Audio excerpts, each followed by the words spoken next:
Fourth place for Movano Sim Racing, the 21 car, but almost a minute behind the leaders here.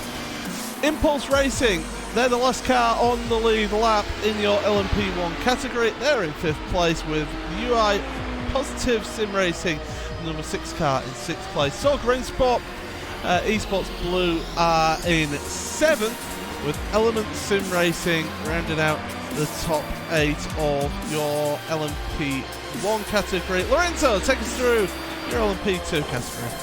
Absolutely. Let's go to my dear beloved P2 class with Sim Racing P2 leading the field with Impulse Racing LMP2 in 2nd place. Simsa Esports LMP2, they had a little bit of an issue with one of the cars that actually spun on right ahead of them. They had to take optionals and now bump back into 3rd place. Devotion Sim Red, Racing Red and Blue in 4th and 5th respectively. Rev Match Esports UGX in 6th. Then we got Team Chimera in 7th, and running out the top 8 for the LMP2 class is SRN Motorsports. And now with the GT class, that'll be me. Smith. Yeah, I'll just let Nolan get a bit prepared, a bit more here. But it is Pure Racing Team GT who are now 11.6 seconds ahead of the Altus Esports car. We are due some pit stops shortly in your GTE field. So as I say, Altus Esports, Logitech G Altus Esports in 2nd place with SimRC, only about 4 seconds behind in 3rd place. AAA Esports, they were one of your contenders earlier on. They're in 4th with Vendeville Sim Racing Blue 5th.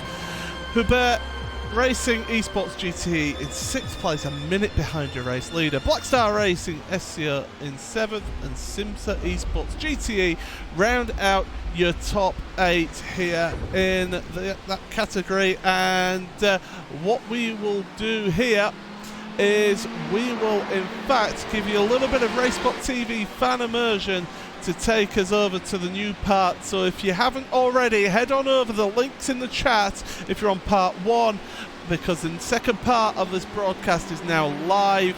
You should be able to see all the action here on part 2, so get yourself changed over to there, and we're going to give you a little bit of RaceBot TV fan immersion with the Pure Racing Team GT car. We're going to go with the GTE cars for a change here. So there's your race leading GTE car, a little bit of RaceBot TV fan immersion.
Here we are then, part 2 of the SCO Sports Car Championship, Sports Car Open Championship here on Racespot TV.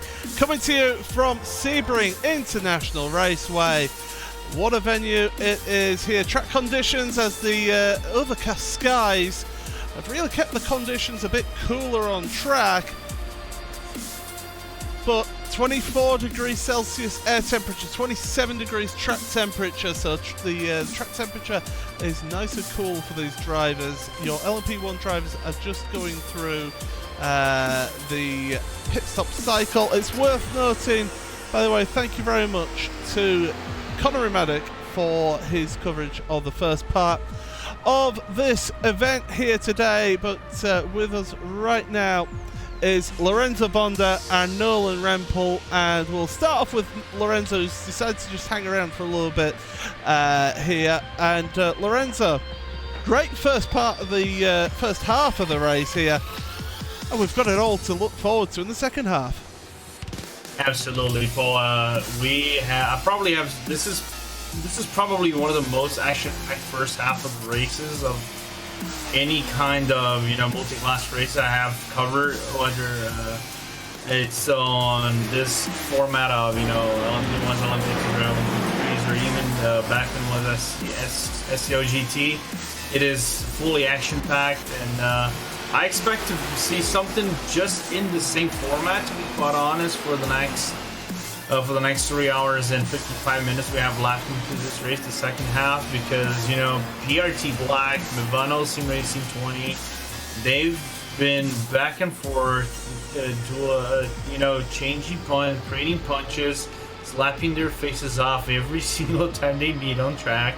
So I don't believe on the second half the race he'll actually fall down as Jay Farrell, or just going again for the needle on the thread and just overtaking two slower cars. Yeah, well, whilst we're waiting for Pure Racing Team to have their pit stop, I mean, Nolan, you picked the perfect time to really come into the broadcast then. We're down to 40 cars remaining in the field because of various incidents. We'll go through the retirements very shortly, but we've had this intriguing battle all the way through for P1 in LMP1, but also some close battles further down in your other categories as well. So it's that intriguing part of the race where we're halfway through and everything's finally starting to settle down. That just seems to be how the halfway point is, and like you said, Paul, right before the end of the first part of that race, it is going to be picking up a lot more in the final hour and a half or so of the race when it does become crunch time. One thing to note is the reason why that battle for the LMP1 overall lead has split up to about 56 seconds. Movado Sim Racing did come down for their pit stop and a driver change. Matt J. Farrow now jumping into the car, and we unfortunately have had what appears to be yet another penalty. Yeah, so, well, this is quite the thing, because there's two penalties. So, at the end of that the first part of the broadcast, we had a drive-through to the 51 car for causing the collisions with the 81 into turn 15, and ultimately getting a position from it. But then, here's the interesting one. The car 68, which is the Rev Match esports car of Cohen Klotman, 2 drive-through penalties. So one for crossing the double white line on pit exit, and then the second one for causing a collision with the 142, which of course is the Glacier Racing BMW. So Cohen Klotman has got to serve 2 drive-through penalties, and here he comes right now for, I believe, the second one of those. Yeah, and I believe that is the second one within 2 lap gap for Rev Match. It just can't go right for Rev Match in this race. I think everything is just going south for the number 68 car, and they can see, and I definitely can see their lead on this championship whittling away to just a single-digit point gap, if not like even tied, depending on the circumstances. So your leader, Patrick Scheider, has been in had a full service and is coming back out of the pit lane now behind Matt Farrow in that Movano Racing Team car. So again, the 20 able to come out of the pit stop cycle ahead of the Pure Racing Team black car. So that's really been the theme of this whole race, really, has been the fact that Movano, apart from the last pit stops, have been able to get the jump at the pit stops each and every time. But this time, Pure Racing Team, they're actually about 4.5 seconds behind here in this occasion. So not being the best times for in-laps and out-laps for Patrick Scheider, but still is a long way to go in this. Worth noting, there have been a few technical problems here today with the broadcast, which means that unfortunately we're not able to bring you any replays of any incidents that happen.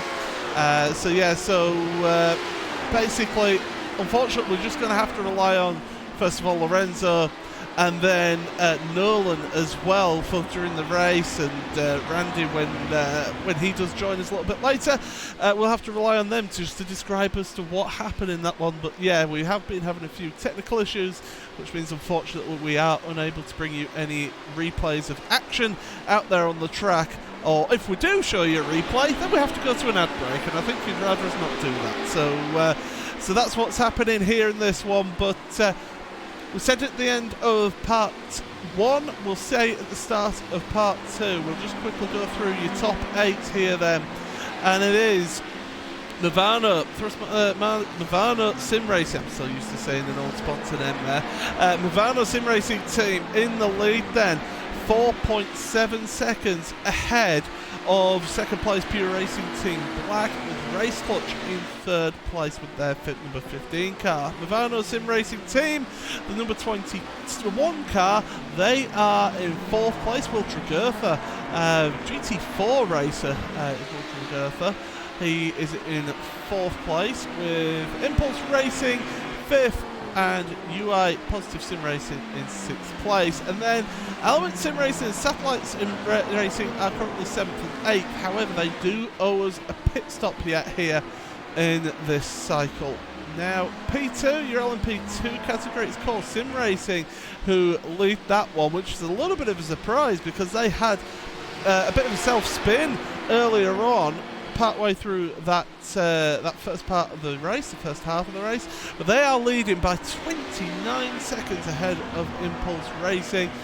Simsa Esports, they had been battling for the lead earlier on. They're in third place ahead of the two Devotion cars, the red and blue car.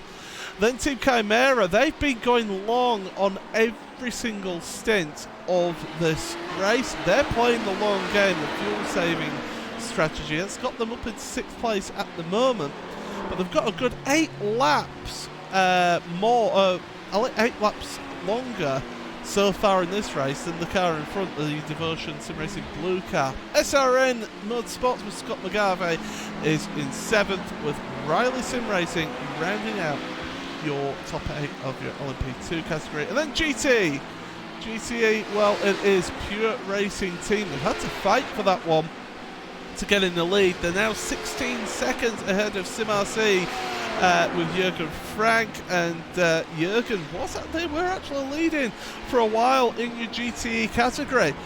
They're now 2nd place, an early leader, the leader from the start of the race, Thomas Tatala, in 3rd place for Logitech Gialtis Esports. They've fallen back. They took tyres on their first pit stop, whereas everybody else didn't. They kept them on the old tyres, and it hasn't quite worked out for them, having that little bit of a different strategy then. 4th place for AAA Esports with UI Positive Sim Racing 103 in 5th place. Then Devil Sim Racing Blue, 6th place with Allender behind the wheel. That Positive Sim Racing car does owe us a pit stop, by the way, in the GTE category, because we are in the pit stop phase for them at the moment. Hubert Racing Esports 7th, with Glacier Racing and BMW rounding out your top 8 of GTE. And it certainly has been an interesting one, and it's certainly getting a bit more interesting for the number 6 car then, Lorenzo. Yeah, because the 6 car from Positive, the UI1 Positive C Racing P1 actually got a drive-through for causing collision with the red face by JRT on the tower turn several laps ago. Because what happened with the number 6? He actually made a little bit of miscalculation, tried to go on the inside. I think that was Ricardo Orozco that was driving in the car. No, it wasn't Orozco. It was actually Antoine Cousin that was driving the car. Made a little bit of a miscalculation, thought he had room to overtake the red face, but just couldn't. Hit him on the right back and sent the red face car on the wall, and unfortunately made the red face accrue some suspension damage. Not a heavy suspension, but still suspension damage nevertheless, and well, nearly giving a little bit of a dive on the Glacier team right now. Yeah, they've certainly had a bit of an interesting time there. They keep their 6th place then in this one, but it does lose them about 22 seconds is the drive-through time loss here at the track. That's cone to cone, so that's not including slowing the car down and then getting it sped back up. But Nolan, you can't afford to be getting yourself penalties, especially when you've got live race stewarding in an event like this. Yeah, absolutely, and it is, so difficult for that car to be getting that drive-through penalty. Of course, they are right now the first driver that is a lap down in your LMP1 field, so they were a little far out from getting that race win anyway, but still, it does hurt because it just pushes them further and further back towards Satellite Racing, who's down in 7th in their class. Well, there we go. So that's what's happening, and well, it's time to say hello to a man who I was working with yesterday on the iRacing All Stars event. And in fact, before I hand over to him, I just want to say, Lorenzo, you are going to be heading off very shortly here. Any sort of final thoughts before you head off here from that first half of the race? First half of the race was outstanding. Second half of the race I don't expect to be nothing short of outstanding as well. The only thing I'm going to make a real recommendation to Nolan and Randy is ready your gas tanks, because you guys are going to be using quite a lot of your oxygen tanks. Because I ran out of short of oxygen with Connery with some of the moves that Pure Racing Team Black and Movano Racing Team 20 were making, and I believe you guys will be on the same boat as well. Trust me. Okay, and with that kiss of death to this race, then thank you very much, Lorenzo, for joining us in the commentary booth. I love you guys. I'm not ready to commit there, Lorenzo, but it's welcome along to the commentary booth then, Randy Cheneth. Randy, we were working on the All-Star event, all short, sharp races. This is a bit of a different event for us now today. Yeah, this is very much a different event here. For this one, I'm waking up late for it, which is very much the same. But yeah, a lot different than we have. We do have some of the drivers in this event taking part. I saw Tumo Statella running down on one of the Altus cars. We saw him in the All-Stars last night, and I'm sure likes of Benekes and others are throughout the field in here. But I caught your top 8 rundown, Paul. But I know you've been here for the full thing. Give me a bit of a strategy rundown of what we've seen. I caught a couple bits. I've seen that Chimera's going long on the strategy. Saw that SimRC was leading early, and I believe it was one of the GT cars ended up taking tires on their first pit stop, and that's why they've fallen down the order. But give me a bit of a strategy rundown for some of these top teams. I mean, basically, Movano Sim Racing, the 20 car, has been pitting consistently 1 or 2 laps earlier than the Pure Racing Team Black car, and they've been getting a jump pretty much every time. We've only actually not got the jump on Pure Racing Team number 8 in the not this pit stop phase, but the phase before that. So it's certainly been helping them get that little bit of an undercut in this event here. They've not been taking tyres on every stop, so they've been pretty much double stinting tyres, with it being a little bit cooler, the track temperature, and of course that track temperature is going to just keep on reducing as we head on into the night. Pure Racing Team Black, though, they've been every time, though, they've seemed to be able to gain back that time that they've lost on the Movano Sim Racing team, and that's really been the main sort of key battle in your LMP1. Everything else has really sort of calmed down and spread out, apart from at the moment there is the 21 and the 13 are about 3 seconds between them in your LMP1. LMP2, that's just been a case of people picking up penalties by crossing over the double white lines on pit exit and getting drive-through penalties and getting involved in silly little incidents as well that's really caused issues. But as I mentioned, Josh Chin in the Team Chimera car has been consistently at least 1 or 2 laps longer than the next car in LMP2 for length of stints here in that field. And yeah, we mentioned it about the GTE field. They've been pretty much going either on the hour or as long as possible. So like Glacier Racing, they're pretty much pitting on the hour. Everyone else seems to be taking it as long as they can do. But as I mentioned, Thomas Tutela in that Logitech G Altis Esports car at the first pit stop, they took tyres along with the AAA Esports car.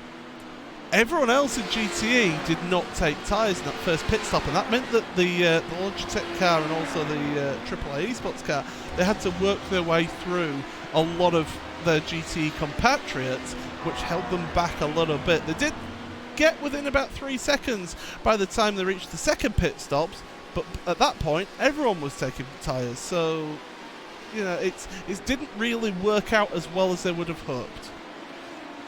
That's actually something I think we've seen pretty consistently, Paul, isn't it? It seems like every time I've seen one of these races, whenever there's it's like a toss-up decision for tires, it always seems like the teams that take tires early in the race, the first pit stop, tend to lose out. I think back to a couple of big endurance events we've done, and notably I think back to, I think it was the 2018 GT World Championship at Spa, where we saw Koenda Sinsport opt to take tires at the first pit stop, and that basically put Mitchell off the strategy for pretty much the entire race, right up until the end of it when he had to try to work a triple stint at the end, which resulted, I think, in a last lap pass, which I believe it was Core Sim Racing ended up winning that event.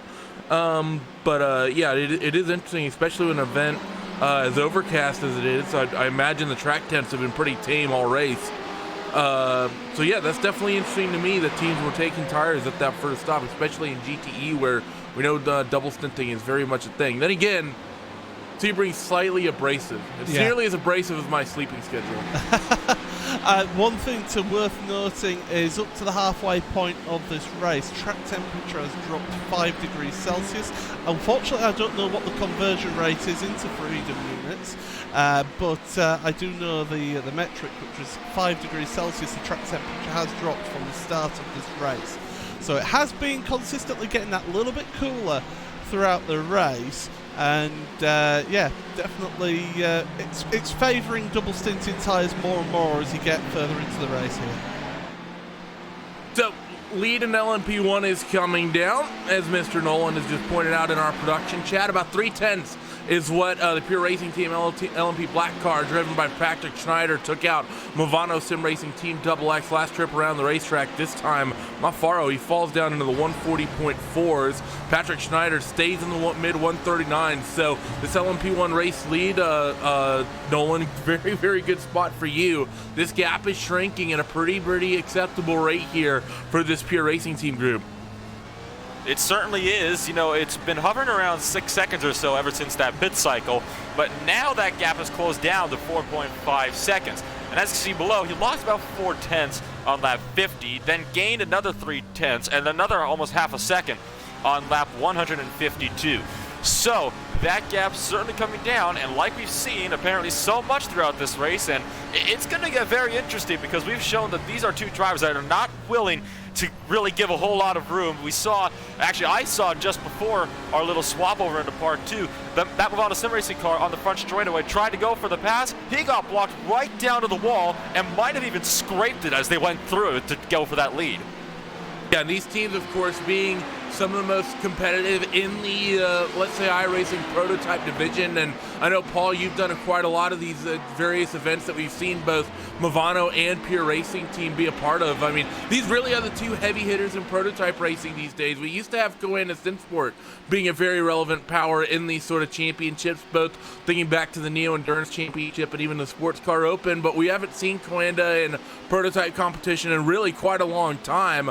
Nowadays, it's really the heavy hitters, Movano and the Pure Racing Team, and they seem to go tit for tat. Pure Racing Team might have a year they dominate, but Movano doesn't tend to slouch for long. They tend to fire back. So this really is one of the biggest rivalries in sim racing at the moment. I think just these two teams competing on this sort of level in prototypes.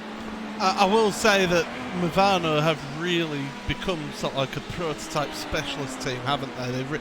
Because when you saw them in the GT World Championship with the GTE cars, they weren't really on the same level as some of the other teams.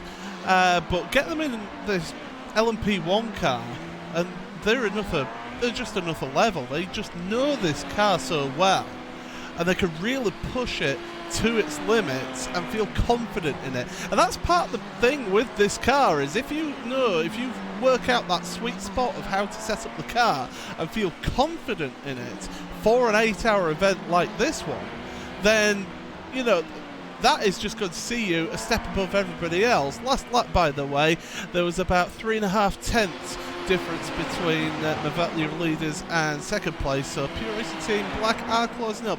Worth pointing out, by the way, we did start with a 51 car field. We have lost 11 cars from this race. We're down to 40 cars here in this race, but the biggest one of those that have retired was the number 7 Pure Racing Team Pink car, because they got involved in an instant very early on. It was only on lap 3 or lap 4, something like that. In fact, I'll be able to look on the actual decision list here, actually, thinking about that. It was on lap 3 on Sunset Bend, the exit of Sunset Bend. There was 2 GTE cars going too wide through Sunset Bend, and they decided to go around the outside. And contact was made, inevitably. That caused one of the GTE cars actually to end up having to retire. The number 7 car got given a 15-second stop and hold for causing a collision with the Hellenic Racing Team car of the 110. And Pure Racing Team Pink decided to just park it at that point. They pulled it into the pit lane and parked the car. So, personally, I don't like that attitude myself. If you don't agree with the steward's decision, well, it's tough. You've entered a competition where there are stewards making decisions in the race. Once they've made that decision, there is no right of appeal as per the regulations. You have to take your penalty and just get on with it.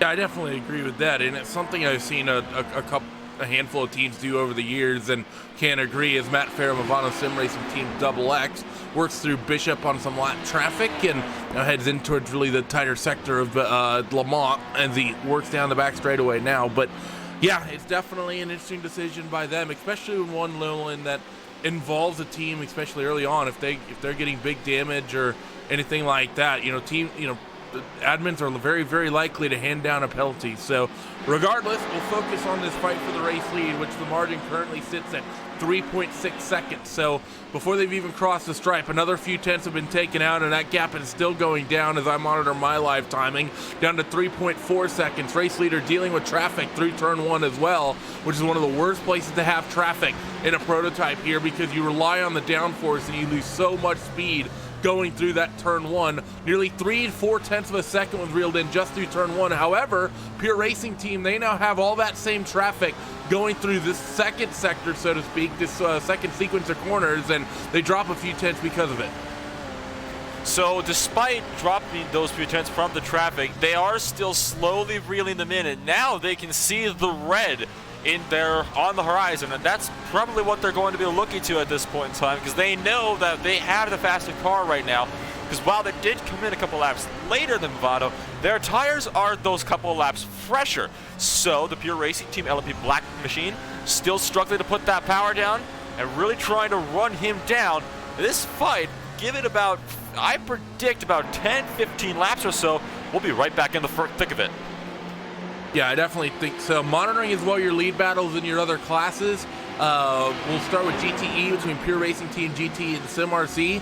Those two cars are pretty much trading lap times back and forth. Seems like Pure Racing Team might be consistently quicker, but Jurgen Frank every so often occasionally able to bring in about half a second, but he's not doing that frequently. He's done it once in the last 3 or so laps, but that's really about it. And really a similar situation in LMP2 right now. Nolan Pascal Sticks in the Core Sim Racing P2 car, Leonard Frickel in Impulse Racing LMP2. They're basically gapped by about a half a minute at the moment, and they're pretty much staying there stagnant. So it really is this lead group that we have. 3.6 seconds the gap right now, and that last trip around the racetrack, lap 156, Patrick Schneider nearly a second and a half quicker around the racetrack. And actually, as I say that, my graphics update actually slower that last time around the racetrack as it updates to the current lap. So not a great lap with all the traffic for Pure Racing Team Black. That is the trouble, or the tricky part of multi-class endurance racing is, of course, all of the lap traffic, especially for, the fastest class. And it can be very, very frustrating when, those faster cars are held behind lap cars. And we've seen tempers boil over. We've seen it in, top series, even any other series, like for example the Club Sport series. We've seen it so often there. It's not uncommon to have drivers getting a little frustrated with the slower classes for not yielding to them, but you have to remember they are running their own race. So while they do kind of have the obligation to get out of the way, if they are fighting for their own position or trying to go for a spot themselves, it really is a completely different scenario. We have a fight on track as well for P7, P8, and LMP2. That's actually just swapped hands here. RevMat G-Sports UGX. Cone Klotman behind the wheel of that car has just gotten by Devotion Sim Racing's blue and Enzo Johansson. So that pass has been made, and they're going to scream down the back straightaway in towards Sunset. And now that gap stretching out to about a full second. Now that the pass has been done, faster traffic wanting to come through. That's actually your second place running Pure Racing Team Porsche LMP1 car that's going to come screaming through. And will it get by Rev Match coming down the front straightaway? I dare say it will, and yes, it will, in towards turn one. But Cone Klotman moving up into the top six says, looks like we have LMP2 pit sequence pretty much happening right now, Nolan. I've seen Team Chimera, who I know is going long. They've bumped back up into third on my timing screen. So pit stops underway in the pit stop window for those LMP2 cars. The pit stops can, of course, be crucial, so you need to make sure that your strategy is completely on point. And that is going to be the tricky thing, especially, when we get into the final hour or so of the race. How do you want to play your pit strategy? Do you want to just kind of continue to play it long, run it as long as you can, then just top it up with enough to finish the race? Or do you want to bring it in a little earlier, get the fuel tank full, get the fresh tires on, and then just run it flat out right through to the end? So that's going to be basically the two options that a lot of these teams are going to have here. Right now we're taking a look. We may have lost the number 13 Impulse Racing LMP1 car. This car was running 5th in class. Linus Technow was the driver behind the wheel, and it looks like it might be technical issues for Impulse Racing in the number 13, and that's not something you ever want to have, Nolan, especially when you're running top 5, really kind of within about a minute of the leader. They were only a minute and 20 seconds back, still very much a factor in this race. That's horrible timing for them to have a technical issue and potentially drop out, as I'm still not showing them on the track or showing them on my timing screen. Well, that is because Linus Technow, the driver, has just been disconnected from the session. So yes, severe technical difficulties, and they are going to have a real fight ahead of them to make sure that car doesn't drop too far back, because it has just all gone completely wrong for them, and it's going to be such a struggle for that team to try to work their way back through. We've just seen on board. We came on board with Patrick Schneider as he was coming into Sunset Bend and got caught up behind the Black Star Racing car and had to check up and move over to the left. That lost them a good, say, half a second on your race leader just through that final corner. So the lap's pretty much the same amount of time in terms of lap time. But because they've been gaining throughout that lap, it's just cost them having to check up through that final corner. Yeah, and that's, I talked about it as well, Paul. Just talking about how big the checkups are, especially in these LMP1 cars. These things are rocket ships around a racetrack like Sebring. It's pretty scary how much speed they actually carry. But a lot more than other tracks, I think here, Paul, the traffic hurts a lot more because a lot of these corners is a really fast single line, and because of the way the bumps work, because of really how bad the surface is, if you get forced offline, and especially if you get forced offline for the majority of a corner, it really is a huge hampering to your speed compared to a lot of other racetracks. Like, let's use Puon as an example, the very fast sweeping corner. If you get forced down the outside or even forced up the middle of Puon, it's not really the end of the world, but if you're forced offline at turn 1 here, just the way it balances the car out and the way the bumps affect the car is so much worse. Yeah, it's as you mentioned, it is pretty much one line through that turn number 1, as you gave that example. We've had the Satellite Racing have had a little issue. They've had a little bit of a spin, so they're back up and running now. They're down in 9th place, but yeah, you get through those corners, or say through this section here before you head to Big Bend. It's pretty much on the one line. You can force your way through, but it's quite narrow through that part of the track, so you've got to be really patient at times. And to be fair to the Pure Racing team, they have shown that patience, as they're showing right here behind the Van Devil Sim Racing car. Get that patience, then get the exit out of the hairpin, but it's just costing those little tenths of a second here and there. But in the long run, if you do have that patience there, you generally find that drivers are more likely to work with you, and it might end up working out for you in the long run.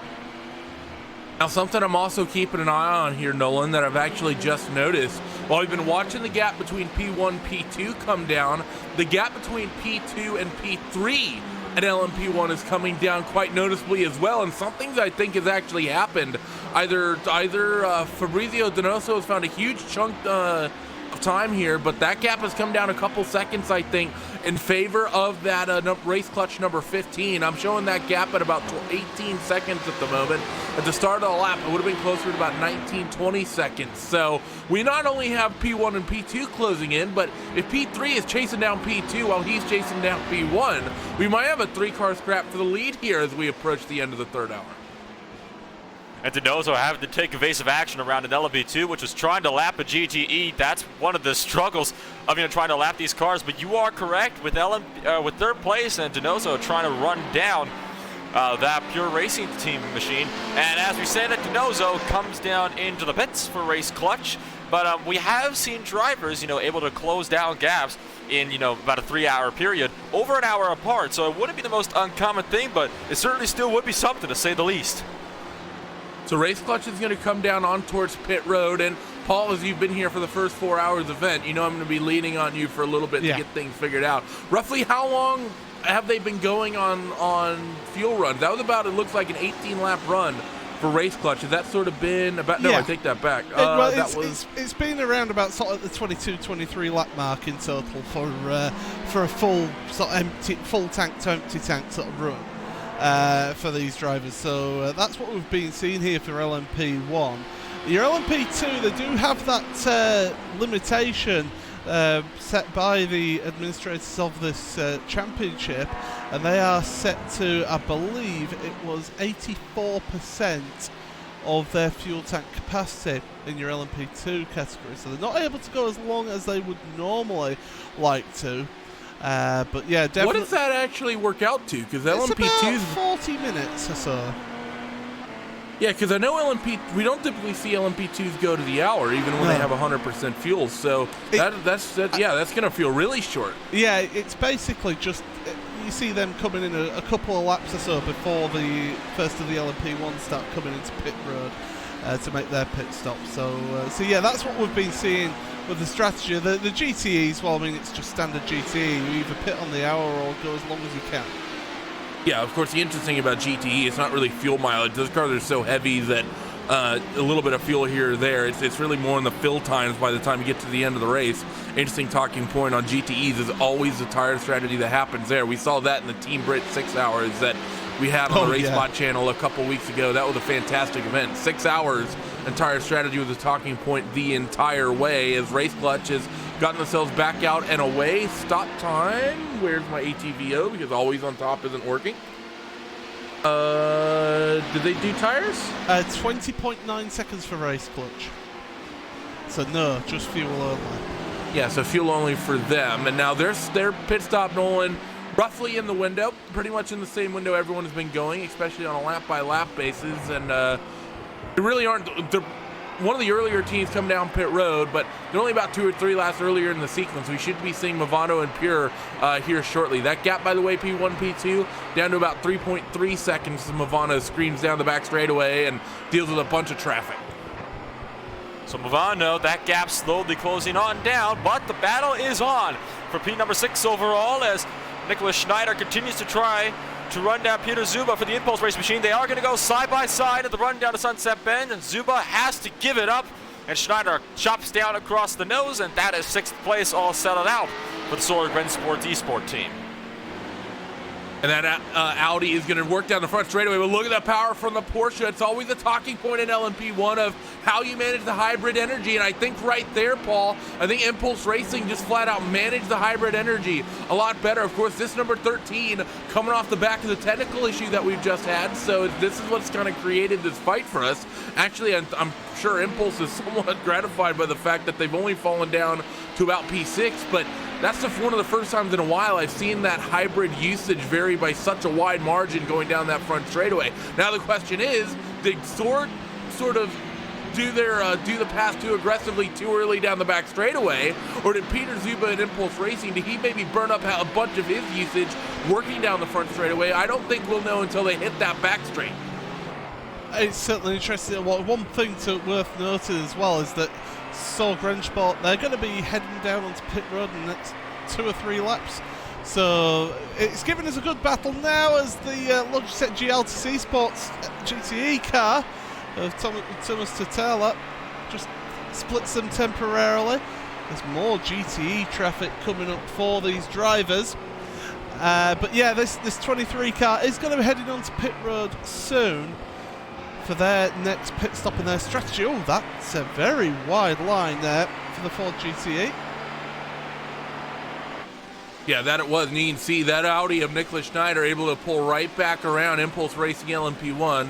But as Paul said, expecting a pit stop here. Of course, Impulse Racing, they would have just been on and off of pit road after getting themselves back into this event. And Nicholas Schneider is going to go another lap. So this will be an interesting fight to kind of monitor until they come down pit road. Because let's be real, Paul, the other thing that's interesting here, it's the only intermixed in terms of manufacturer fight that we have. Not a lot of Audis. The Porsche really was, the best car for BOP for quite a long while when these LMP1 cars released. I'm not actually too up to speed on what the BOP is like now, but I think so many people are used to that Porsche 919 that I think people are just not super likely to swap over to the Audi regardless, even if it were to be an equal car. Now, if it were the better car, I'm sure a bunch of people would be in it, but because people have so much time in the Porsche these days, people really do not want to switch over. Yeah, I think it's once you get comfortable and get used to a car, if it's not really that big of a difference in terms of advantage to say like the Audi in the Audi's favour, then you're going to stick with what you know. And the other Audi in the category, by the way, Satellite Racing in 9th place. So we've got 2 Audis out there at the moment. I don't believe there's any other Audis anyway. I ain't seen any.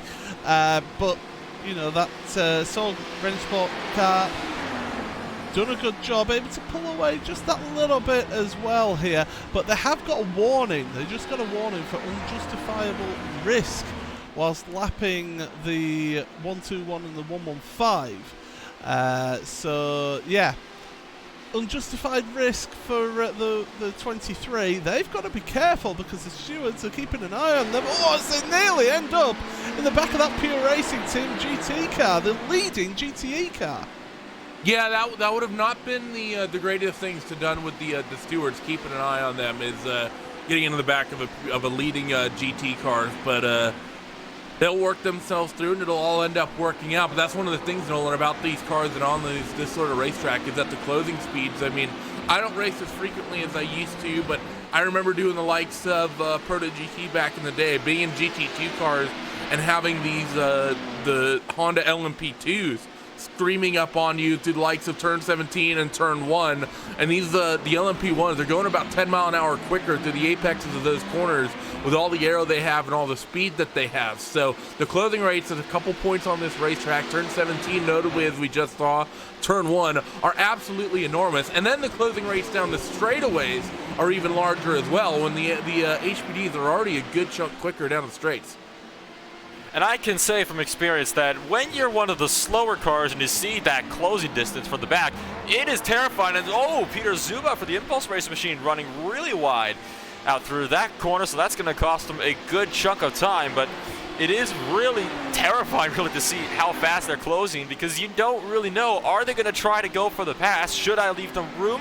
or should I just follow my line? And it seems that happened to be one incident where it just ended badly for everyone. Yep, race leader on pit road. I spotted that, was just about to say something. Pure Racing Team LMP Black, they're going to go longer here. So we'll keep an eye on what it is that Matt Farrow and Movano do here in terms of the pit stop strategy. They'll work themselves down and they will get themselves into the box. Now, will that car get jacked up? Will they maybe be a driver change on hand? I don't see that car getting jacked up into the air here, Nolan. So looks like possibly full service for the full service, excuse me, for the number 20. Well, like we were talking about earlier, the double stinting of tires is becoming more and more favorable as the track temperatures continue to drop as we continue the race into the evening. The revs go up, and yes, it is just going to be fuel for Matt Farrow. The Movano Sim Racing car is off and away. That will allow Schneider up and into the lead. Remember, Schneider was closing considerably, but now it is going to be Movano that's going to, the tires have kind of cooled off a little bit, so this will be interesting to see how that machine will be able to work his way back up to the front. He was close with Tyler Hervias, actually, and you had the camera pointed there, Paul. We're, talking unjustifiable risk. That was about as close as a pit exit as I've ever seen from an LMP1 car. He almost had huge issues with Tyler Hervias of the Simza Esports GTE car. Really had nowhere to go with the way that LMP1 car kind of merged in front of him. I remember, I think it was last season, when I was helping steward in another series that's currently on at the same time as us here on the iRacing Esports Network, that we had a similar incident where an LMP1 car came out of pit road and ended up slamming into the side of another car. We decided that the car coming off of pit road, they were the ones who had the most control over what was happening, because what you find there is when you're going into turn number 1, you're not looking at who's coming out of pit road. You're not looking at the pit exit. So, and you only get that spotter call very late on, and with the acceleration of these LMP1 cars as well, as we've been seeing, all of a sudden that car can be 1 minute behind you, all of a sudden alongside you, and you're nearly wiping them out. Yeah, so definitely a close one there, as we'll monitor some of these margins once again as soon as these other cycles work through. We're still waiting on Patrick Schneider to come down pit road. Just an idea on what the gap is actually between what is currently second and third place. That's Movano Sim Racing Team and that race clutch car that we were monitoring, the third place running car.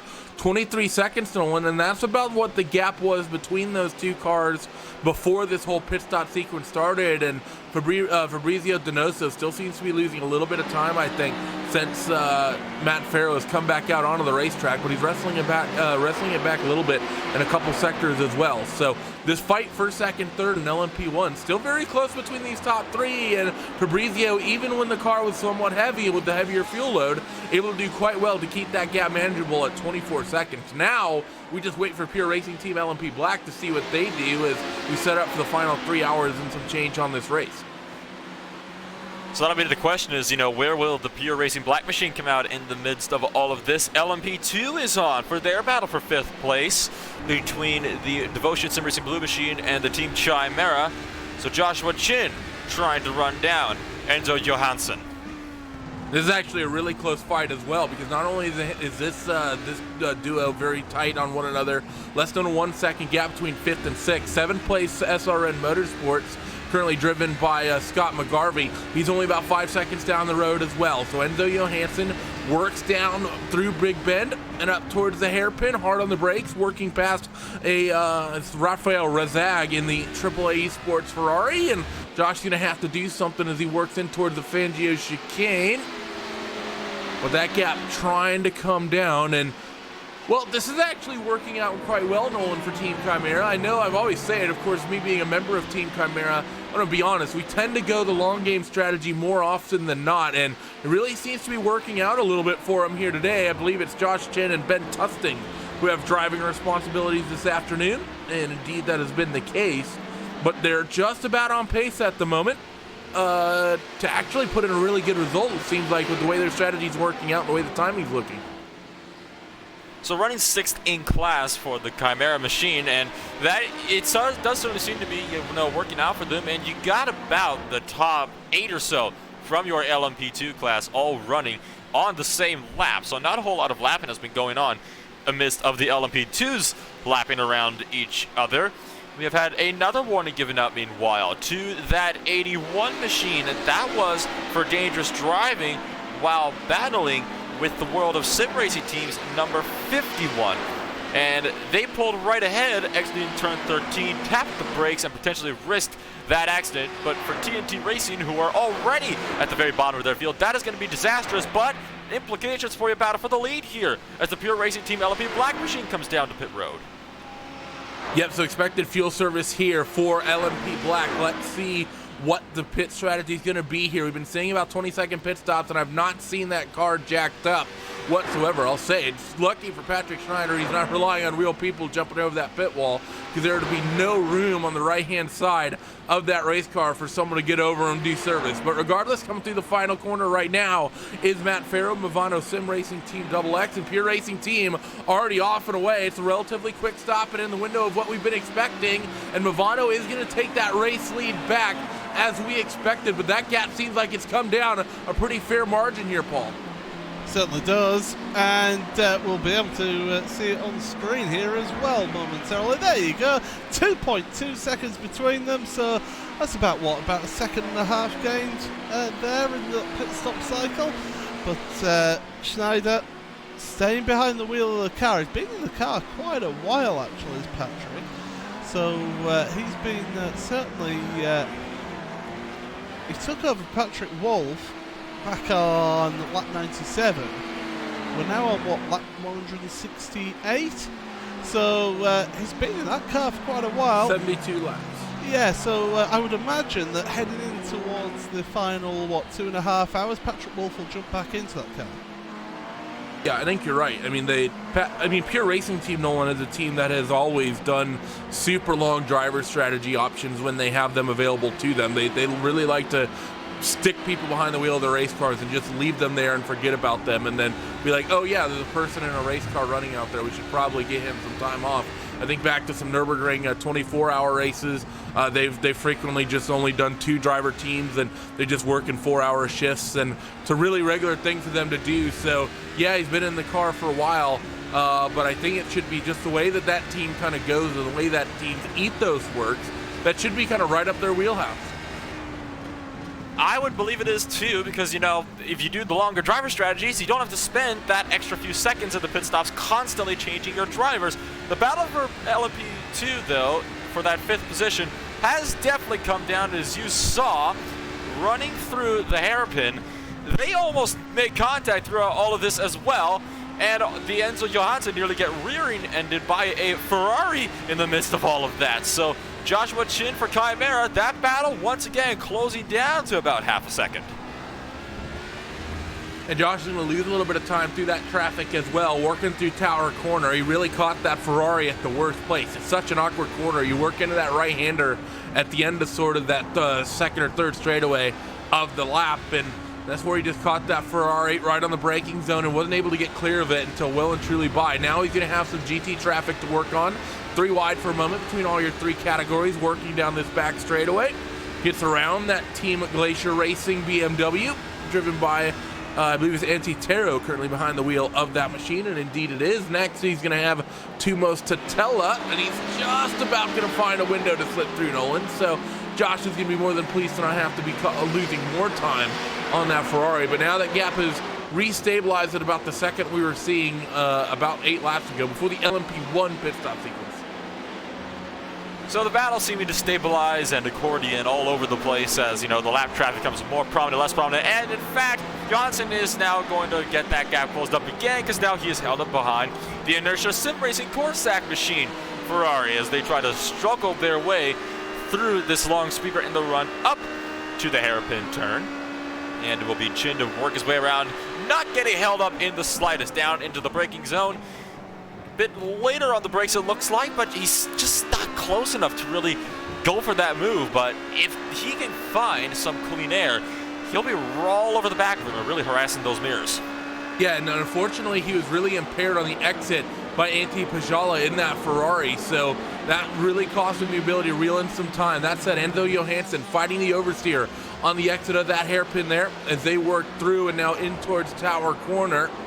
So that gap stabilizes about 0.4 of a second at the moment, well within the slipstream window for Josh. More GT traffic coming up as they scream towards Bishop, and this is going to be a part of the track that, are they going to be able to actually time it up? Yes, the first car is able to slit through, but Team Chimera is going to get trapped behind Jürgen Frank here, and this is a terrible sector to be tracked by GT traffic because they are so much slower with their weight, and they don't really have quite as much aero, and look at the way that gap's opened up. 0.3 of a second loss, maybe even closer to 4, Nolan. Yeah, so it's such a terrible place to be held up, and we saw that actually just on the last lap as well. So now the gap has spaced out even further, still close, but it's just such a struggle for Chin to try to find his way up because the traffic is just always so prominent in these cars. And now Chin's going to get held up even further because he's now trapped behind a Ferrari, going to go for the over-under, and he's just lost even more time. The gap is now spaced out once again to about a second. He has to run wide, lose even more time to the Movano sim racing machine finding his way through. Yep, that was the XXI car of Will Tragertha. That's your 4th place running LMP1 car. Your top 3, like we've been saying, covered within about the span of about 25 seconds. That 4th place running car about a minute or so back. We have had another warning as well, by the way, for the 55 that has cycled through our screens, but no penalties being dished out, so all sort of fair there. Just monitoring and checking back in with that LMP1 lead gap. That is still stabilized at about 2 seconds. We're not really seeing that gap fall now that they've had a couple of hot laps on that Pure Racing Team car to maybe try to reel it in. Race Clutch, though, one of these recent laps, Nolan, reeled in a full second on that 2nd place running car. So that gap down to 20 seconds and continuing to trickle its way down as we've been monitoring for about the last, let's say, third of that last stint and into this one. It is still a sizable mountain to overcome, but they are trekking their way up step by step and boulder by boulder. So that Pure Racing machine, they might have to start looking behind them further towards the end of this race, maybe in about an hour or so. So, meanwhile though, Schneider, who's still running for that machine, really struggling to work. He catches lap traffic at the worst possible time. Yeah, not a great situation there for Schneider whatsoever, but he'll try to find some way of managing it, I'm sure. Works down this back straightaway in towards turn 17. He will clear that LMP traffic before he gets to the final corner, so that was timed up quite nicely. Oh, we didn't catch one of those bumps nice in that number 8 car.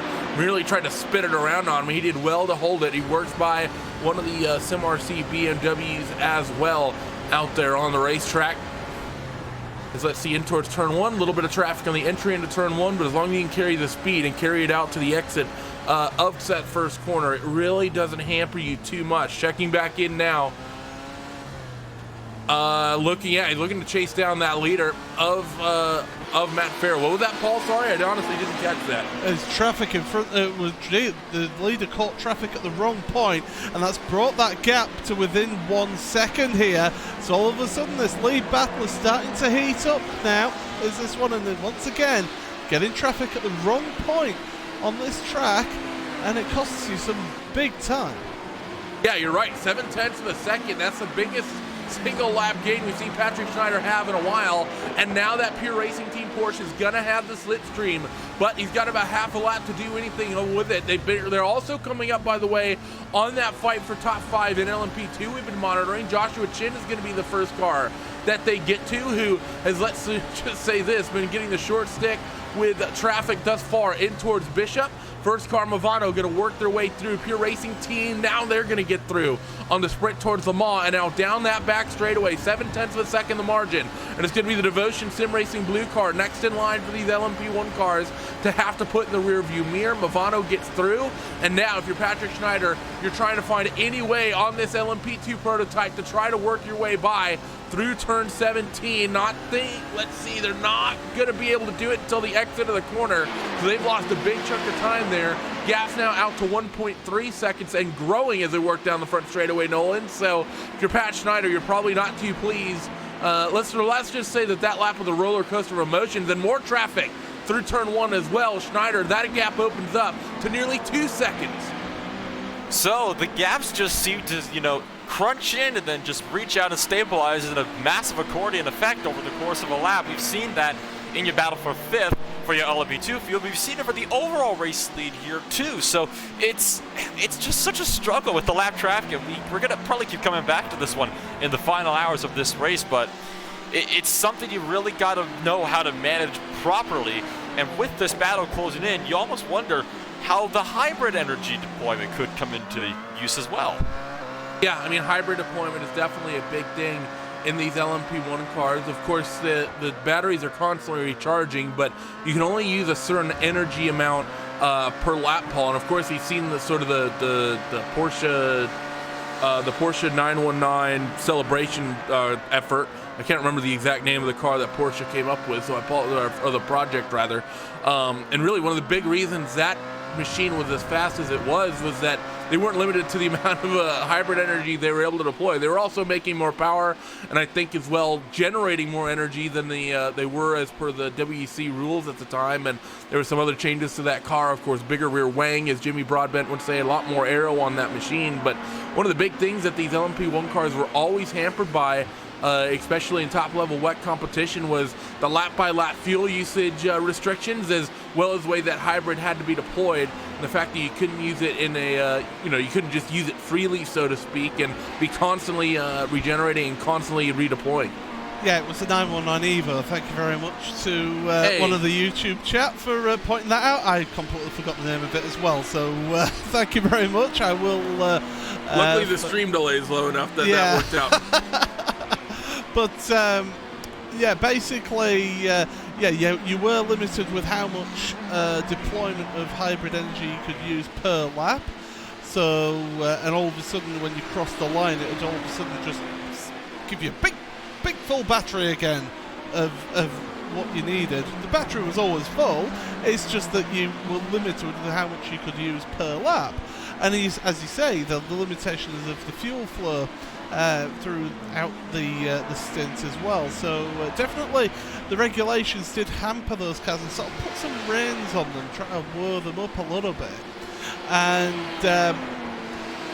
really, these drivers, you've got to learn how to utilise that to the greatest effect throughout these events on each of these particular tracks, because different tracks, you want to use different usage, of course.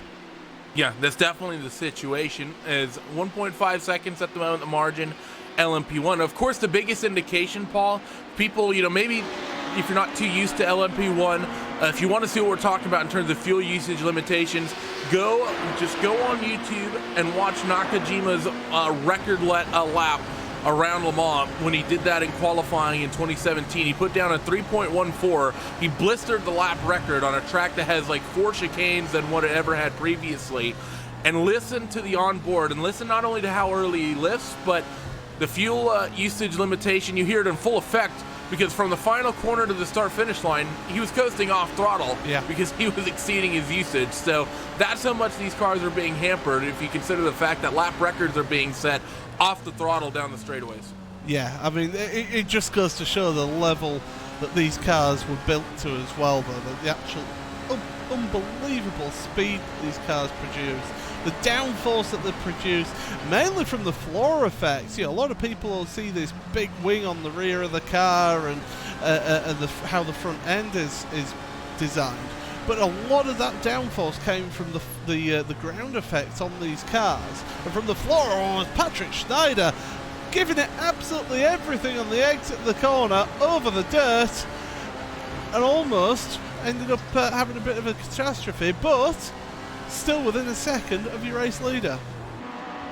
Colin Chapman's Lotus F1 is a group that really gets credit for coming up with a ground effect. I'd love to ask one of the engineers there of what the ground effect is like, Nolan, and how effective it is working off the gravel. But I have a feeling if you were to ask Patrick Schneider, he would say not particularly great, as he loses about 2 to 3 tenths of a second. But he has been reeling in, and he's brought that gap down, back down to about roughly a second. Last trip around the racetrack, 7 tenths of a second quicker.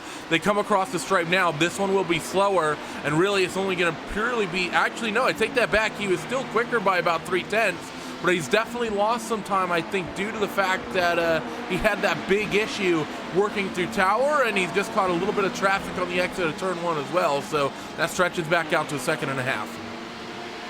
Well, and Matt Farrow is having some difficulties as well, working through lap traffic, having to take a less than optimal line through the Gurney Bend and down towards the Hairpin Bend.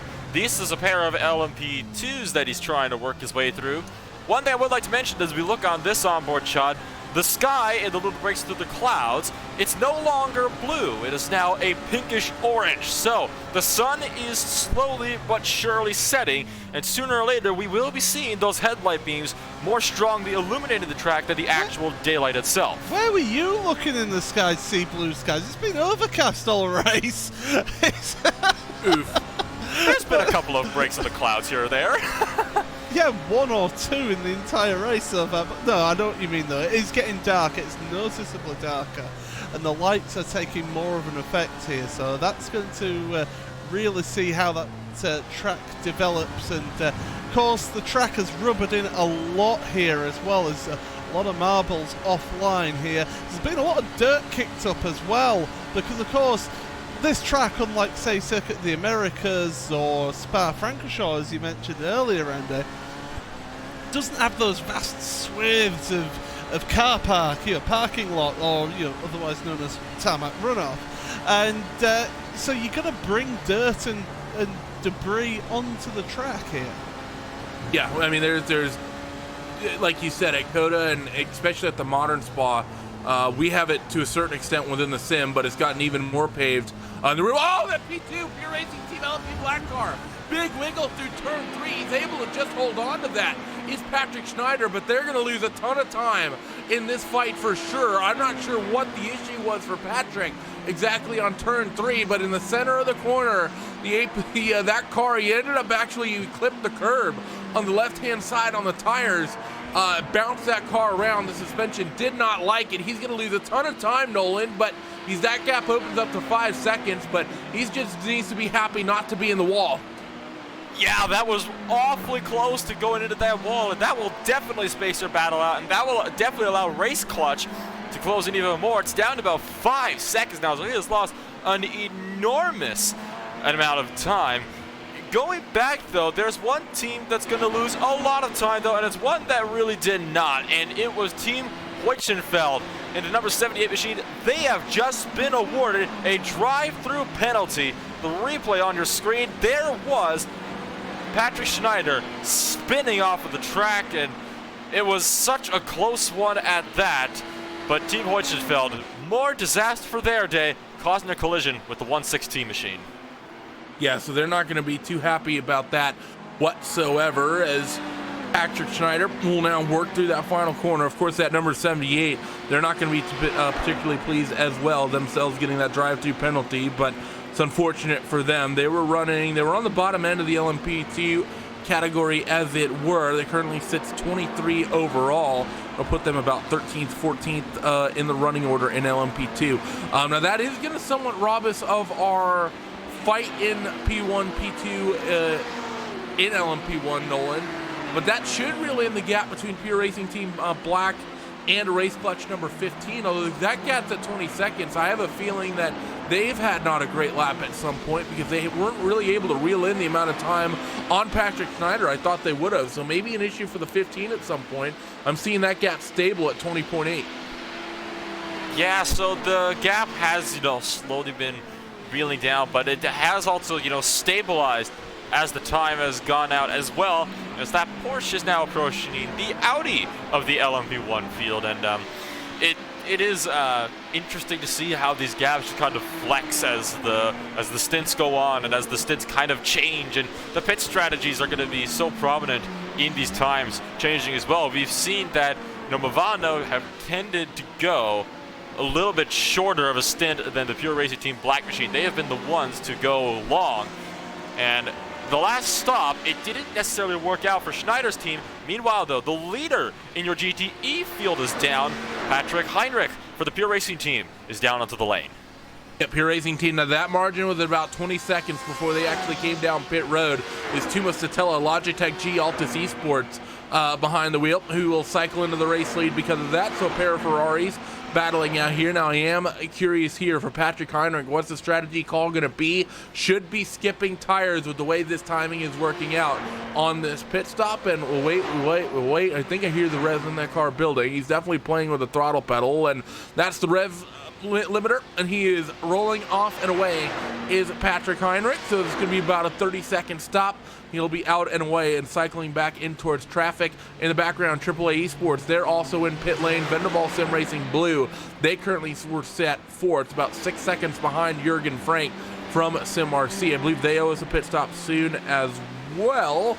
Yep, they've not yet come down pit road, but this is pretty much your textbook. I think come down pit road, take tires, and really set yourself up for that final tire stint, Paul, because really if what I like to do here, coming up to 2 hours to go, knowing if I'm doing roughly 1 hour stint, 3 hours to go, knowing I'm doing roughly 1 hour stints, I might want to push a little bit long on this stint to keep the tires for those final 2 hours somewhat fresh and get some runtime off of them. Yeah, you're I can't really say anything against you, which really pains me to say that. But yeah, you're right, Randy. You want to go as long as you can here and get that as short as possible for the final two stints on those tyres. I know that it pained you so to not say anything against me, Paul, so you probably should have mentioned my lisp or mentioned something else something else the that fact pains that you me can't wear so. a hat. Okay, I'm leaving. This was brought up in the All-Star race yesterday, okay? Because Randy said that he was the captain of the somebody said that Randy was the captain of the ship. I was calling for a mutiny, by the way, but there you go. Yeah, you spelled that word wrong. Yeah, no, that's true. I was tired. It's been a long day. That's fair enough. We'll keep an eye on these fights. Now, big margins, Nolan, being taken out by Patrick Schneider already. We saw him make that mistake, and he kind of realized he needed to get up on the wheel and really start making some ground. He's already brought that gap in by about 1.1, 1.2 seconds. I think he's had a little bit of help with the traffic in that, but Patrick Schneider already going to work to try to bring that gap back down. And again, we saw it closer to about 6 seconds, but now it's down to about 4.5, 5 as they currently sit.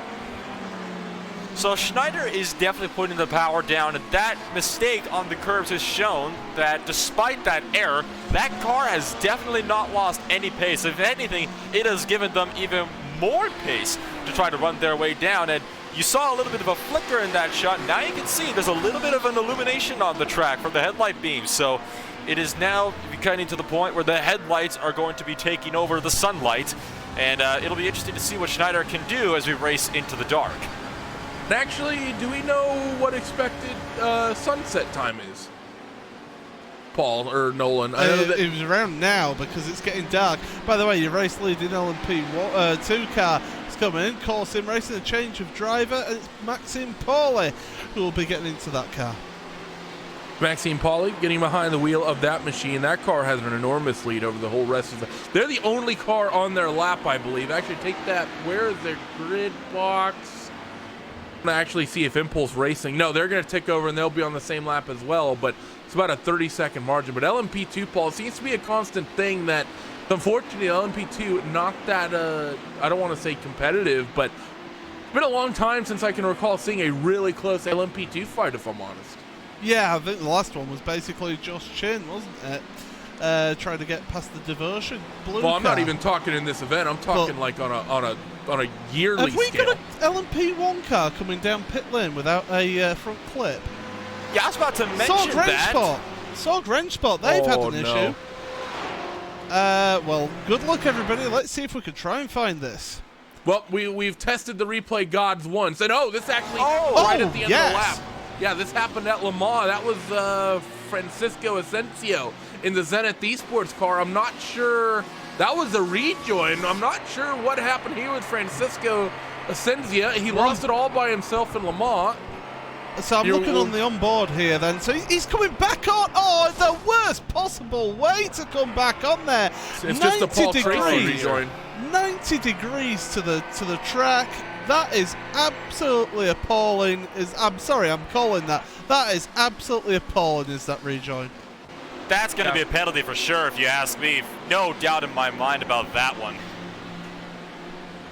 Yeah, I think that's basically, that's echoes me, Paul. I know I'd have to get Will Vincent in here for the series and the driver I'm about to reference, but I believe Paul Tracy, and I want to say it was at San Jose, had a very similar rejoin that got into someone in very much the same way from off the racing circuit. And you're right, race control is going to have to hand down, I think, a pretty significant penalty there on Zenith.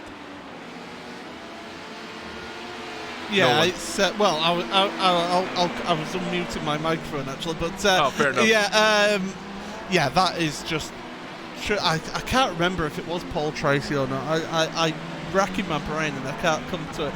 That's where you would need someone like Will to be here. But yeah, definitely interesting to see. I mean, I can't really remember the last time I've seen a rejoin like that. If you go off at that cut, because it was facing oncoming traffic off the track, reverse, get your car pointing in the direction of the traffic and rejoin in a safe manner. Don't just turn right across the apex of a medium speed corner onto the back straightaway. By the way, it's worth pointing out as well, there is a protest against the number 8 car. So the Pure Racing team, somebody's put in a protest against the Pure Racing team car, and that means that the stewards have been looking at an incident that's happened there. But we'll have to wait and see what the stewards say, because they're currently looking at another incident involving the 15 car. So your second and third place cars are under investigation. Yeah, trying to see, looks like whoever put in that protest, it would have happened on their lap 165, which that would put it in the window of an LMP2 car, as the way the time sits. Either that, or it's someone in LMP1 who's waited a long time to put out a protest, or it's someone in GTE who has figured out time travel. But at the moment, yeah, looking at the way that's working out, now they're saying dangerous behavior in Sector 3 when passing. We're kind of just going to have to wait and see what that ends up boiling down to. Go ahead, Nolan. So that'll prove in big for Patrick Schneider's run down for the lead. And do you wonder if maybe that could be why he's trying to put that power down? Maybe somebody on his team let him know that he was under investigation, so he's just trying to reel in whatever he can, gain as much time as he can, so if he does have to make a drive-through, it harms them as minimally as possible. I mean, possibly, but the thing is, I mean, it makes sense if you think you're going to get penalized, just go for it, but you're likely going to be compromised in terms of your strategy and fuel mileage anyways with the strategy. Now, that said, they are coming up near the fuel window regardless, but 4.7 seconds currently the margin. I'm not sure. We're just going to have to wait and see what stewards say, because I've not seen what exactly they're describing. And it was an LMP2 car, by the way. You can tell that by the car number. And yeah, I'm not really sure what it was, because I'm looking at the car number it was that put in the protest, Nolan, which I'm sure you can see on our sheet as well. And I remember them going through them with traffic, but I don't remember them doing anything particularly unsafe.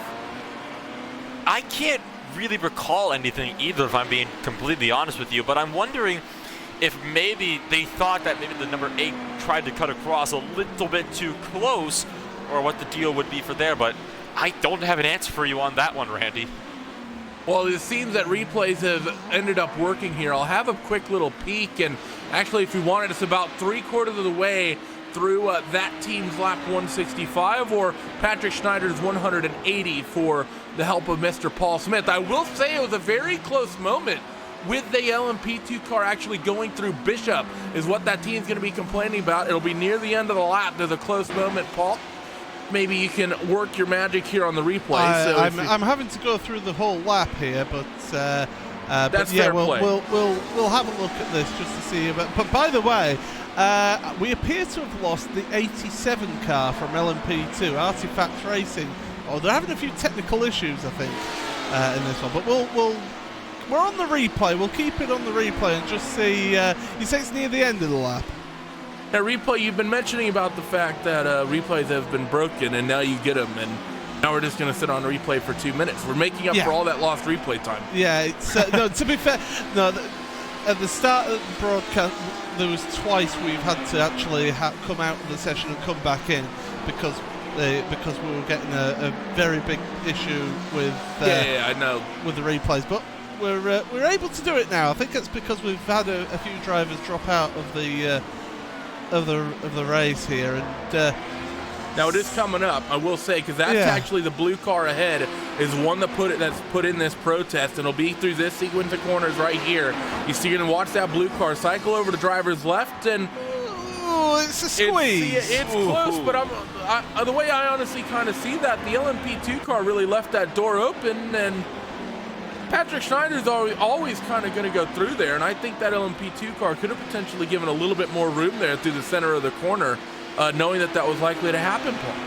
I personally, just having that one look there, I wouldn't even have protested it myself, but I'm not the one out there. It is a bit of a squeeze, I will say that. Yeah, they did just, I believe they may have touched, so on their onboards it looked a lot closer. I know you obviously didn't want to sit on replays from 5 minutes ago. That's a bit of a scary wiggle coming out of Tower Corner for that long, but there was a little bit of touch. It was definitely close. But yeah, I think I agree with you. I think I would have just been like, that was close, but just moved on. Team Chimera is up next, by the way, for Mr. Schneider in putting down a lap in terms of the LMP2 books. Now that margin has opened up to about 5 seconds. Team Pure Racing, Team Black, and actually, did we miss something? No, I take that back. My apologies on that one. I'm just not a smart human being. But regardless, we've seen the race clutch number 15 come down pit road. The number 8 car should be next, if I recall correctly, and then it'll be Matt Farrell last, correctly? It'll be the 20 it'll be the next. 20 that's next. Yes. So the 20 is 21 laps into its stint. The Pure Racing team is 18 laps into its stint now. So hopefully Pure Racing team decides to pit early. That way I can be right. Is what I've decided with this one. But what were you saying, Nolan? Go ahead. Well, I think Paul completely said it for me. The Movano is, a little further along into their stint, so we wouldn't be expecting to see them come down first. They have been the ones that come down first so frequently in this race as it is, and if they were not the first ones to come in, I would be very interested to see what maybe the strategy change might have been. Yeah, possibly. We'll have to wait and see with race clutch number 15 and Velazquez Reminick getting behind the wheel of that machine. Keeping an eye on LMP2. No super close fights there at the moment. But of course, that category is kind of in the midst of pit stop sequence. I believe GTE pit stop sequence should have pretty much cycled itself through. Second and third in that category is actually close, by the way, gentlemen. I'm seeing 2.7 seconds separating Jurgen Frank and SimRC versus Tumo Satilla and Logitech G Altus Esports. Nolan. Sounds good. So yes, the SimRC machines, that gap's slowly closing on in. We've seen the gaps, kind of accordion as the race has gone on in, like the LMP2 fields and the LMP1 fields. The question will be, will it be the same for the GTE fields? We haven't really, I don't think we've had much time to really talk about them with everything that's been going on elsewhere, but this battle for second, it is certainly seeming to close on in, and would not surprise me if it didn't really go away anytime soon, now that we've just cycled through their pit stops. Yeah, I think you're right about that, as we're going to be waiting and still seeing when these cars come down pit road in your LMP1 category. Again, we're expecting Movano to be the next ones to blink and hit pit lane. That gap's still sitting at about 5 seconds. They're about a third of the way around the lap at the moment. Is that number 20? Dealing with a bunch of clean air at the moment, 4.8 seconds out in front. Looking through, we don't have too many other close fights in the GTE category. A lot of gaps that are kind of stable at about 15 seconds. Actually kind of unique with this event, Paul. Typically you see the gaps get out a little bit bigger, but it seems like as I click through on a car-by-car basis, all the cars in this race, in all the categories, they seem to be about 10-15 seconds from one another. That seems pretty consistent. There's not really too many huge gaps out there. Yeah, it's been a really good display out here today, and I think actually Sorg Rennsport, by the way, have parked the car, the 23. I think they've had enough, so they're slowly dropping down our timing sheets here. But yeah, it's been really good actually. I mean, yeah, we have had 11 cars now. That's a 12 car retire from this race, but still, everybody's been keeping pretty close together in this field, and it's been really, really good racing. It's, on the whole, been actually really respectful and really close action. That's always good to see here as Matt Farrell will cycle another lap here. Pure Racing Team Black. Still neither of them yet coming down towards pit road. You know that call has to be coming soon. Last in-lap for that group would have been lap 165, I'm showing as their in-lap. So they should be down pretty much any time here, Nolan. We've been seeing about 22, 23, so could very well be this one. So the pit stops will be reeling on in for the rest of the cars in the field. It will be any time now, so it'll be the question of, will anybody try to go long? Will anybody try to, stretch it out by one more lap? Or will they just all kind of come down in one long stream? As we look up to the 20 machine, Movano Sim Racing team started on pole, and they have just about held the lead for nearly the entire race, it would seem. No, we haven't. I'll correct you there. They haven't held it for the entire race. They've been swapping between them and Pure Racing Team. It's been really good action between the two of them. I will say, however, this has been the longest that they've been able to hold on to the lead after pit stops. So it's been a good stint for them so far. Yeah, it should definitely. And we should be expecting, you're thinking full service probably this stop, Paul? We saw that from the 15 car. There's no way we're going to see triple stunning, you don't think, right? Yeah, it should be a full service, this one. That's why we're keeping an eye on them. The 8 car working its way through traffic down the Almond Straight as well. And here they come onto pit road then for their next service. So Paul Smith does his best Paul Tresswell impression and predicts the pit stop strategy as Matt Farrell will roll down the pit lane at a calm 45 miles an hour. Number 15 car has gotten a warning for lapping traffic, and that, Nolan, is actually our third place running car. So now that's two of our machines that are maybe in some dire consequences and potentially potentially having some close moments out there on the racetrack. Pure Racing Team number 8, the 15 car, driver swap, by the way, for that Movano Sim Racing team. Marcus Hamilton will be getting behind the wheel, and that's likely going to be coming with 4 new tires as well. Nolan. So I think it's interesting to see Hamilton, back in that car, because he is the one that we saw drive it completely down to the wall to get around Pure Racing Team, who will inherit this lead. Hamilton has been the quicker driver in this car. So this will be interesting to see how this will play out. The revs are already building. Putting on the tires, he is off and away. About a 38-second stop for that number 20 machine. Now will be a question, where will Schneider come out, and will they be going for a driver change this time? That's going to be the big question. I remember when you and I were talking earlier, Paul, about the fact that it felt like Patrick Schneider had been in that car a while. Patrick Wolf is, like I said, he had basically done a full extra stint before he got out of that car. That was 96 laps. Patrick Schneider is coming up to about the 96th lap of his stint, which will be right around, it'll actually be 192, 193 in there. He's currently working lap 190, so if they're doing, if they're basically doing equal bits here, should be Pat Wolf likely getting in the car to the end of the race, I think, for that 8 car when he comes down pit road. Yeah, that's what I imagine will happen here, as the 21 is onto pit road now as well for the Movano team in 4th with Will Tregurtha. But yeah, it should be Patrick Wolf getting into that car this time by, because there is a fair share rule in effect here, so you must have the quote-unquote second driver do a minimum amount of time in that car. How you choose to split that time, however, is up to you. So this team, Pure Racing Team, we've seen them do that before, do, as you mentioned, long stints with each of your drivers. And it's looking like that we're getting this once again, whereas Movano, they've been switching their drivers a bit more often. Yeah, there is definitely, some ebb and flow to that, Nolan, because it's sort of, on the one hand, if, your drivers like doing longer stints, you stay in the car for a longer period of time, maybe make the argument you get sort of used to the car for a long period of time, but you definitely do start getting some, I don't want to say exhaustion, but some mental, let's say, fatigue when you're in the race car.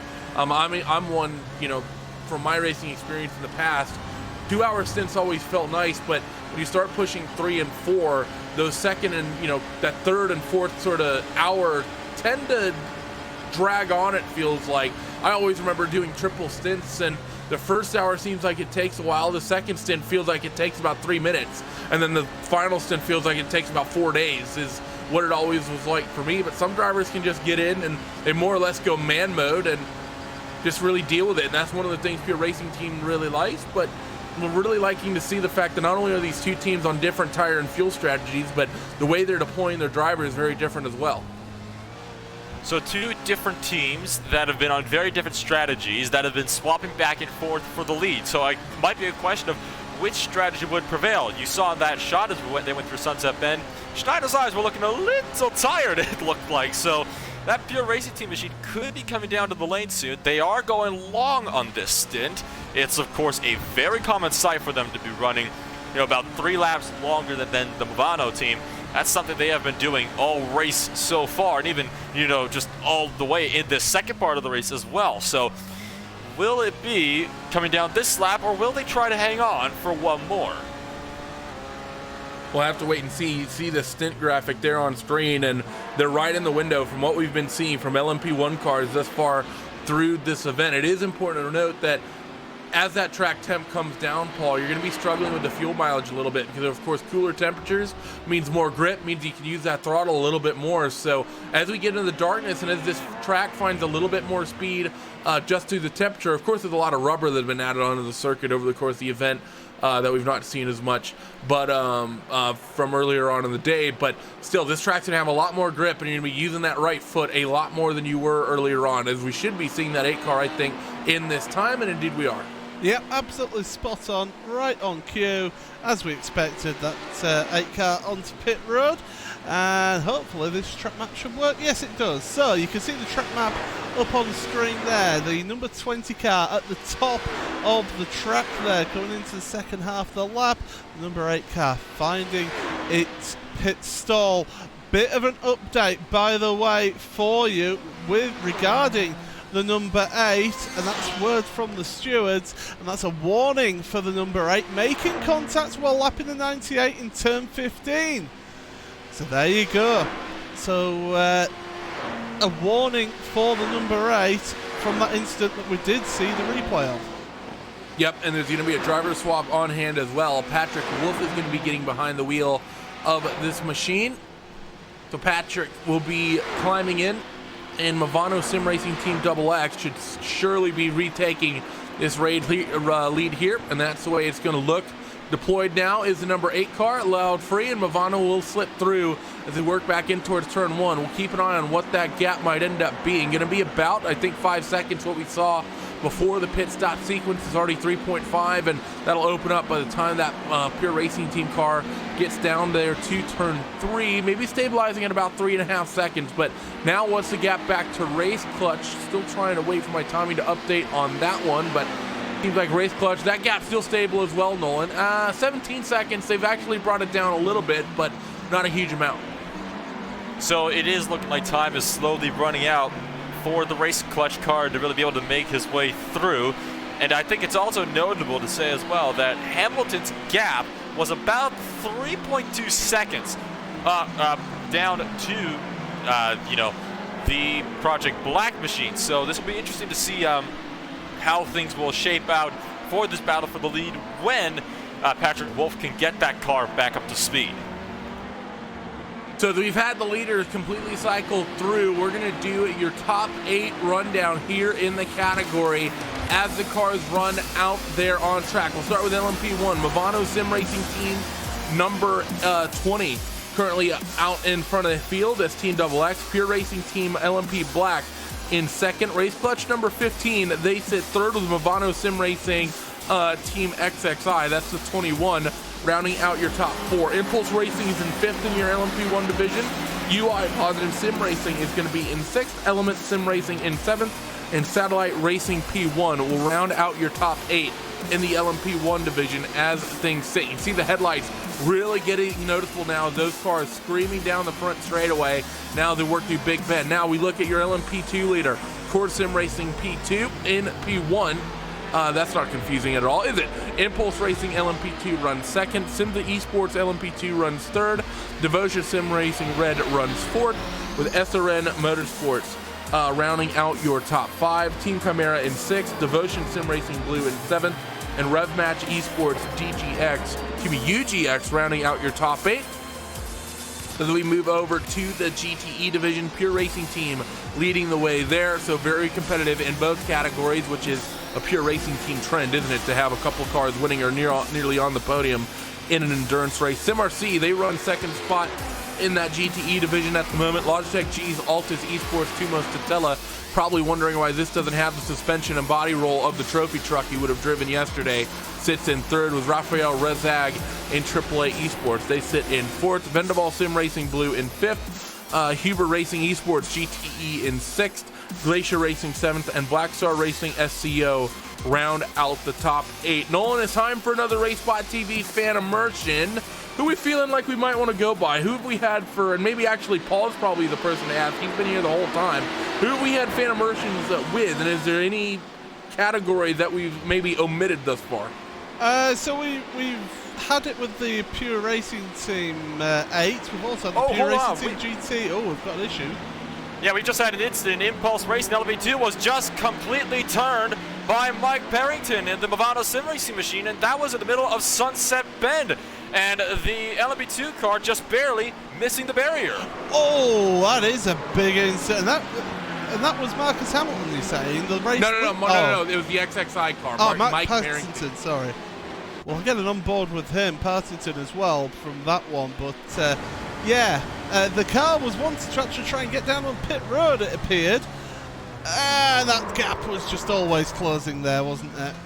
I don't actually know. I kind of feel like that LMP2 kind of entered turn 17, Paul, in the far end of the racetrack, really the far left-hand side, and he just kind of cut across the corner in the kind of an awkward midway point of the corner. Normally when you enter the corner that wide, you want to stay out wide because the bumps sort of in the center are really bad. Usually in the higher downforce vehicles, there's really 2 lines kind of through that final corner. You can either run the inside line, which is where the LMP1 was going, or if you get stranded up top, you kind of run the outside line because the bumps are a little bit more severe. You don't really see a lot of cars cut across sort of the center of the corner like that. I think if I'm the 21, I feel like I'm going to take that same line as well because I'm always going to feel that 55 is never going to try and cut that gap down. Yeah, the thing is, if that car was heading onto pit road though, he was taking a late apex to try and get the best run, but that LMP1 car just come up on you very, very fast into that final corner. Yeah, but I mean, at the same time, if he's planning on coming down pit road, surely he should poke the inside. He should set himself up because part of what I think really complicated this is not actually that car that hit him that I think complicated this. It was actually Nick Rowland in the Satellite Racing P1 car. They were in an Audi. They actually lapped him going through turn 17. I think that's the reason that Lennart Frick went as wide as he did entering the corner. But what you have to do is almost like oval racing to a certain extent, Paul. Like when in an oval race, when you're having to come down pit road, you do everything in your power to get to the bottom to come down pit road. And the same in this. If you know you're coming down pit road soon, especially at a track like this where the pit entry, if you're on the far left, you have to cut across lanes of traffic. You want to be across those lanes of traffic down the straightaway rather than through the center and exit of turn 17. Well, we'll have to see if a protest goes in there, and right as I say that, the protest has gone in there, so we'll have to wait and see what the stewards say about that. But you were asking me about fan immersion, weren't you? That's what we're going to be looking at doing. So why don't we go on board with your race leader then? Because we haven't really given them a lot of attention here. So let's go fan immersion with your race leading number 20 Movado Sim Racing Team.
Welcome back here to the Sports Car Open. 8 hours of Sebring. We have 2 hours and 20 minutes left to go here in this event. And, well, Nolan, it's happened quickly. Most racetracks, it seems to take a while, but with it being overcast here, we never really got a bright, fully sunny day, and now we are pretty much fully pitched in darkness, and you see these cars ripping around here, full headlights. Not a lot of lighting for these guys to really work with. You can see some ambient lighting sort of off the racing surface, but there's really not a lot of track illumination that you might get a lot of other road courses throughout the world, so it's really going to be pitch darkness for these guys to deal with. Yeah, that is true. The only place where these guys really get the proper lighting is, of course, down the front straightaway. So it's going to be interesting to see how these drivers can, work their way through. Night driving, of course, is always so much more difficult than day driving. Your field of vision is just so much more limited. You really have to rely that you can't see the cars in front of you all too well. You can really only see them once your headlights illuminate them. Other than that, you just have their own headlight beams to go off of, and of course, their tail lights. So it'll be interesting to see what this race will bring to us as we finally go racing down into the pitch black of the night. And of course, I mean, Nolan mentions how difficult it was. I mean, that's why we've seen in the last handful of years, especially on LMP1 cars, how bright those headlights have gotten. I mean, I remember watching some of the onboards from the Audis and the likes of the R18s and the R15s and the like at Le Mans in real life. I mean, those headlights were pretty much about some of the brightest in the world, and they were bright for that exact reason. And it wasn't necessarily so their drivers could see. I mean, they had some of the best drivers in the world. It was so that the other drivers could see, and probably in particularly many of those in the AM category running both GT-AM and LMP2 in real life. And it's definitely a wise decision, I think, if you're running in a real world. Get the brightest headlights that you can get, not only so that you can see, but so that you are seen. Yeah, absolutely. Just have a look at a battle, actually. 5th and 6th place in your LMP2, as well as your leaders were swapping times. But these two, absolute nose to tail here as they come out of turn number 1.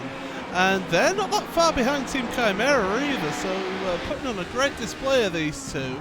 And one thing that nighttime does actually is it lets us see the dashboard a little bit clearer as well. Although we don't get all of the data that the drivers will get on our end of things, we still get to see at least the gears and the revs of that car. Yeah, that's something I'd love to see as time goes on, somehow getting more of that data on the dashboard.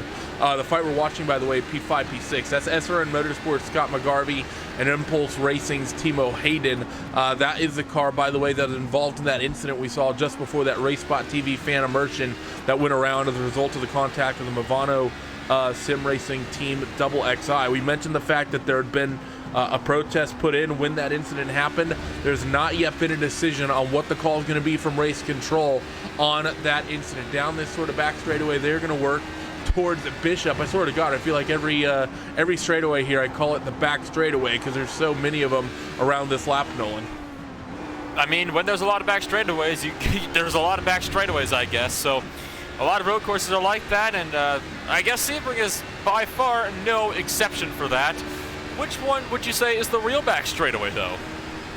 Likely the one that they're on, I would likely define as the real back straightaway, because this one is coming on to the front straightaway. Scott McGarvey actually catches one of those bumps through turn 17, not that great, and he gets some traffic as well with a Ferrari. That was Torque Freak Racing Radion that he got held up behind, and here we go. Fight's going to be on. 5th in your LMP2 division. Up the inside goes Timo Hayden in towards turn 1, and that Ferrari going to work as a pick for Timo Hayden, and he's going to be able to pick that spot up. And now Scott McGarvey, he's going to have to put the chase on if he wants to continue this fight, all the while getting these guys getting bigger and bigger in the rear view, Paul, of Ben Tusting and Team Chimera. Yeah, so these two are really making sure that they work the traffic and work between each other, and that move was needed by Impulse Racing because they'll run a bit wide through the hairpin. You can get away with it a little bit by getting on the power on the exit of the corner, but did lose about a tenth or so through that right-hand hairpin at the end of the straight there after Big Bend. But yeah, it's really pushing that car is Timo Hayden. In fact, we saw through turn number 1 there was a little bit of a wiggle when they were making the move alongside that SRM Motorsports car. And Paul mentioned the fact that he's pushing Nolan, and I think the thing is, if you're Timo Hayden and Impulse Racing, 2.5 hours left to go. They just got caught up in that incident. I think they had to make sort of an unscheduled pit stop. They're probably just going to go as quick as they can, I think, for the rest of this race. I don't think they're going to be driving to any sort of fuel number or anything like that. After their strategy got somewhat, let's say, compromised with the contact with that other car, I think we're likely going to see them going flat out to the checkered flag. I mean, it is crunch time. We're coming down to just 2 hours to go in this 8-hour race, so the final quarter will be coming up, and I think that's when we can see a lot of drivers starting to go a lot more flat out right through to the end once the final stops have been completed. But it looks like Hayden might be looking to get on that early. He's continuing to slowly reel in Ben Tusting, so this will be interesting to see how this fight will shape up, because it is certainly closing. This fight definitely closing in, as 1.5 seconds currently the gap. You see another LMP2 car in the mix. That's actually laps down. That's the World of Sim Racing team out there currently running in that 10th spot. They're actually still relatively close with a car in line as well. 20 seconds back is NAB Racing with Nick Tisson behind the wheel of that. But lap traffic coming up and through. Logitech G Altus Esports Tumos Tatella is in the mix of this one, as you're going to see those prototypes start cycling through in the rear view and across your screen. Next is going to be Tyler Hervias of Sim the Esports GTE. Now, those cars are not actually fighting for position either, even though they're in the same category. Lappers there, and that's what's so difficult here, Nolan. It's not only dealing with lap traffic, but lap traffic in different positions, and they're all intermingling with another. As there goes the Porsche and Tower getting, I don't know if there was contact involved there, if Tyler Hervias just got somewhat intimidated off the racing line, and I think that's what it was. I think he was focused on the rear view, and that sort of is an awkward part of the racetrack to deal with traffic, and I think he just sort of locked up or got that car loose under the braking and just never really was able to get it back underneath him, and he ends up off wide. That was a weird one, to say the least. I don't think I've seen a GTE go off like that for quite some time. It was so close with that LMP2. I thought for a second they did make contact, but looking at it again, it just does not look like there was. Of course, that LMP2 was really getting fresh with him, trying to find a way through. And there you see him trying to work the wheel, trying to collect it. That car never went all the way around, so he will get away with just a little bit of an off-roading excursion. But a very interesting one for the Simsa Esports GT machine. Of course, Paul, I mean, I know you would have dealt with this as well, doing some of the events you've done. I know you've been out there with dealing with faster traffic. I don't really think that's anything on Hervias. I think if that LMP2 car is not in his rear view, he doesn't make that mistake, especially going through that corner. I mean, that is one of the most difficult sectors of this racetrack, dealing with traffic, because you're constantly turning the car to the right, going into a braking zone, you're turning the car to the right, and I mean, it's difficult to manage the lockup, especially on the rear tires going into there on the brakes when you're just looking out the windshield. But when you start having to kind of keep really an entire eye, not just half an eye, but an entire eye on the rear view of what that prototype might be doing behind you, it's very easy to make that mistake. And I actually think part of what caused that is I think he clipped the curb on the right-hand side, and I think that's what initially upset the balance of the car. Yeah, it was definitely clipping that curb and then getting on the brakes then whilst the car is still upset. That sent it round as Impulse nearly end up around themselves on the exit, the exact same corner we're talking about. Some big drama for the 55, and SRN, they're going to make their way through, are they? They're still side by side. Good grief, guys, give each other room. That's what they're doing. SRN making ahead. Impulse Racing has some sort of issues trying to see what actually caused that. And yeah, that was just all on their own, getting out onto the curb. I was looking somewhere else as that was mentioned, but a little bit of a half spin, Nolan, and that's about the third or fourth really moment that we've had that could have been a big calamity and big drama that was sort of just a half spin or something like that. That could have really been disastrous. Oftentimes when you go off on that curb, you're getting spat out into the wall, either on the left or the right. So good driving from Hayden to keep that car settled. It looks like it just got 2 tires onto the dirt, and that's all it takes to send these cars around, especially when they're under throttle. So now Hayden, after having a close battle with McGarvey, trying to reel that 74 car in, but they of course have the race clutch 16 machine right behind them, and we have had another penalty, a drive-through for the number 21 for causing a collision while lapping the number 55. That was the one, that was the crash we saw in the replay right before we went to the fan immersion. So that's the Movano Sim Racing LMP1 car, the second place running Movano Sim Racing LMP1 car, and that's going to be disastrous for them, Paul, because actually if it's a drive-through, looking at the gap, 23 seconds right now, the margin. That'll be close. That's going to be they're going to be on top of each other, I think. Well, you lose about 22 seconds cone to cone, and that's not including slowing the car down and getting the car back up to speed. So I think that Movano will actually lose the position to Impulse. Although saying that Impulse is 24 seconds behind, that will be really close when they serve that drive-through penalty there for the 21.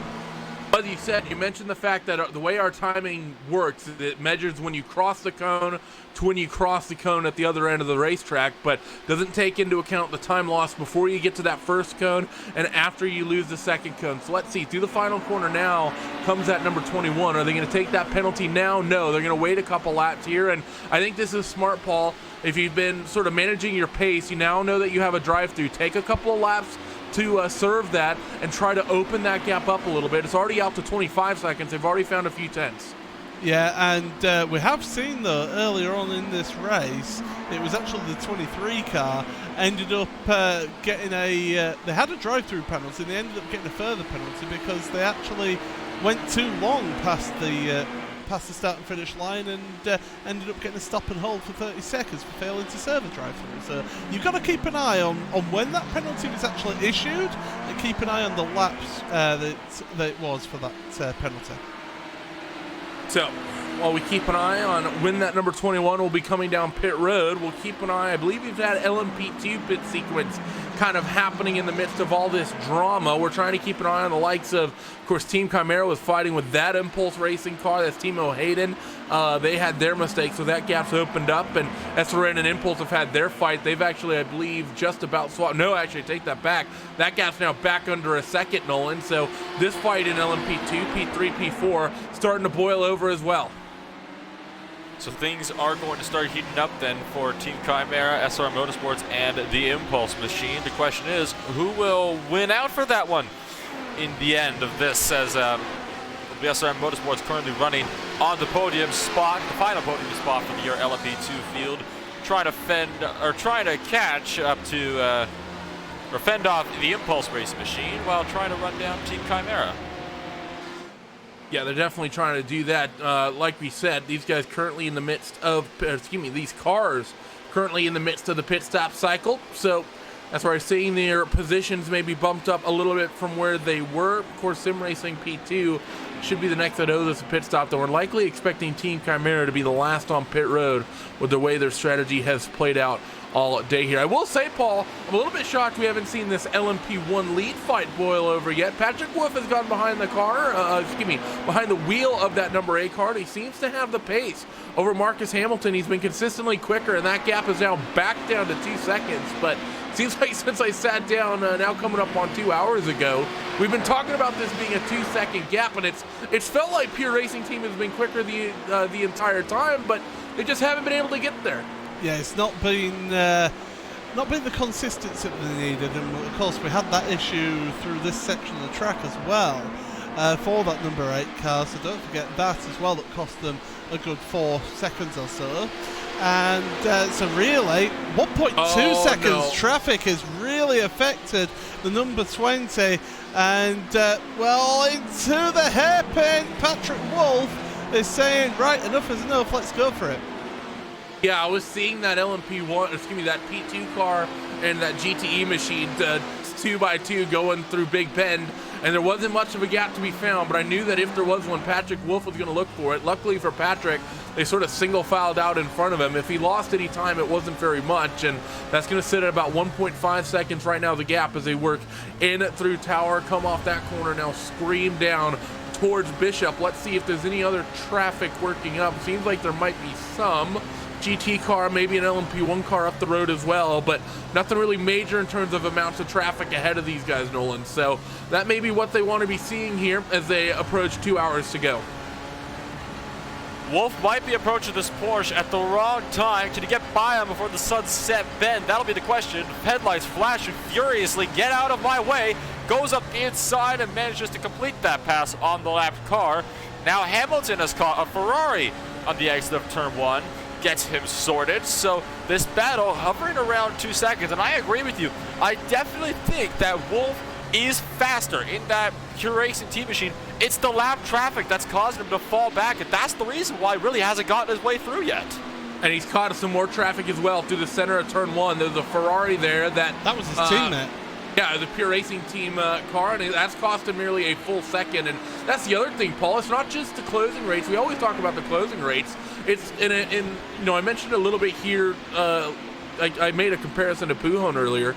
It's just crazy to me. It's one of the reasons I love Sebring is how little a GT car can really feel like they're around an LMP1 car and how much that affects the time, that affects the gap. Because really it felt like Patrick Wolff was by that Ferrari in the blink of an eye, but it costed him a second in the gaps and in the margins. Yeah, and it's amazing how it ebbs and flows throughout this track and throughout this event. So yeah, really good stuff. I'm looking back at this battle for 4th place in your LMP2 battle. However, Scott McGarvey does always a pit stop anytime, so that battle will get broken up very shortly indeed. But it's been great battling in LMP2. Not really been many battles in GTE in the last 2 hours. We've only got 2 hours remaining. This race has flown by here for me. Yeah, the first 4 hours went very quickly as well for me, Paul, considering I was asleep for them. But I'm actually looking. We have to be coming up very soon on this limit, right, Nolan? On the double XI. Have they come down? They've not yet served their drive? No, they did. Yeah, they did. Yeah, I see it right there. So they managed to keep their gap, it seems like, for the most part. So my apologies on that one. Didn't catch the fact that they came down pit road. But did you have a positive sim racing pit then? Is that what's happened? It was Impulse. Excuse me. Yeah, they pitted on the lap that Movano served their penalty. Okay, now I'm seeing that in the chat. I'm seeing Nolan mention that. We're monitoring 2 Impulse cars, because between one and LMP1 and one and LMP2. I thought that was in reference to the one in P2, because of course they're still in this fight that they've now opened up over the Simza Esports LMP2 of Alex Traynor. Of course, they were fighting with the SRN Motorsports car as well, but Alex Traynor very close in that fight, as well as the fact that they're involved with Team Chimera, Ben Tusting behind the wheel of that one, and they are still catching Team Chimera and reeling Ben Tusting in, who's doing everything in his power. We have actually as well, by the way, here, Nolan, LMP2 car has, it seems like, made their pit stop, so they're on and they're good for probably about the next 40 minutes. So for another 40 minutes then for the LMP2 machines, but if they continue to follow that 40-minute strategy, we got about 2 hours left, so I'm trying to work the math out of my head here. That leaves them with about 2 stops, give or take, left to go yet in this race. So if they try to run that now, they could potentially make it to the end on another 2-stopper, but they might change that strategy up because, again, 2 hours is left, so still got a quarter of this race left to go, and that's still plenty of time for something big to happen. Yeah, I think it's pretty unlikely they're going to be able to stretch that, Paul, considering P2 cars typically go under the hour anyways, and this category in LMP2 is already fuel limited. It's fuel limited on top of that, so it's going to be definitely maybe 3 to get to the end. It's definitely going to be 3, I feel, for pit stops, but one of those will be a very short. Although actually, it'll be a short splash and dash. Team Chimera might be do in the too. window. Yeah. And this could definitely open up something insane. Now, unfortunately, Chimera has not had the pace here, Paul, to really be relevant, I think, for the win, because right now the gap is 40 seconds. And that's after your race leader has pit and before Team Chimera has come down pit road. So in terms of Chimera, as far as fuel economy is looking, I don't think they're potentially in this for the win unless they find some way to find some speed in this last 2 hours of the race. But if they can stretch it out to a 2-stopper and cut a stop out, I think a P2 is very likely. Yeah, they could certainly see a P2 in their lives here, and that'd be great to see for them, because they started this race with fuel numbers in mind and saying, right, we're going to go long in this one. You mentioned it when you joined us, that is something that they do look at doing, and it seemed to work out so far for them. But of course we've got to wait for those final splash and dash, because I do think that final stop for all the rest of the field who need to make a final stop, an extra stop compared to Chimera, it will be a splash and dash. So it's how how close they are to those other cars as to what happens there. Judging based off Josh Chin's stints and some of the other stints that car has done, I think that car is going to be down on pit road somewhere around its lap number 200. They're currently working lap number 195, so I think 198, 199, 200 will be about the window that we look at. Ben is reeling in actually that race leading car, by the way, so it'll be interesting to see how that pans out. Take a look actually back at LMP1. Something's befallen. It's Patrick Wolf just caught horrible traffic the last couple of laps, because I'm seeing that Pure Racing Team car falling way off the pace here, Nolan. I'm seeing nearly a full second a couple laps ago lost, 3/10 the last trip around the racetrack, 6/10 another lap. Patrick Wolf has gone from being the fastest car on the racetrack to average. Well, I can answer that, and the answer is yes, he did catch lap traffic at probably the worst possible time, all the way through turn one, really just about the first sector, including that Audi LMP1 in their class. So he's been held up now by inter-class traffic, apart from, traffic in other classes as well. So things are not looking good for Patrick Wolf's run to the lead. And, going back to it, I do believe that Wolf is the faster driver, but it's this traffic, it's just completely killer to his momentum. Yeah, I mean, it's definitely the situation. I can definitely, on top of that, we've not seen that race clutch car be nearly as close. I believe we've had race clutch actually recently come down pit road and take their pit stop cycle, and yes, they did about 4 or 5 laps ago. So we're only a couple moments away from the pit stop sequence. This is actually going to be really interesting in terms of fuel, Paul, because I don't think there's going to be a window for either of these cars to cut a pit stop. But however, the margins are going to be so close for the splash and dash. We normally expect somewhere in the realm of about 45 minutes, and we've been talking about the fuel strategy. Race clutch 15, they may be somewhat falling out of this in terms of strategy, just on the raw fact that they're going so much longer. That said, there might be some tire strategy you can play here, and I think with the the track temperatures coming down now that it's fully in the darkness, I think we might see a triple stint window potentially come in, especially with a short final stint. It'll be a gamble, I feel, and I think that towards the end of the race you would be struggling with the tyres, but it could be something that you do actually do here. So definitely, it's only on the cards here, and you could do it. But yeah, we are properly in the night time now, aren't we? We're struggling to see the cars and the numbers unless they've got those illuminated number boards on the side. Not all the cars do have that. The LMP2 cars don't have that, so we struggle with those cars. But the GTEs and also the LMP1s, we are seeing that. But yeah, this is really bad. And look at the traffic in front of your race leader now. If I were them, I'd actually just come onto pit road now, because the due a pit stop, you might as well put it in now when you've got a huge queue of traffic. And that's exactly what they're doing here.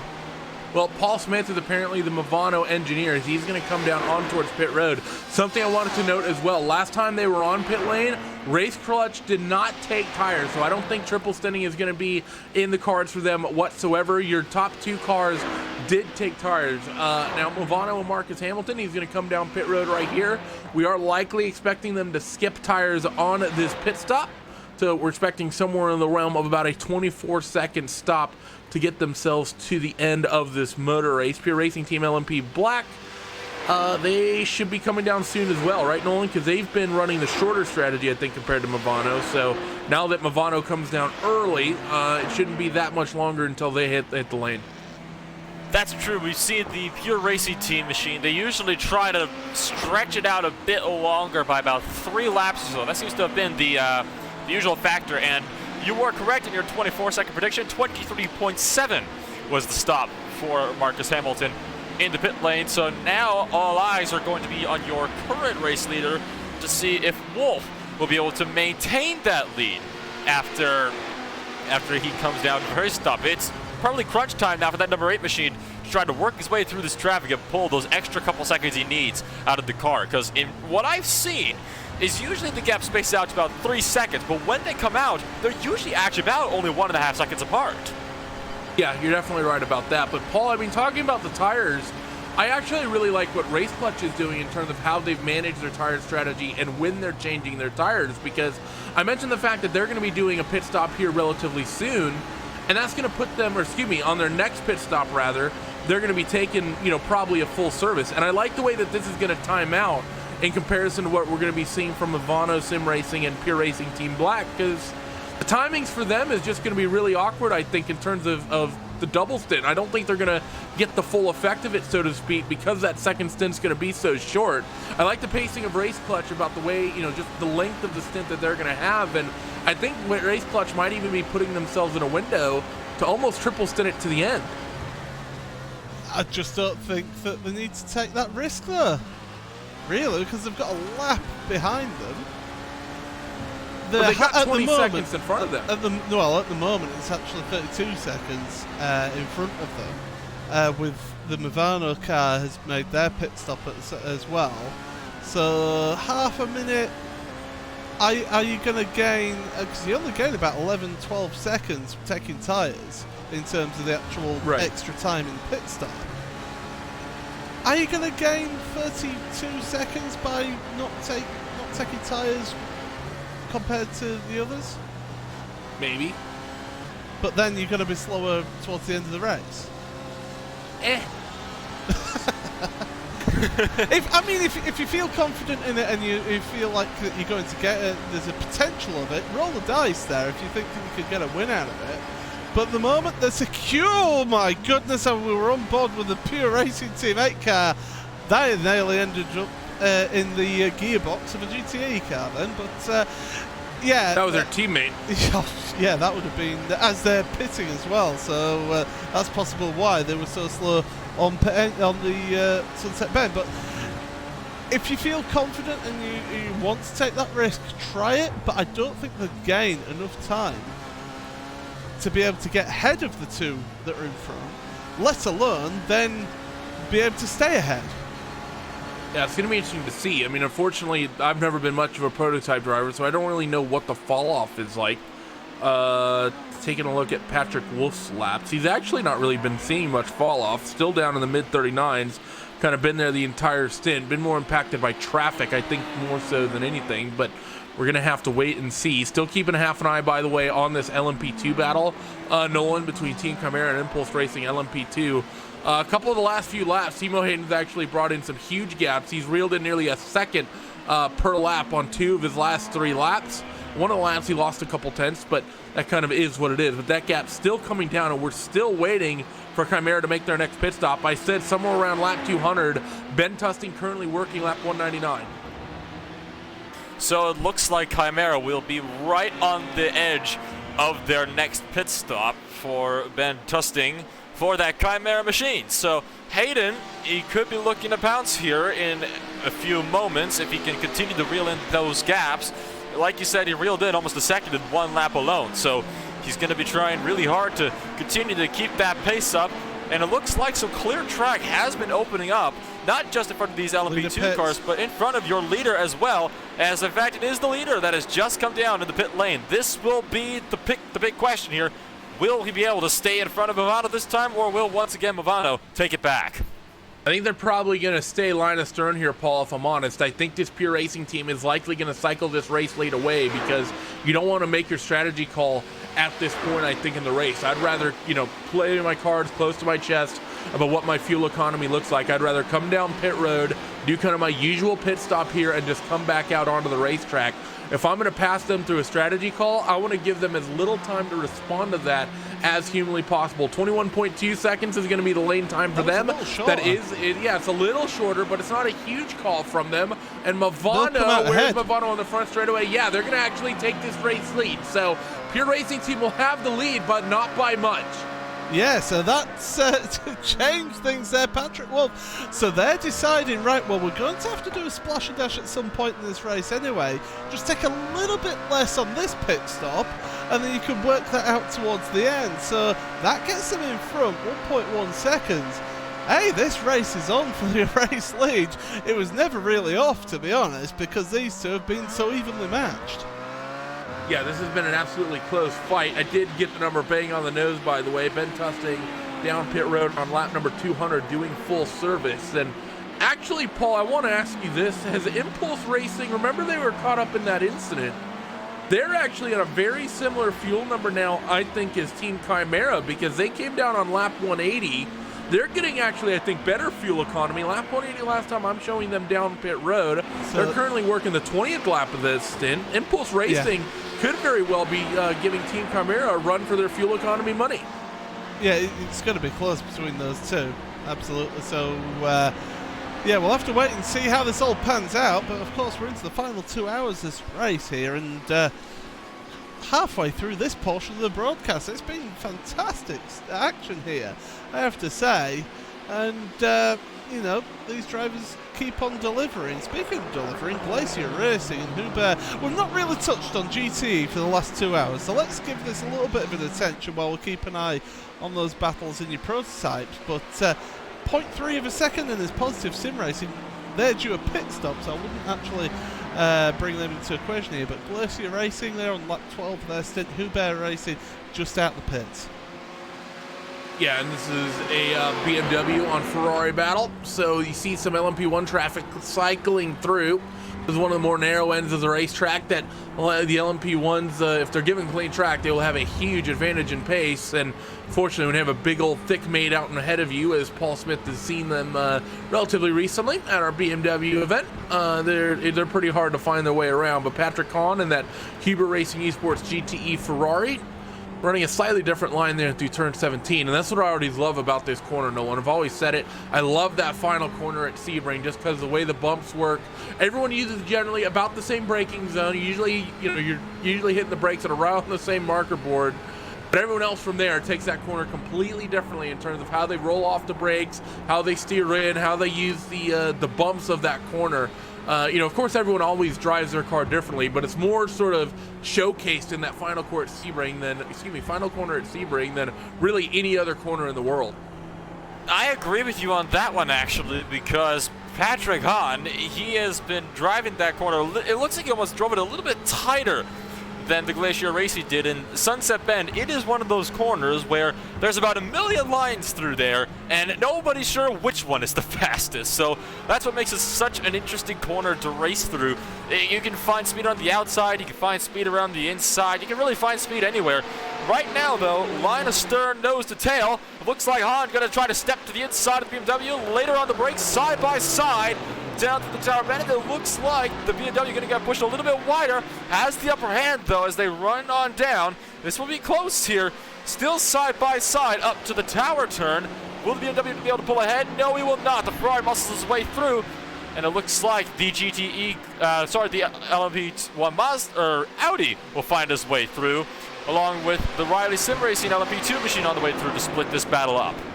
Mazda LMP1 is confirmed by Nolan Rempel. Thanks to Dyson Racing for those coming in, as Patrick Hahn is going to reign supreme there, as Paul Smith was very much entertained by that. But Patrick Hahn will hold that position, and very difficult place there for Mr. Miko Ruskala to ever hold on to that there, Paul. Around the outside of Tower, I mean, the inside line at Tower, we always talk about most corners at road courses, the inside line's where you want to be, but the inside line at that corner in particular is banked actually a little bit more. You kind of drop into it. It's almost like a bit of a carousel effect in a lot of ways. So the outside line really doesn't work. So it's always phenomenal when someone can hold the outside, but it's very, very rare that that ever really happens.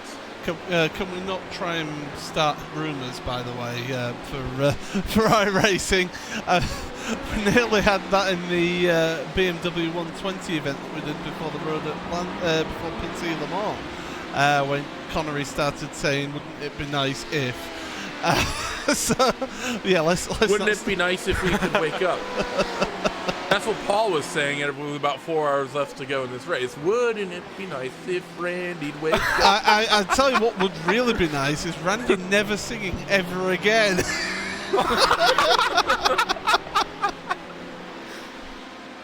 Oh dear, I think I can do that for you, Paul. I think we can definitely strike some sort of bargain in that regard for sure. Gap race lead, by the way, Mr. Nolan.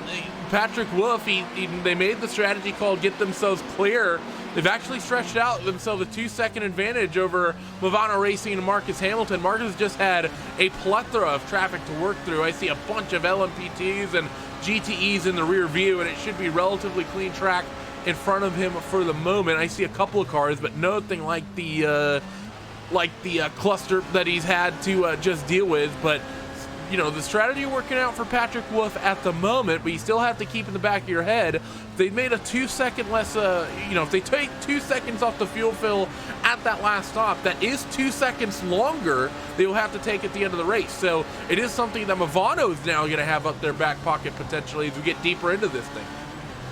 You know, that's very true, and right now the way it sits, and my math is probably going to be wrong here, but if both cars were to come down into the pits right now for that splash and dash, just theoretically speaking, obviously they're not going to, they would come out just about line astern. So this is a very interesting battle to be keeping an eye on, and when we get down to that final pit stop, it's going to be really, really tight, especially on the fuel for both of these cars. I think them taking that 2 second less of fuel, that is what earned Patrick Wolf the lead, because he came out just a second ahead of the Movano Sim Racing car. But he's still got, like you said, that extra 2 seconds of fuel he's going to have to put in later or factor in to that later pit stop. So he's got to really put the power down now, get that gap while he can, so he can still come out ahead of Movano despite the extra 2 second slowdown later on. And I think as well, Paul, I think what we're likely going to see Patrick Wolf do, they make that call to short fill the car just a little bit before they get back out there on the racetrack. I'd love to see them sort of do that all the way to the end of the race, because that's really going to put the pressure on Marcus Hamilton and Movano Sim Racing team, because now every 40 some odd minutes whenever they come down pit road, they're going to see that number 8 car having stretched that gap by a couple of seconds. And that's really going to make them push, and you could potentially force mistakes there from the Movano Sim Racing team. So, of course, I mean, there's usually 2 ways you can play the strategy when you're expecting a short pit stop. You can either just keep filling up, like we're seeing from the likes of Impulse Racing, LMP2, and Team Chimera, just fill up all the way, and then take a really short final stop. Or you sort of get to the point that you can start bleeding out pit stop time, and you just start shortening that fill time by 1 or 2 seconds, and you do that over the course of several hours, and it really ends up adding up. And I think over the last 2 hours, considering we're expecting these guys to probably make 3 more stops, maybe 2 depending on how it times out, I think if these guys take a little bit out of the fuel tank at the next couple stops, it is where it's really going to put the pressure on Movano. Oh, by the way, Pat hit some traffic, gap now down to a second. I think that's the longest question I have ever had to listen to. The answer is yes. Also, give me your explanation on the voting that just happened in the UK. No. So what's happening here? So one thing that's worth pointing out about the idea of taking a little bit less fuel at each pit stop there is that it means that you're carrying less weight in the car by about a kilo or 2. It does give you that little extra bit of time on the car in terms of lap time, but it also gives you a little bit less tyre wear as well, because you're not going to work your tyres quite as much, because you're not carrying quite the same weight as absolutely brimming that car. So it can actually work out in your favour if you decide to work that slightly shorter pit stop each time rather than absolutely brimming the car, and you can see that effect work towards the end of a race. Yeah, you definitely can, dude. By chance, Paul, or even Nolan, what is the actual fuel? How much fuel do the LMP1s actually hold on board? Oh, don't ask me. I don't know. I know the GTE cars. You're talking roughly 30-gallon tanks, which is gonna, come in right around. Actually, no, it might be 100 liters even now that I think about it, but it's it's 100 liters, which is going to come. That'll come through at about 23 gallons, I want to say. Doing some quick math, but I think these cars, if I remember right, they're slightly lighter tanks, but of course these are lighter cars as well. So it's somewhat similar to Formula cars, Nolan, where even though Formula cars don't have the largest fuel tanks in the world, because they're so light, the fuel load is going to impact them a little bit more. That said, LMP1 cars with their hybrid systems aren't particularly light either. They really aren't. These cars, despite being, of course, lightweight in comparison to maybe one of those GTE cars, they are still kind of heavy on their own with that hybrid system. So it's an interesting fact, the whole weight and fuel distribution in itself. So that gap did close less than 2 seconds, and it actually broke up a little bit, as you had seen on board of the Movano car, nearly getting cleaned out by a Ferrari that I guess didn't expect it to take the wider line through. That Ferrari ducked back down to give him the space required. So it's still heating up. This battle is still far from over. About an hour and 45 minutes remaining. Yeah, an hour and 40 minutes and 23 seconds is what I'm showing on my race timer, and that definitely lines up with Paul's. So shout outs to Mr. Simon Grossman for the consistent programming of ATVO. But yeah, this is going to be an interesting fight. Oh, don't laugh at that, Paul. Don't laugh at the ATVO plug. They do good work. No, it's the way that you gave that plug which was making me laugh there. But no, it does. It absolutely fantastic programming from you. The ones and zeros perfectly aligned. What happens if there's a 2 added in there? Then you're dealing with assembly, and then no one wants to do that. But Patrick Wolf, actually, I have no idea if that's the situation. So there's probably a computer science major or something in the chat who's probably writhing in pain at that joke. But regardless, 2 seconds now. The gap. Marcus Hamilton dealing with a little bit of traffic entering turn 1, but not on the exit. So he'll actually be able to maintain plenty of speed as he flies through there. Another lap car will separate your leading LMP1 machines. As really this race, Paul, I mentioned it earlier, the fact that nothing's really boiled over yet, especially in the fight for this LMP1 lead. It seems like we're getting to the point. It's almost it's like we're watching a pot, as they say, a watch pot never boils. We're coming up to that point that it's like, oh, we can nearly put the T on, but we're just not quite there yet. We're about, I think, a pit stop away from it. Oh, please don't talk about food cooking because I am really hungry. But yeah. Would you like to bring up the picture-in-picture so we can go over certain chicken restaurants' menu? Let's not do that again. This isn't the Daytona 24 hours. Oh man, we talked about that on yesterday's broadcast as well. But yeah, so it's our closest battle on track. This is I say that actually. Impulse Racing, their LMP1 car, is about the same gap between them and the 21 after they served their penalty. So that's quite close now between those two. And again, it's that traffic and how you work that out that kind of helps with those gaps. But really, everyone else has just gapped out that bit throughout the field. And it's just these 2 battles on track that are really the closest out there. And that feels quite strange to say about an LMP1 battle being the closest. It's usually GTE that's the closest on track. Well, I mean, that's the other thing, is that GTE here, Nolan, has still been very competitive. I mean, just going down the gaps that I have 15 seconds P1 to P2, 12 seconds P2 to P3, 17 seconds P3 to P4. I'm not sure the gap P4 to P5 at the moment because the Devotion Sim Racing blue car was drawn from the event after damage is somewhat affecting my lap time. 40 seconds as that updates. And now this could affect timing of other cars. I do have 2.5 seconds still between Patrick Hahn and Mikko Ruskula, but that's a gap that is opening up and not closing, so it's not particularly tight. 23 seconds between Mikko Ruskula and Mikko Nurmi. I mean, the gaps in GTE are all close, and I'm sure that once we get to the final hour and the final sequence of stops, there's going to be some interesting things happening and potentially cars jumping others with fuel strategy and the like, but just at the moment, they're not all on top of each other, and really, this is the one we have to track because of it. Yeah, I'm going to be honest here. I don't think I've ever had a race where we've had 2 LMP1 battles that have been just quite this close for so long. Like, usually, like you said, the battles are down in your GTE field, and I can attest to this in other even sim racing broadcasts, like the 6 hours of Interlagos from last year in the Neo Endurance series. So it's curious to see the LMP1 battles so spread out from each other.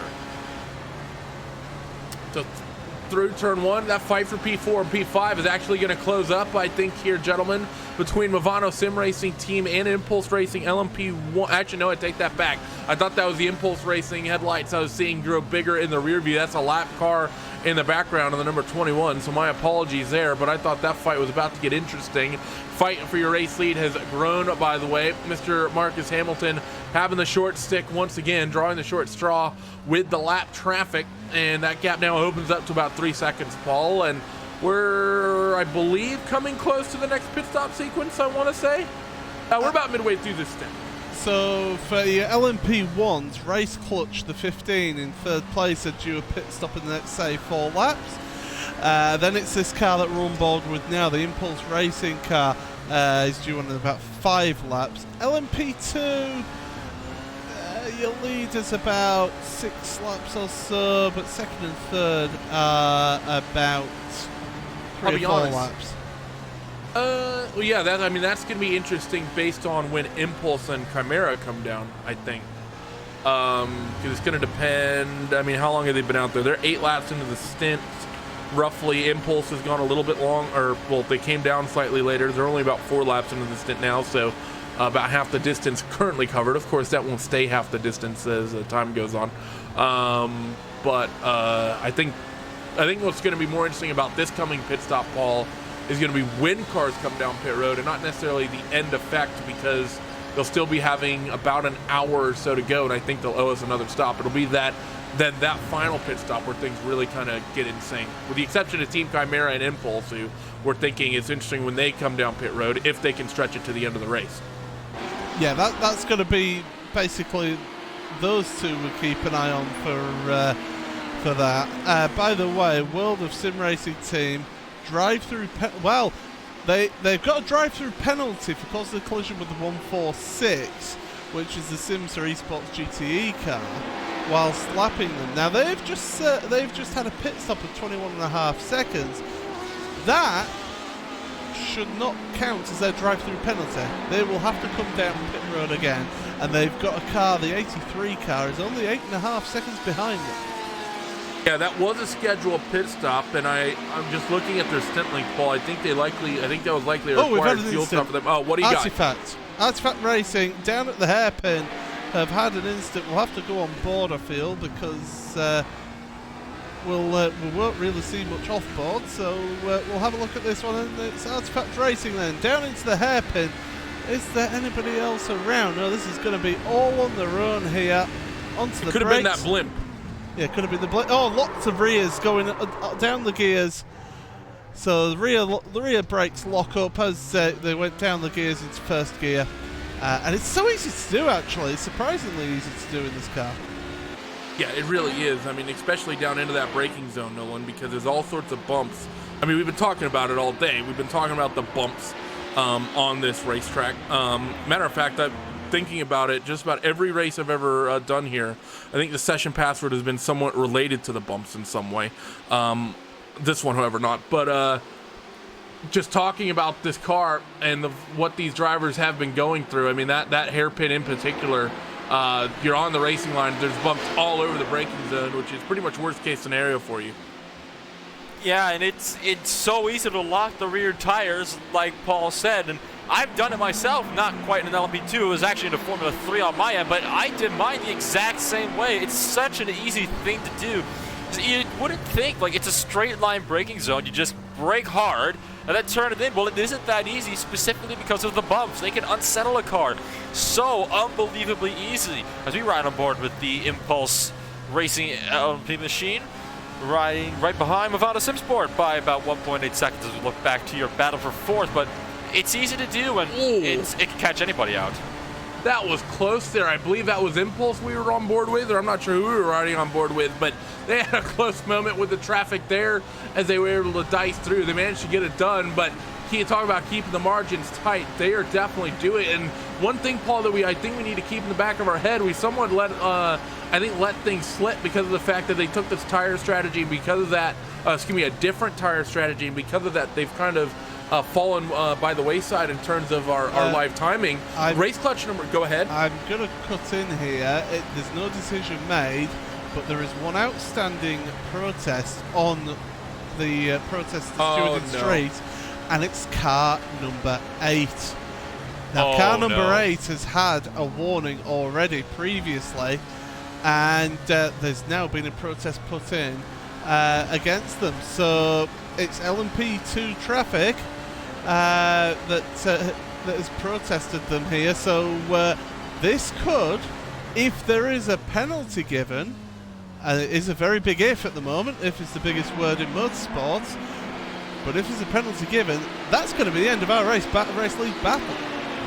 I'm going to have a quick look because, of course, we have the lap information on the protest sheet. I want to see what exactly they're going to be looking at in terms of how bad this is going to be. I'll be honest, my quick look at the replay, was I on the wrong lap? No, I was on the correct lap.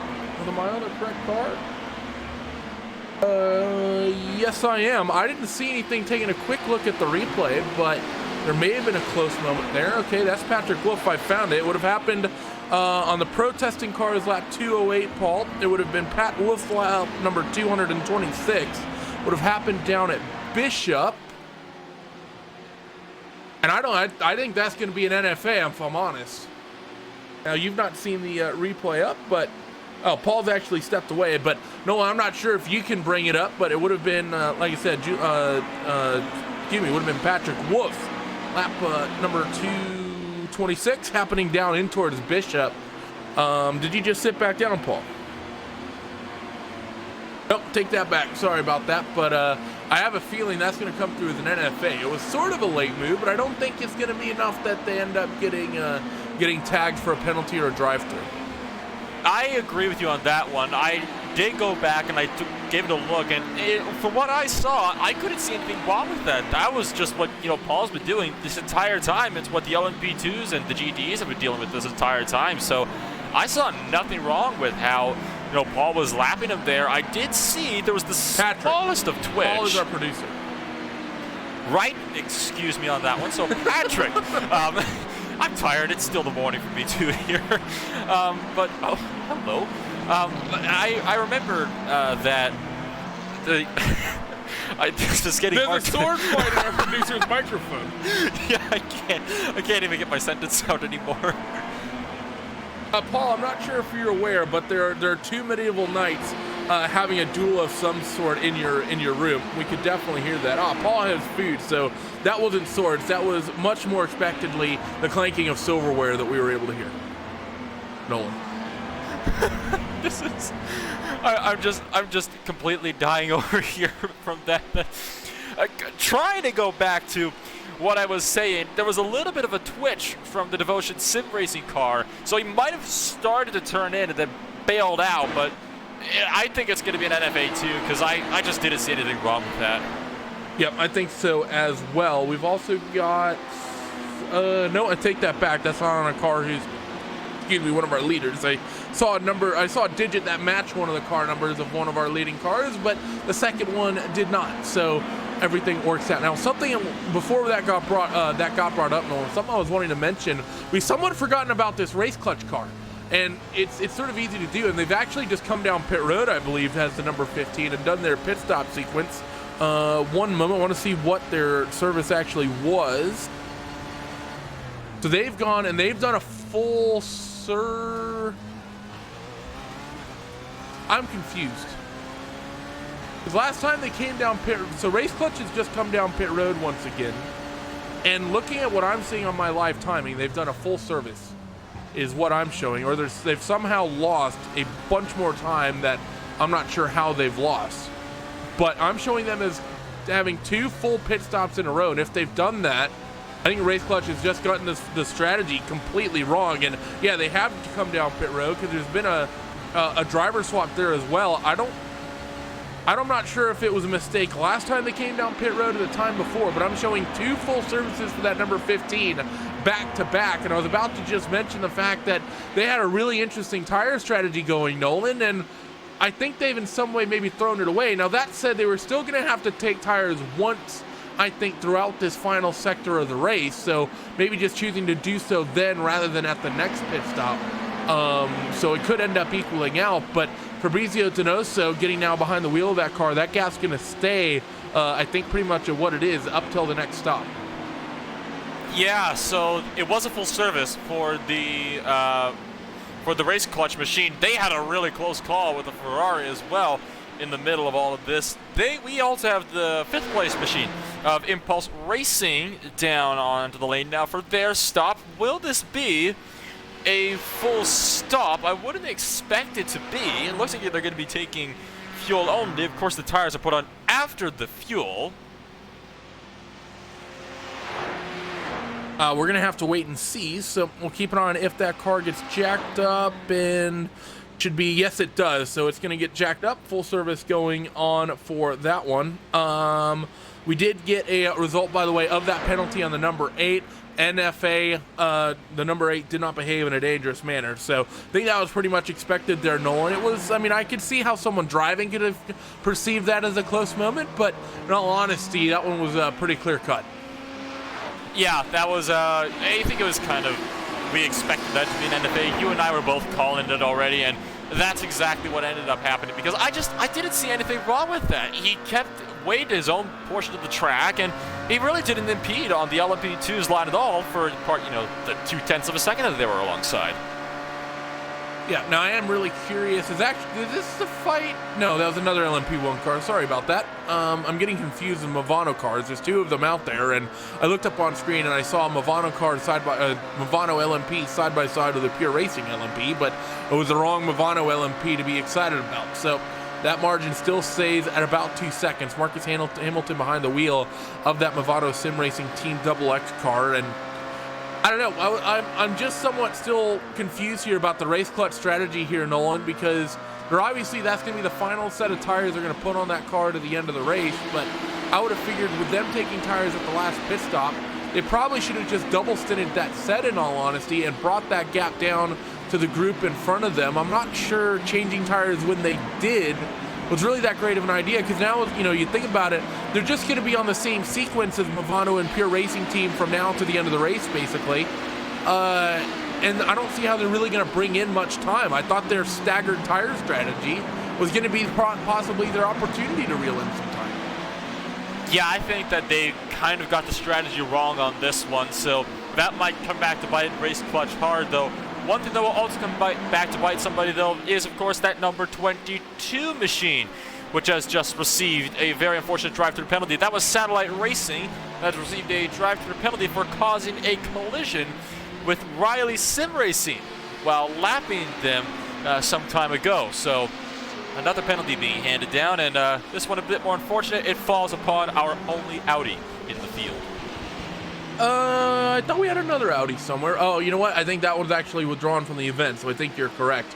But yeah, so unfortunate there. The sole representative of Audi going to be getting tagged with a penalty. Patrick Wolf will go by the start-finish straight in the pit entry once again.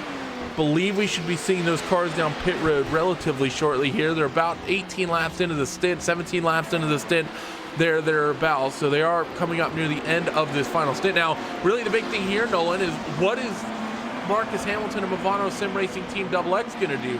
We saw Pure Racing Team LMP Black and Patrick Wolf. They started to pull the trigger at that last pit stop. By the way, ton of traffic for your LMP leaders as they work through Big Bend and out of that sort of second sector, and actually Marcus Hamilton's still dealing with it by the time he gets down to the hairpin. They're going to be side by side behind him, but the important bit is behind him. We saw Pure Racing Team and Patrick Wolf, though. They pulled the trigger and short filled last time they came down pit road. This being the penultimate pit stop coming up, this is going to be, if Movano's got something up their sleeve, this is probably where they're going to start pulling the trigger on this strategy. It is getting into that crunch time territory. Now these guys are going to have to start worrying about their fuel strategy. We've already seen that Patrick Wolf did short his stop by about 2 seconds, didn't get the tank completely full of gas. However, by doing so, even with that gap is still reeled into about 1.5 seconds now, and it's stabilized at that. So despite all of that work and the car being lighter and having a bit more grip and the tire wear not being as severe, Patrick Wolf, he has still lost considerable time to Marcus Hamilton. So this will be interesting to see what will come up here in the final 2 stops of this race. Thing is, though, has he really lost time? Because the way I see it is this fight has really only varied by about 4 seconds, and that 4 seconds was before the last pit stop. Pat Wolf was about 2 seconds behind Movano, and after short filling, he ended up 2 seconds ahead of Movano. And I don't think we've seen anyone gain or losing a bunch of time, because really for the last 2.5 hours now, this gap has been sat at about 2 seconds. Occasionally it stretches out with traffic, and then occasionally it's compressed down with traffic. We've seen it, I think the lowest we've seen this gap is down to about a full second.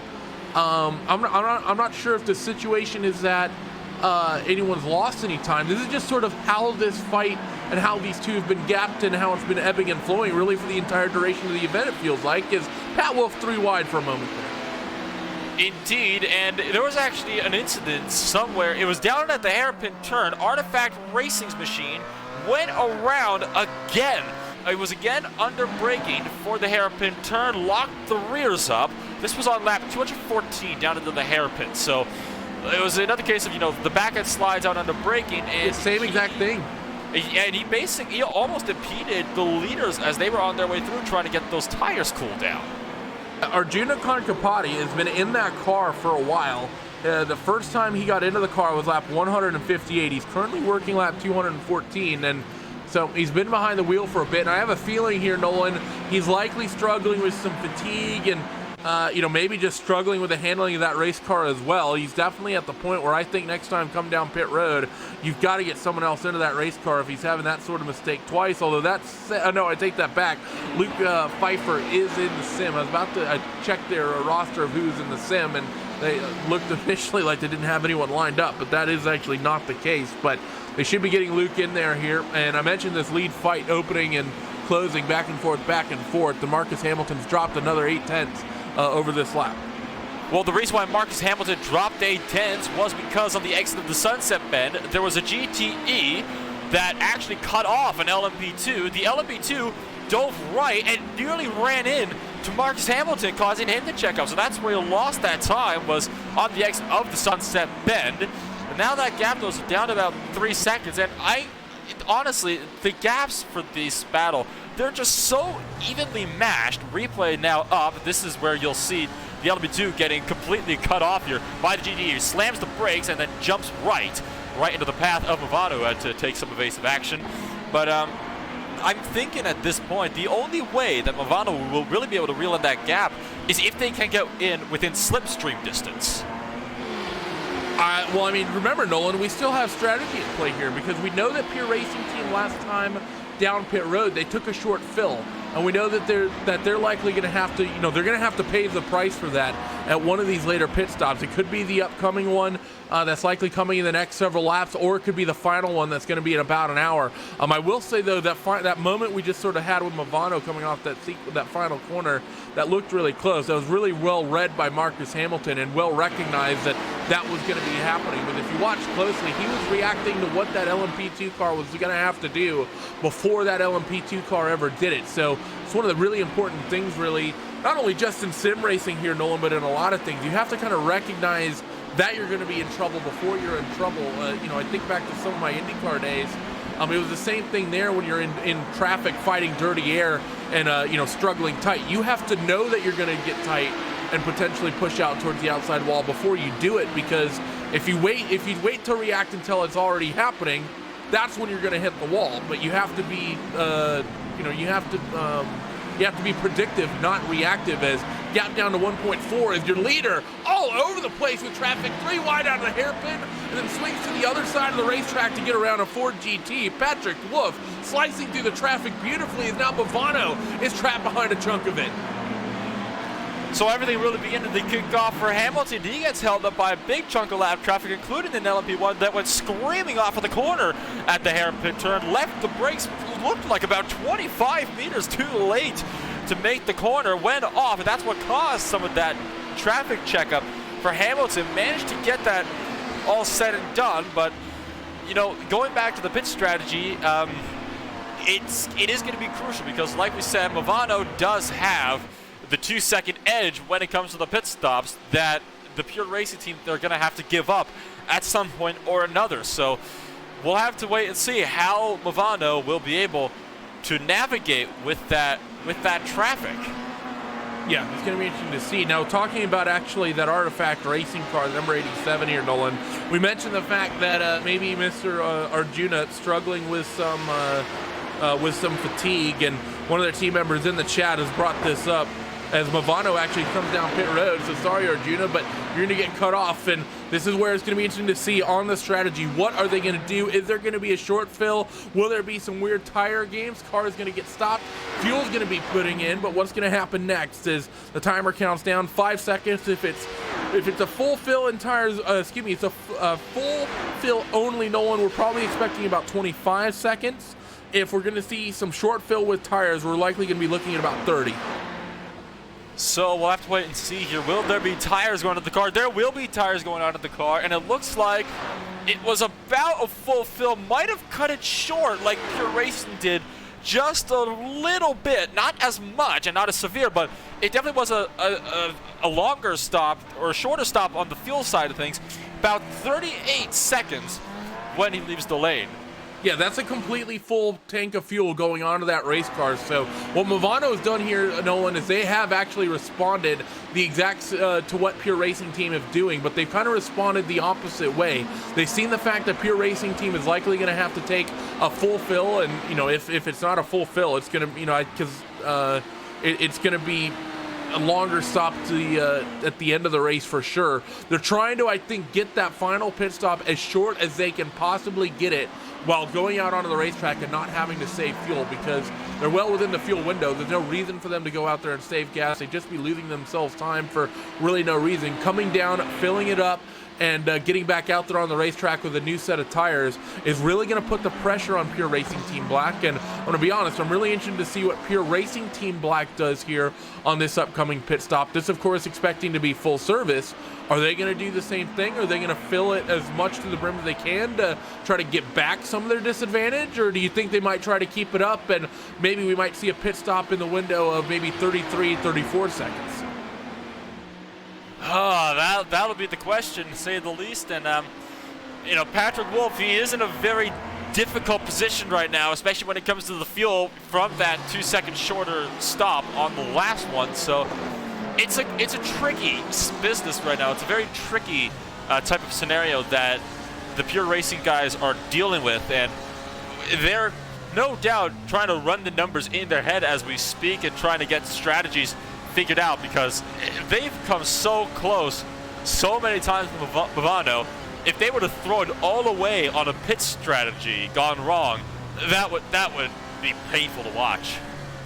Well, Paul, the medieval battle has come to a close in your room, so we have you on the microphone once again. And Nolan mentioned the fact that they're doing the numbers in their head. I certainly hope they're not. I surely hope that they at least have like Notepad and their calculator on Windows open, so that they can at least do some calculations with that, rather than relying on it all with mental arithmetic, which is what we have to rely on, which is why we get so many things wrong.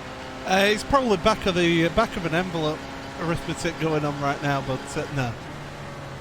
Knowing Pure Racing Team, they'll have some computer program written up, and they'll just enter some digits in, and it'll tell them what they need to do at the next pit stop or to work out the final strategy call. So they'll be prepared. They'll have worked this out before that last pit stop as to what they need to do here and in the final pit stop. So I don't see that as being a problem. They'll have planned this. So what do you think? We've been talking about the sort of strategy options here, Paul, and while I know you've been eating, I think it would be dinner for you based on the time zone. Now, is that first dinner or second dinner? That's the first thing I've had to eat since in about 10.5 hours. So, yeah. Fair play.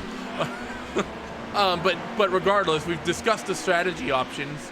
What do you think we're going to see from Pure Racing Team here? Do you think they're going to, I suspect we're going to see a tire swap. Yeah. Unless they get brave. I think of one way they could really put the pressure on Movano if they feel confident is going for the triple sending tires. I still think that's an option. I don't think it's likely any team go for it, but I don't think it's nearly as much of a risk as you seem to feel. But do you think they're going to go for the short fill here? Or do you think they're going to try to brim it up and try to get some of their disadvantage back?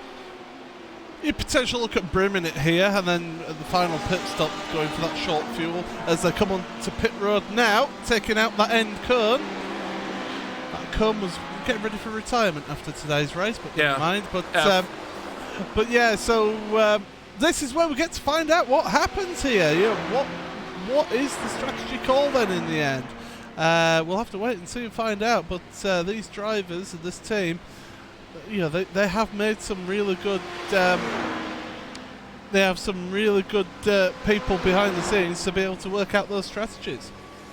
So just over an hour left to go in this event. Again, if we're going to be seeing fuel only, it'll be roughly a 24-second stop. And I think if we see fuel only, it would be indicative of no tires going on that race car to the end of the race. But I don't think that's likely, as that car's in the box. It gets jacked up. 38 seconds was the mark from Movano Sim Racing Team XX. That's currently your race leading car, or excuse me, your second place running car as your leader. 34, 35, 36. Looks like this thing's getting filled up all the way to the top. 39. They're actually putting a lot of fuel on it. Really long pit stop here for them, Nolan. We thought 38 seconds was a long stop.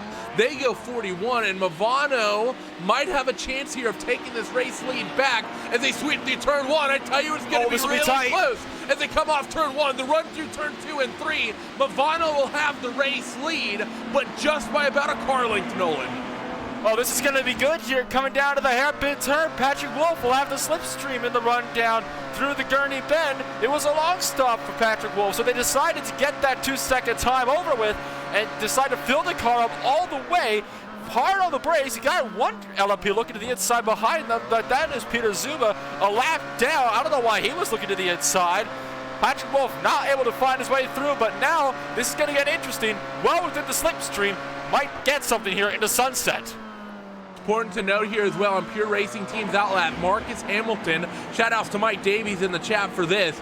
He will have the boost advantage here on this lap because of the way things work out. So Pure Racing Team going to be losing some time because of that, and you can really see that already opening up, Paul. I think that's a result of that hybrid really favoring Movano here on the outlap. Now, in towards Bishop, that gap's going to remain stable, so things are going to be interesting here, and I think we're likely going to see, we should see Marcus this stint, Paul, open the gap up because he's already out there on the racetrack. He has the boost advantage here like we just talked about, and he should have a lighter race car. This should be where Movano really puts the hammer down, I think, through this next 40 minutes.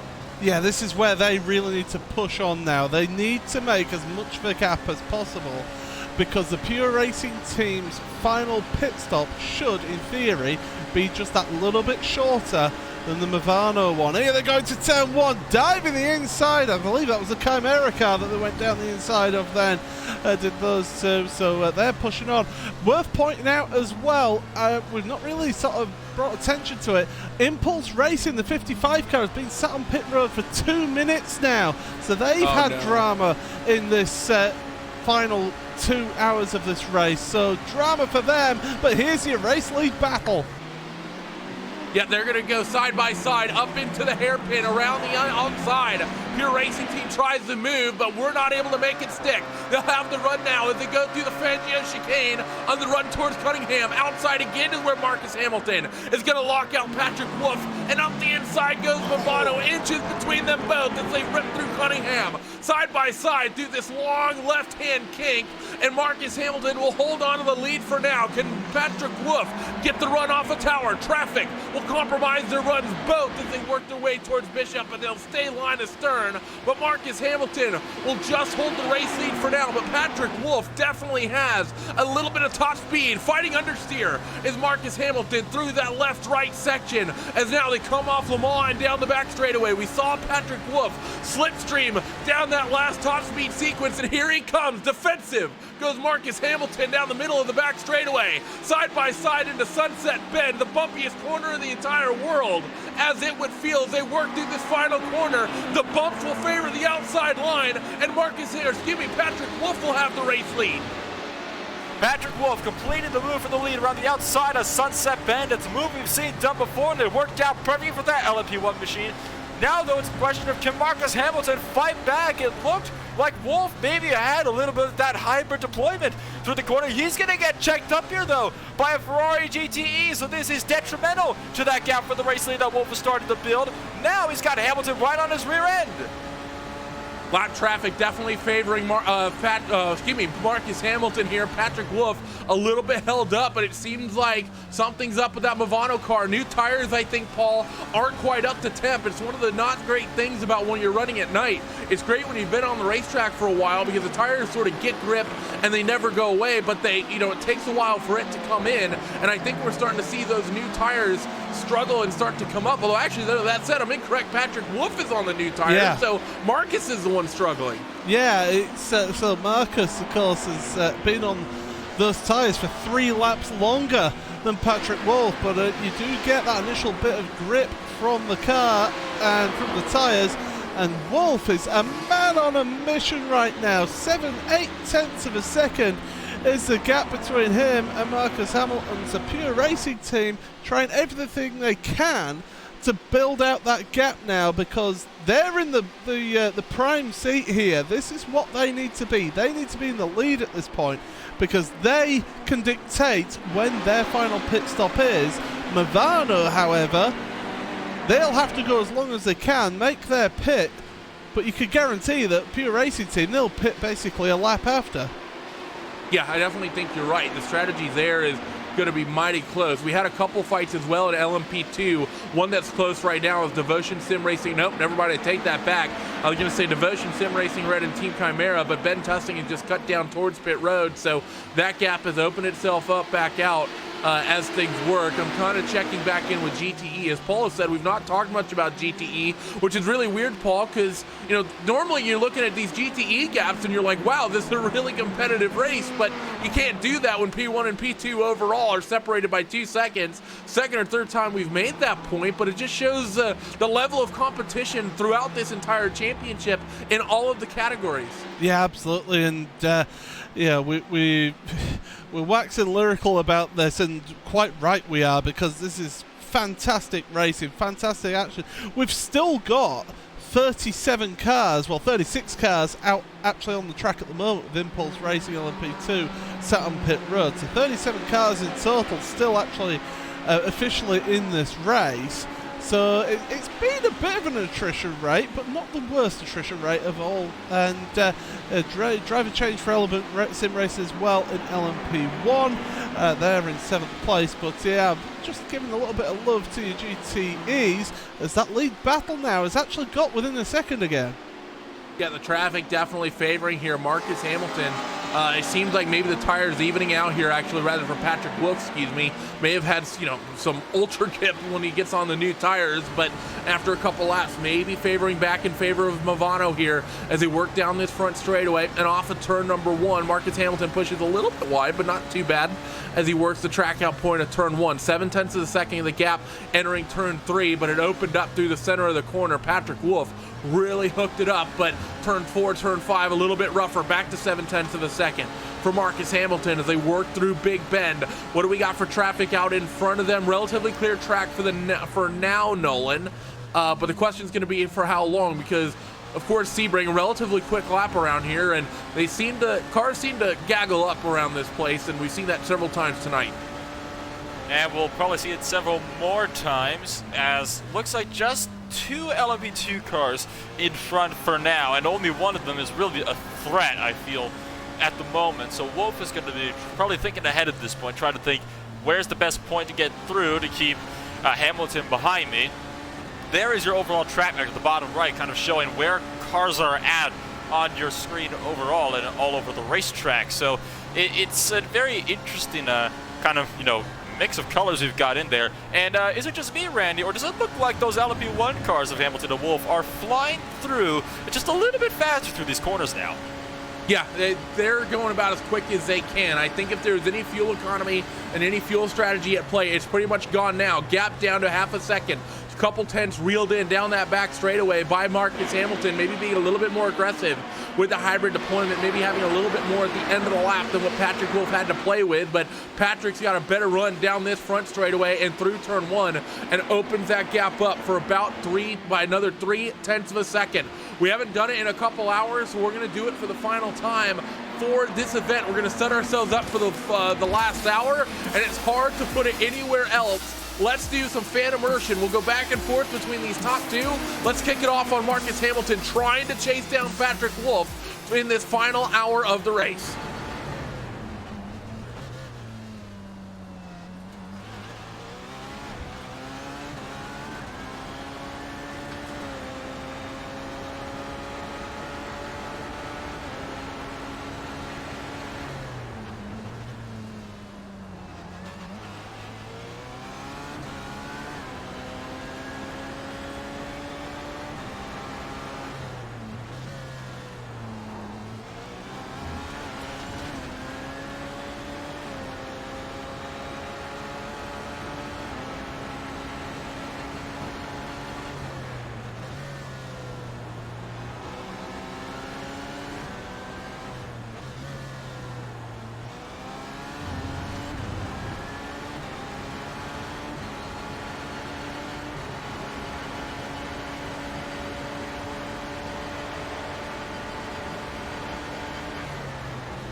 1 hour remains in the Sports Car Open, 8 hours of Sebring, and the gap between your top two and your LMP1 division is 0.6 of a second. Pure Racing Team LMP Black and Patrick Wolf currently have the advantage over Movano Sim Racing Team's Marcus Hamilton in the Double X car.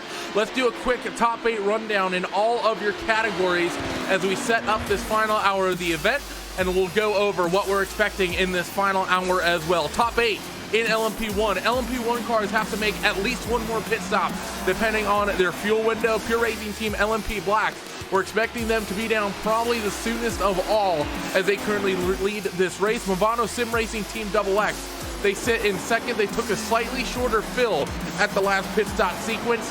They'll be down possibly a little bit earlier. We'll have to see how much that makes an effect, but at these margins, it could have a huge one. Race Clutch number 15, they were relevant in this race about 2 hours ago, but I believe they've gotten the strategy entirely wrong.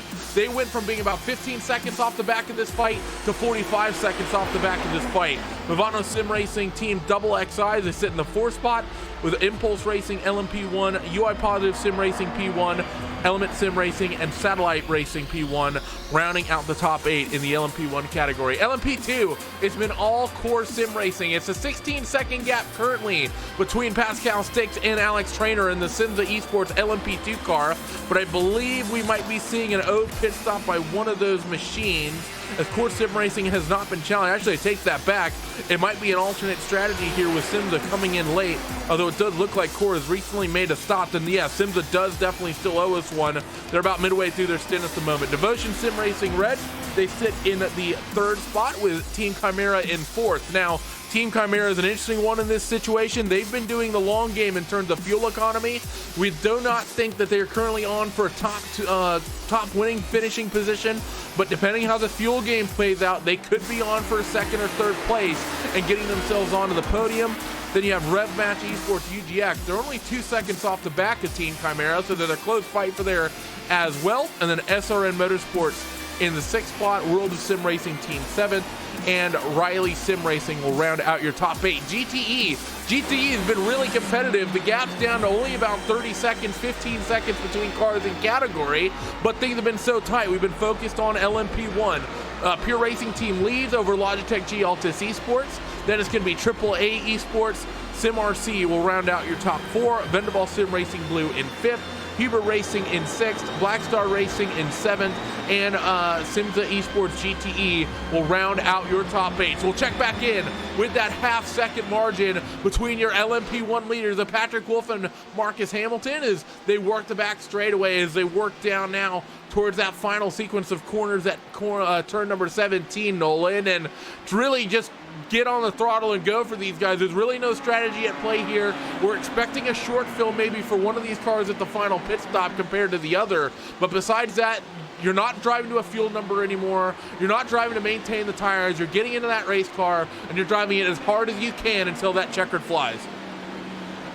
Indeed, so this is going to get very interesting for Marcus Hamilton. He's been trying so hard. He did get really close during our fan immersion. Got almost right to the back gearbox of Patrick Wolf, so this battle is still really, really close, and it's going to be staying close throughout this run as well. Currently 7/8 of a second now, and of course we do have live timing available at racespot.tv/timing for you guys if you want to follow along. So this battle really picking up. No doubt is it not going to stop.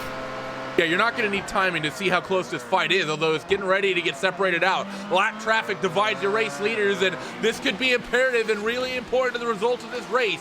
1 second is what the gap was they entered Cunningham, and I think Marcus Hamilton has lost about 3 or 4 tenths there. I'm still showing it at about a second. I'm waiting to see if my timing updates once again, but that's some really heavy traffic for them to be dealing with right there, Paul. And actually, you see him stable at about a second. Marcus Hamilton did really good to avoid much more time loss there. I thought he was going to lose more time, surely.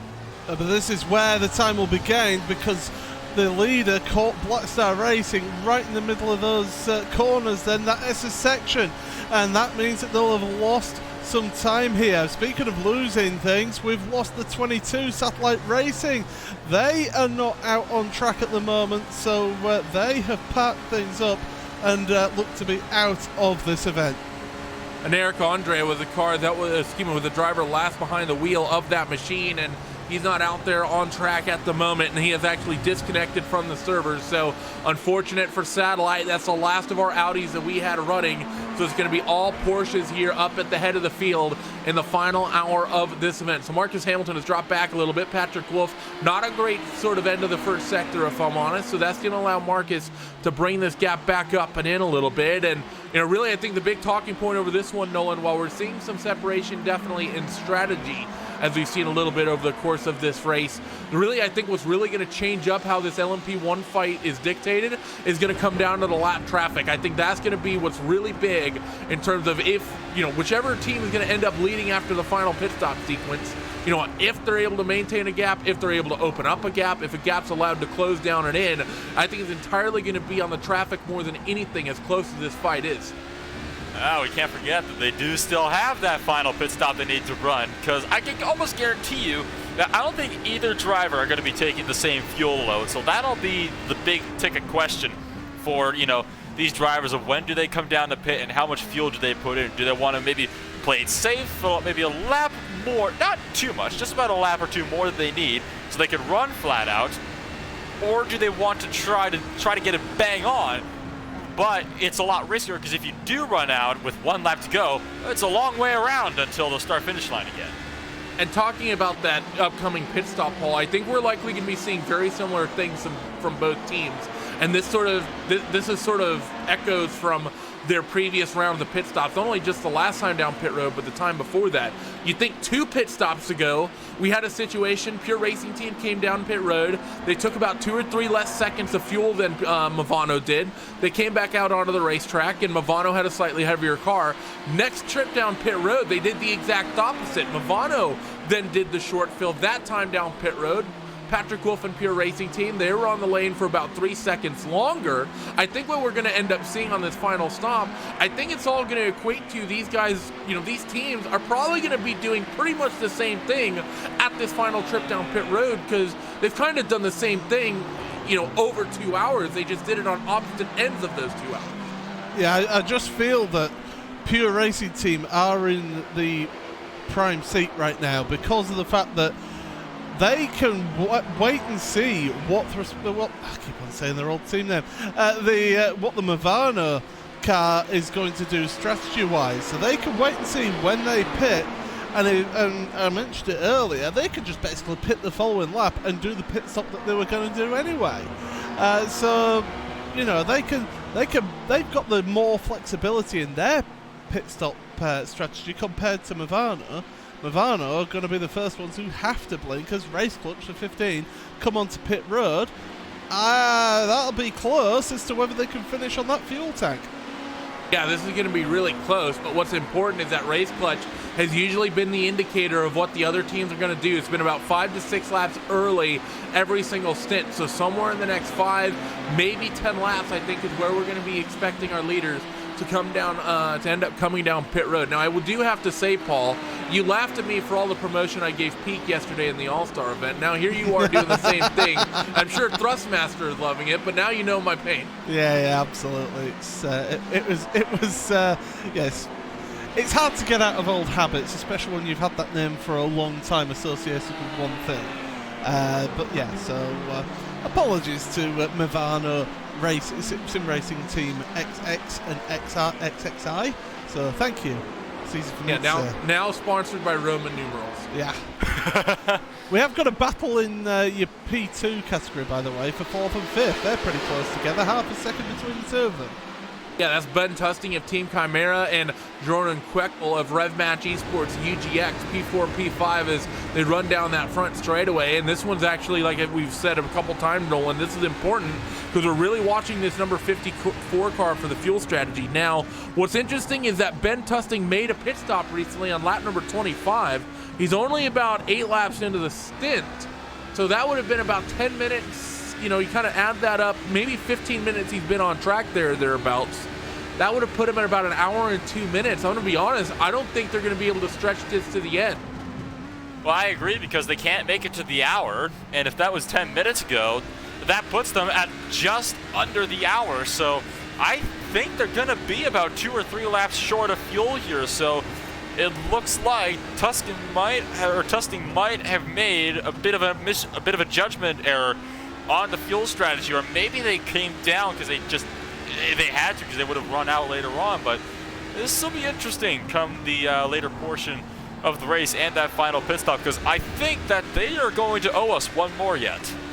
Yep, 0.2 of a second now is that gap between Jeroen Kwekkel and Ben Tustin. Ben does not seem to be the pacier of the two as they work through the beginning of the final sector through this great sequence of corners that leads into Le Mans. I love that that left-right combo. They work onto the back straightaway. The gap now well under 0.2 of a second, and working the slipstream is Jeroen Kwekkel. Neither of these drivers can decide what they want to do. Ben just looked like he was wanting to defend, but couldn't really, ended up deciding not to, and now he's going to let Jeroen up the inside at the final corner at turn 17, and off that final corner they will come and move RevMatch Esports UGX ahead, but not for the time being. There's no hybrid in these cars. That's just a drive off. The number 54 of Ben Tustin, great drive off the outside of the final corner. Now through turn 1 on the outside is going to be Jeroen Kwekkel, and he's going to have the drive off this time as they work in towards turn 3. Reminds me of us doing Lernerville yesterday there, Paul, with the outside line being the place you wanted to be. Yeah, and that was a great move there, and yeah, it's great racing between these two here, down there in 4th and 5th place. Just outside of your podium positions. They're on the 16 seconds off the podium. Here comes the Chimera car once again, trying to get the better run out of the hairpin.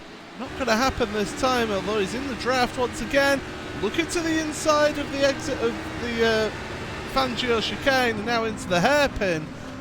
Not going to quite have the line there. And not quite as they come out of Cunningham. I will say, as someone who has experience at Team Chimera, Ben is usually one who wants to get up to cars and he wants to fight. He really wants to push. Whenever we're running strategy calls, it's really difficult to try to keep him in line, try to keep in. He tends to be one who really focuses out the windshield and wants to get things closer to him, as do most racing drivers if we're honest. So Ben is not going to shy away from a fight here, as once again through these S's, we saw him in reverse order last trip around the racetrack. We'll see him flipped this time as down this back straightaway, a little bit wide with Jeroen Kwekkel as entering the back straight, and Ben Tustin not nearly close enough for the slipstream as they work through. I do want to mention our race leading pair, by the way, as we keep still a half an eye on this fight. As they hit turn 17, they'll stay single file. Movano has lost a ton of time, Nolan, 3.2 seconds. Now the gap between Pat Wolf and Marcus Hamilton. Marcus not really showing the pace at the moment. So it appears that Hamilton has just dropped off on the tires that are just a few laps older, and that would be detrimental. And Kwekkel runs a bit wide. It looks like the car almost snapped around him on the entry of turn 1, and in fact it did almost snap on him. A big twitch, brilliant driving from the RevMatch Esports driver to make sure that car didn't go flying off into the sand on the exit of 1. Yeah, so we're gonna get a replay up here on screen and see him coming off the final corner there, and you'll have the entire front straightaway to work with. Then turn 1 so fast in these cars, it's not really a braking zone. And look at that, he's already fighting it at the mid corner. Let me tell you, that is not fun. It ends up, you know, Paul, the way that worked out, he was only a little bit wide at the exit, but he was a very scared individual at the center of turn 1 right there.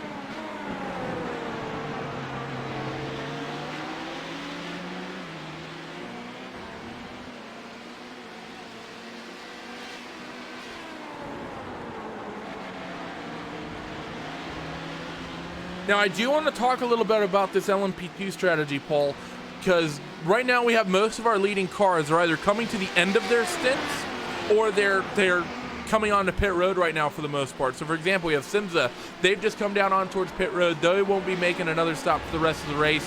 Devotion Sim Racing Red, they've recently made their stop. Core Sim Racing P2, they're at the very end of their stint. They'll be making a pit stop any time now. Reason I'm mentioning this is Team Chimera is that we may be looking at it, you know, through the guise of they may be doing an extra stop because they, you know, seemingly have to do probably a full stop that they've already done, and then possibly a splash and dash. However, that could be over the course of the full event. They may have still cut, you know, the bulk of a fuel run out of it. Even though it feels like they're doing 2 stops within this same window that everyone else did 1, I still think they're likely cutting, you know, potentially a fuel run out of the equation. Potential. It's going to be a very short final pit stop for them, that's for sure. And that's where it may come into their favour over this Rev Match team that they've been battling with, although that gap has pulled out a bit. And yeah, it's how this all pans out now in the final strategy. This is my favourite part of an endurance race now. Get those final pit stops out the way and see at the end of it who has exactly done a brilliant job. You get a general idea throughout the race, but you get the full picture after those final pit stops. By the way, lead gap now is just under 6 seconds. I was actually just about to mention this, Paul. It's up to 6 seconds, and I think what we're seeing here, Nolan, is a little bit of struggling of consistency with Marcus Hamilton, because I think Marcus is going out there. He's definitely trying to drive the car as fast as he can, and the reason I'm mentioning this is we're seeing this gap grow and grow and grow, and I think Marcus is pushing so hard he's forcing himself into his mistakes. Lap 256, just 2 laps ago, he ran that car's quickest lap of the race, so he definitely has speed, but I think he's trying so hard at the moment. I think he's overdriving the car, and he's forcing himself into mistakes, either by himself and just flat out missing corners on some laps, or he's likely forcing himself into mistakes on in traffic, trying to, because he's obviously in a rush trying to work through the traffic. And even though he's trying to drive the car fast, the net gain has been that he's lost 4 seconds off this PRT car. And those 4 seconds have been in just a span of 3 laps. He lost 2 seconds one lap, another 2 the next lap, or 2 laps later. So I agree, Hamilton is overdriving that car right now, and it's absolutely destroying the run that he had on Patrick Wolff. He's going to have to find a way to get back up to the front. He's got to maybe take a step back, calm him down. We do have an incident though. What do we got, Paul? Yeah, it's Devotion Sim Racing Red, and this is going to be down at the hairpin after Big Bend. So we'll have a look on board with them then. It's Julien Wout behind the wheel, and I feel this is going to be all on their own. They are on their own, and we're going to be a lock of the rear brakes. No, just carried too much speed into the hairpin. So rather than locking the rears, just carried too much speed into that hairpin. Yeah, very easy mistake to make there. We've seen that several times. As we said, we saw that car a handful of laps ago. Lock it up on the bumps. Movano Racing is going still quite quickly, by the way. He's reeled in another couple tenths. He was about 2 tenths off of his PB that he just did a couple laps ago, but the question's got to be is it consistently there? Right now he's dealing with Ben Tussing and Team Chimera. Able to do so is Marcus Hamilton, but now it's a waiting game, Paul. When these guys come down pit road, I mean, I suppose that's the other big thing. Maybe maybe Movano somewhat. Well, actually, no, they wouldn't have messed up a fuel number because Marcus is going fast and setting the car as fastest lap of the race. Now, what do you got? Well, I'm going to say Nolan's got this one. Go ahead, Nolan. Well, we've had another incident with Inertia Sim Racing Cossack, and this happened down in your GTE field. It happened down at the Gendabina Bend, right before the Le Mans curve. There was an LMP1 on their way through. That was Race Clutch's number 16. They went through. The Inertia Sim Racing car tried to throw it up the inside of the BMW of Glacier Racing and then spun themselves, turning it in too quickly on the entry. Yeah, so unfortunately there for Inertia Sim Racing, Corsac is going to be a net loss of position there. And actually, I'm not sure they were trying to get up the inside. I think they actually locked a rear wheel there, the way that car kind of snapped around. I think they were just trying to turn into the corner. We talk about how much and how quickly things can change, though, Paul. Race lead back down to under 4 seconds. Remember, we were nearly talking about just a second ago that was out to 6. So this LMP1 group is the way that this lead is ebbing and flowing is absolutely enormous at the moment.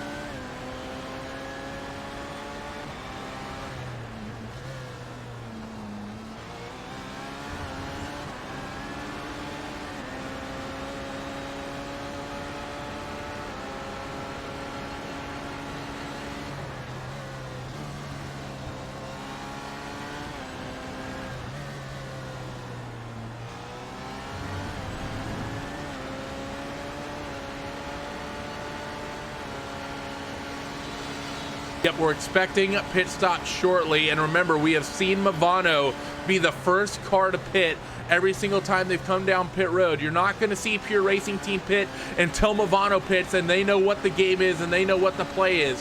gap between Movano and Race Clutch, by the way, I've mentioned them a couple times, is enormous.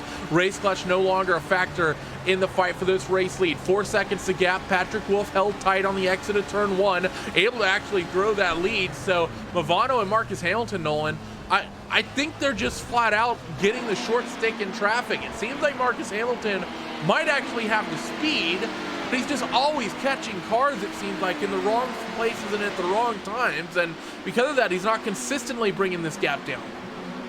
That's one of the challenges of Sebring. It can be such a one-line track at points. It's just almost impossible to find your way through lap traffic, especially if you have a big gaggle of cars all caught up at one end. As Hamilton, speak of the devil, he's about to catch more. He's about to catch both a GT and an LMP2 at another terrible place, so he's going to drop back even more now, trying to take the outside around both cars. He's going to be on the inside for the dive up into the tower turn. Gets his way through, but it's just more and more time lost. Gap is now up to almost 5 seconds. And nearly back to 5 seconds once again. And remember, like we said, we're expecting this Movano car to be coming down on towards pit road first. And Paul, I'm going to have to ask you, what do you think's probably on the cards here? Movano likely just going to have to be fuel only, and probably, I'd say, expecting around a 23, 24 second stop, given that they're only going to need probably about 3/4 to 2/3 of a stint. It won't be that long because the full tank has only been taking about 24 seconds in total. So you're looking at around 19, maybe 20 seconds. Oh, late onto pit road then for Marcus Hamilton. But he is on pit road now. This is where we get to see how the race goes. But they have to just take fuel only. They have to. There's no choice in the matter because they're the ones that are behind. So how much fuel are they going to potentially put in here, and how much do they potentially risk it if they're in a situation that they maybe see this race going 1 lap shorter or 1 lap longer? Do they maybe risk it and maybe put a little bit of a lighter fuel load in there? What is the number going to be as they are stopped in the box behind that Porsche safety car, waiting, 15, 16, 17, 18. What's the number going to be? 19, 20, 21 and a half seconds is what the pit stop time is going to be as they roll out and onto the racetrack. And now if you're Pure Racing Team, Nolan, this is all the information you needed. They would have seen that. They would have timed that. And they're going to be calculating the numbers right now. Pure Racing Team, in theory, they're the only ones who know what the gap is likely to be because they're the only ones who know their fuel numbers. And I think we're going to see them down pit road soon. I think it'd be smart of them to cut off this pit stop somewhat early. Yeah, that might be true, but at the same time, they might try to overstretch it and, try to make the stop go long on this stint again, because that means they're spending less time on the pit lane because they don't have to dump as much fuel into the car. No, they have to take the same fuel end. anyways. They need to take the same fuel anyways, Nolan. It doesn't matter. The amount of fuel in the car right now is irrelevant because they still need to add the same amount regardless to get to the end. If you need 10 gallons of fuel, it doesn't matter if you have 4 gallons. If you need, say, 10 gallons to run an hour, it doesn't matter if there's 4 gallons in the tank when you get to the hour. You still need to get to, Paul knows what I'm trying to say. Yeah, I do know what you're trying to say, but the thing is, normally I would have pitted them now, but given the lack of traffic in front of them, it's wise for them to stay out there, get some clear air, get some fresh air, clear laps through, get some quick laps in, then get into the pit lane. So yeah, it's the smart call to make, and as soon as you get any traffic at all that's going to slow you down, pull them into the pits. Okay, so Paul, help me explain this to Nolan because he's saying in our chat the same thing. So Nolan, you have to think about it like this: to go in a, let's say right now, 33-minute window, they need to burn X number of gallons of fuel. Any amount of fuel that's in the car already does not add to that number, if that makes sense. Okay. Paul, can you explain it better than I am? Basically, even though you may be out there for longer, you're not going to suddenly have gained extra fuel by staying out longer. Yeah. All you're doing is you're just, even if you pitted the lap after, you're still going to put in the same amount of fuel as you would do if you go all the way to it being empty, because you only need a set amount of fuel to get to the end. Yeah, I have no idea what I was thinking there. That actually makes perfect sense. So I don't know where in the world my brain was off to. Yeah, now if you're comparing to filling the tank completely up, yes, you are correct. You'd be on pit road shorter, but they're not going to be filling the tank completely up. They're filling it to a fuel to the whatever X number of fuel they need is, not through full tank. I'm just incredibly bad at explaining things. Well, one thing that I can explain is that gap has grown exponentially. It's now 49 seconds. When Movano pitted, when they came out of the pits, it was at 45 seconds.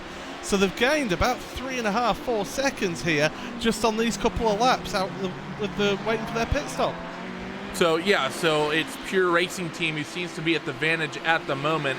It was a 44 of those or so second lane time there for Movano over the pit stop sequence. So it's looking about equal to what we're going to be seeing. Of course, we could be seeing very different fuel loads at the moment. Blind Goose 1 actually in the chat also brings up a good point. Could be, you definitely can run a lighter car right now by staying out if you're Patrick Wolf and Pure Racing Team LMP Black. The other thing as well, I mean, you mentioned the traffic as well, Paul. We know that gap's going to be relatively small between Pure Racing Team and Movano when eventually Pure pit. I think it's likely going to be about a 3 to 4 second window we're looking at. You mentioned the traffic ahead of them. The Pure Racing Team, the other advantage they have, they can look at the traffic ahead of Movano, and they can pit when they see a window open up and see them get clear track and cut that advantage away from them. So it's not necessarily just the situation that's happening in front of themselves, but what's happening ahead of their compatriots as they are in right now, and this is where things are going to get interesting. What is time going to be, Nolan? Well, we'll have to wait and see. So Patrick Wolf down to the lane.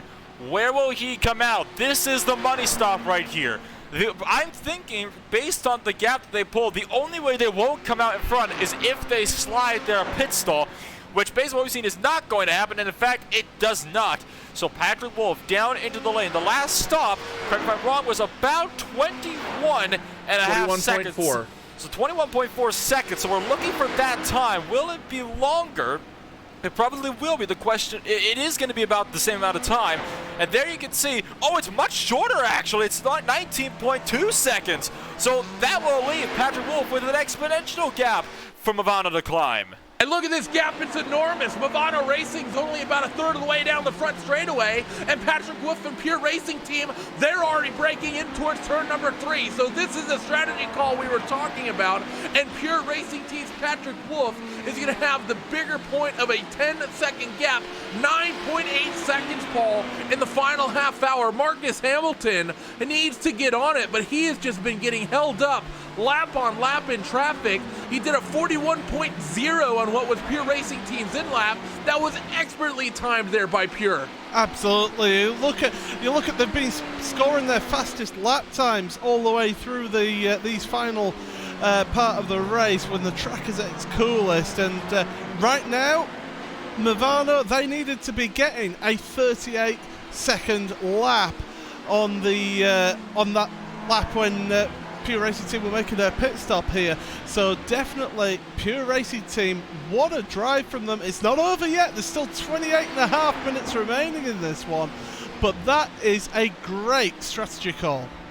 And Paul, this the way this race is playing out, this is sort of, I've seen Marcus Hamilton struggle with this sort of thing for years. He's just, he goes back to back when he was with Friction Racing. I mean, there's so many times I saw Friction be close and be thereabouts in an endurance race, but now he's just ending up on the short end of the stick.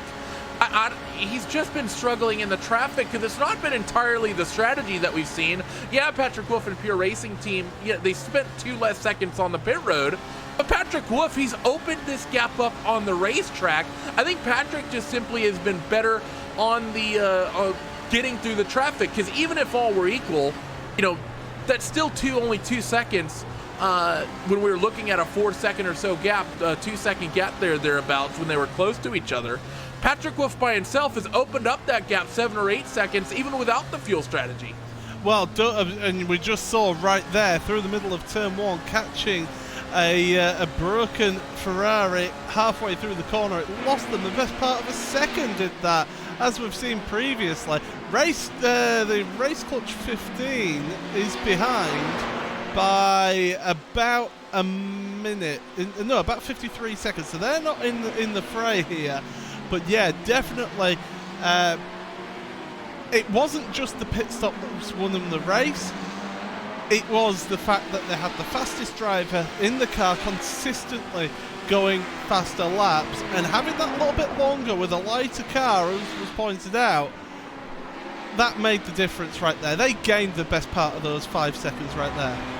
Yeah, they definitely did. And someone in the chat saying that wasn't Patrick. That was definitely Patrick. Patrick's been in the car for roughly 3 hours now, 2.5 hours since lap 193. So he's been going for a while, has been Mr. Patrick Wolf. So now the question has to be is, what can Marcus Hamilton do here, Nolan? 26 minutes. That's going to equate to these guys running last in about the 1 minute 40-second bracket. So what? We're going to have 14 laps to go. He needs to reel in a second a lap, and I don't think Marcus Hamilton's got that in him. I agree with you. I think it's all over for Hamilton. He's going to have to settle for second place at this point. He gets held up again by an LMP2. It is just off. That's Patrick Wolf that's being held up, actually. But, you know, that 20 machine, it's still being held up because now it's being held up by cars of its own class. That is third. I believe that's the race clutch machine that Movano is right now behind it. In fact, it's the ninth place one. So, it's the ninth place race clutch. So that's not much better, is it? So this is just, it's all gone wrong for Hamilton, and I think at this point, this race is over for him.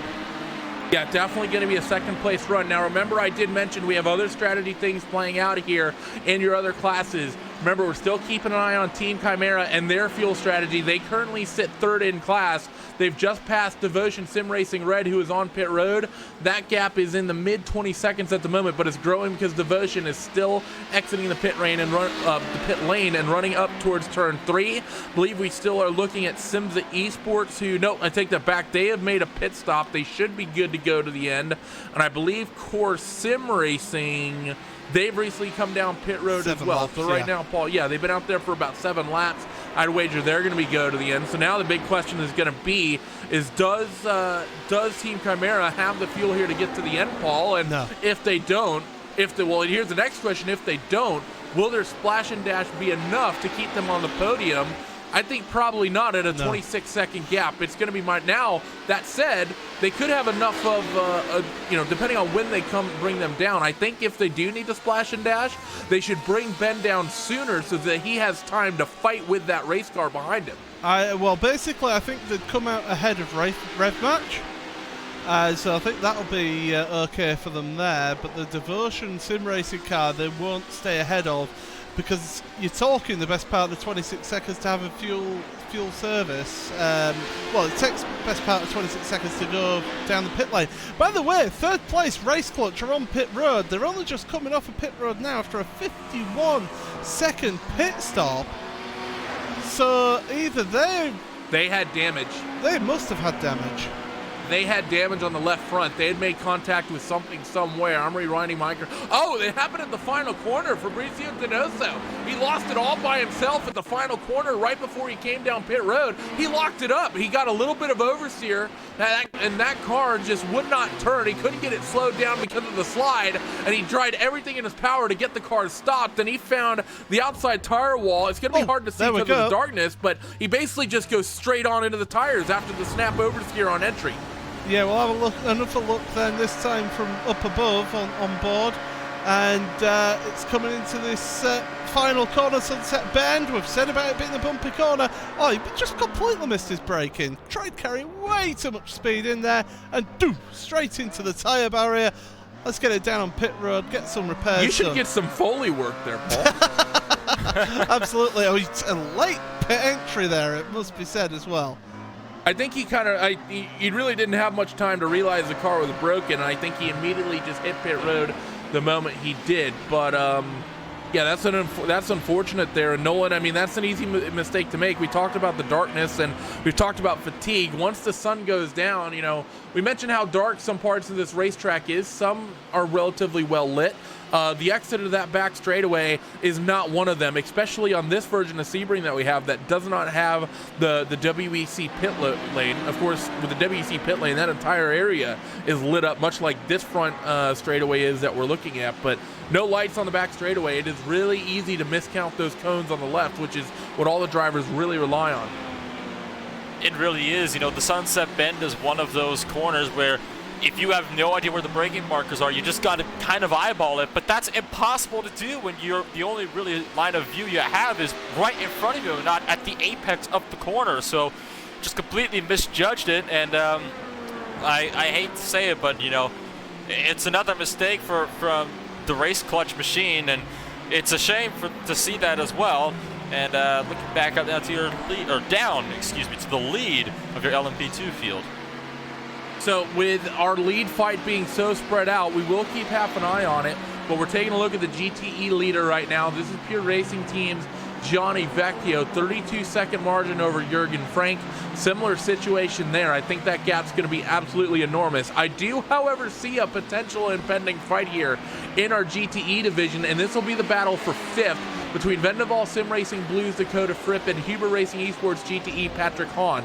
The fight is not close right now, Paul, at 7.6 seconds, but if we bring up the lap gap comparisons, we can see that Patrick over the last couple laps has reeled in 1.5 seconds and nearly 1 3/4 seconds over the last 3. So I think that once we get closer to the end of this race, this might be a fight that's within a couple of seconds. Whether or not he has enough time to get there in the final 20 minutes is going to be up to question. But I think that Patrick Hahn is going to be very relevant in Dakota Fripp's mind. I just think it's maybe just that little bit too far, but if he catches up enough a second on this lap here, then we'll see how that goes on here. But through the final corner, we can tell you that Dakota Fripp on the last lap did a 56.5.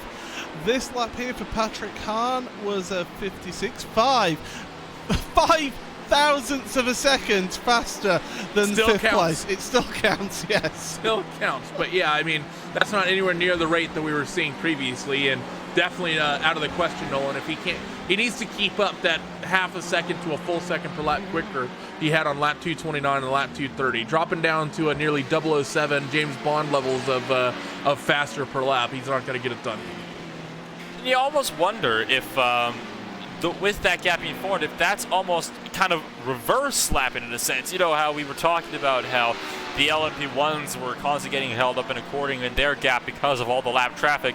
Well, maybe that's why this GTE field has been kind of split up as well, is because, you know, you have all these traffic trying to sort their way through. You don't have time to really catch back up and fight because they're constantly being pushed offline to, you know, let traffic through.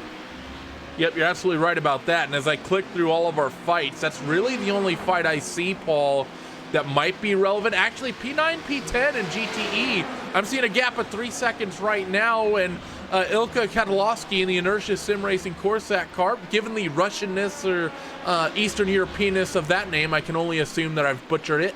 But that's a potential fight that's close between, because that 149 has been quicker on a couple of those laps, although the 142 has been quicker on a couple as well. But I think that's about our closest fight on track. My phone goes ding. Well, I'll tell you what. The Chimera car is coming onto pit road. I was expecting them any time, so here we go then. This is the battle then. We'll see how this final pit stop goes for Chimera, because they are going to be just doing that splash and dash here. See how they get on. It's going to be a super short stop. We know that much. We wait and see. 7, 8, 9 seconds. Well, the mid-20s that I was maybe sending them out to is not going to be anywhere close. 15 seems like a little bit of a long stop there, Nolan, for the fuel they need. 15 seconds of fuel for 18 minutes of running, but maybe I'm incorrect about that, as they're going to now roll out there on the racetrack, and who will they be running with? Devotion is going to be well clear. They're going to have to be fighting with Rev Match, and they should have the advantage there. Yeah, they got a full lap, or no, I take that back. They have the front straightaway lead over Rev Match at the moment, so Chimera, they cycle back into P4. It's actually 3 wide for a moment down our front straightaway. That was with the 4th place running Movano car and the LMP2 leader, and actually Rev Match, who's the car Chimera's fighting with. Yes, so I agree with you, though. It did seem like a little bit of a longer stop. I was expecting more in the realm of, 10 or 11 seconds, maybe even 9, if they were brave enough. So it's interesting for that to be kind of the way it is.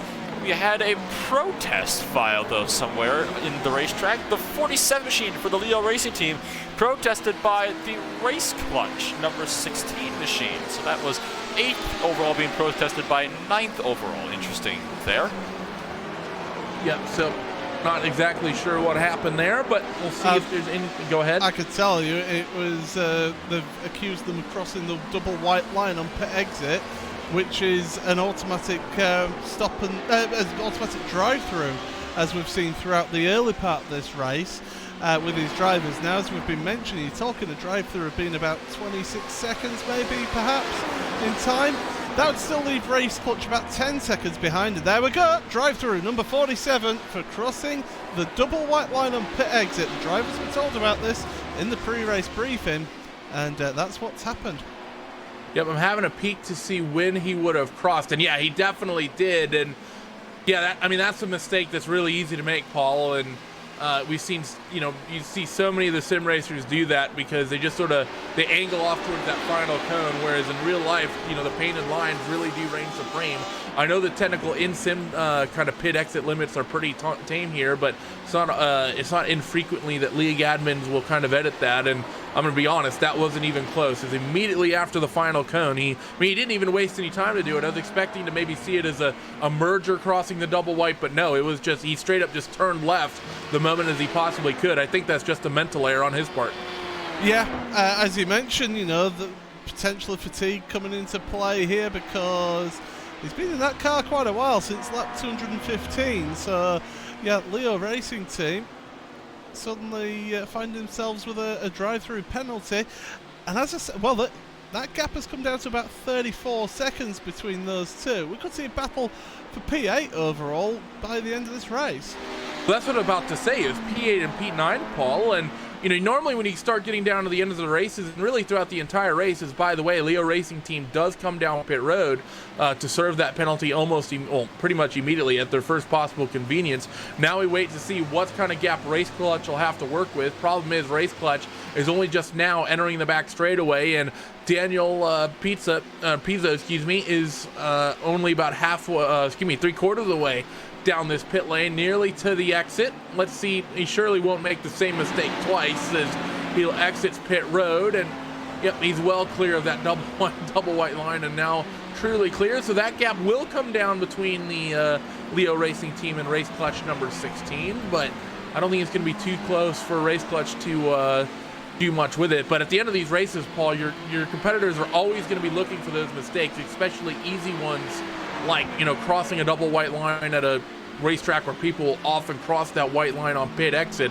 I think back to Le Mans 2016 when the likes of Ferrari and Ford basically protesting each other back and forth about illuminated number boards. When Ford ended up winning the Le Mans 24.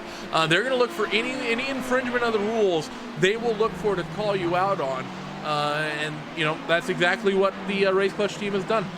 Yeah, and it's got them within 7.8 seconds, so it's given them hope of a potential extra position in this race. But with just under 14 minutes remaining, their time is running out here, quite literally, for all of these drivers.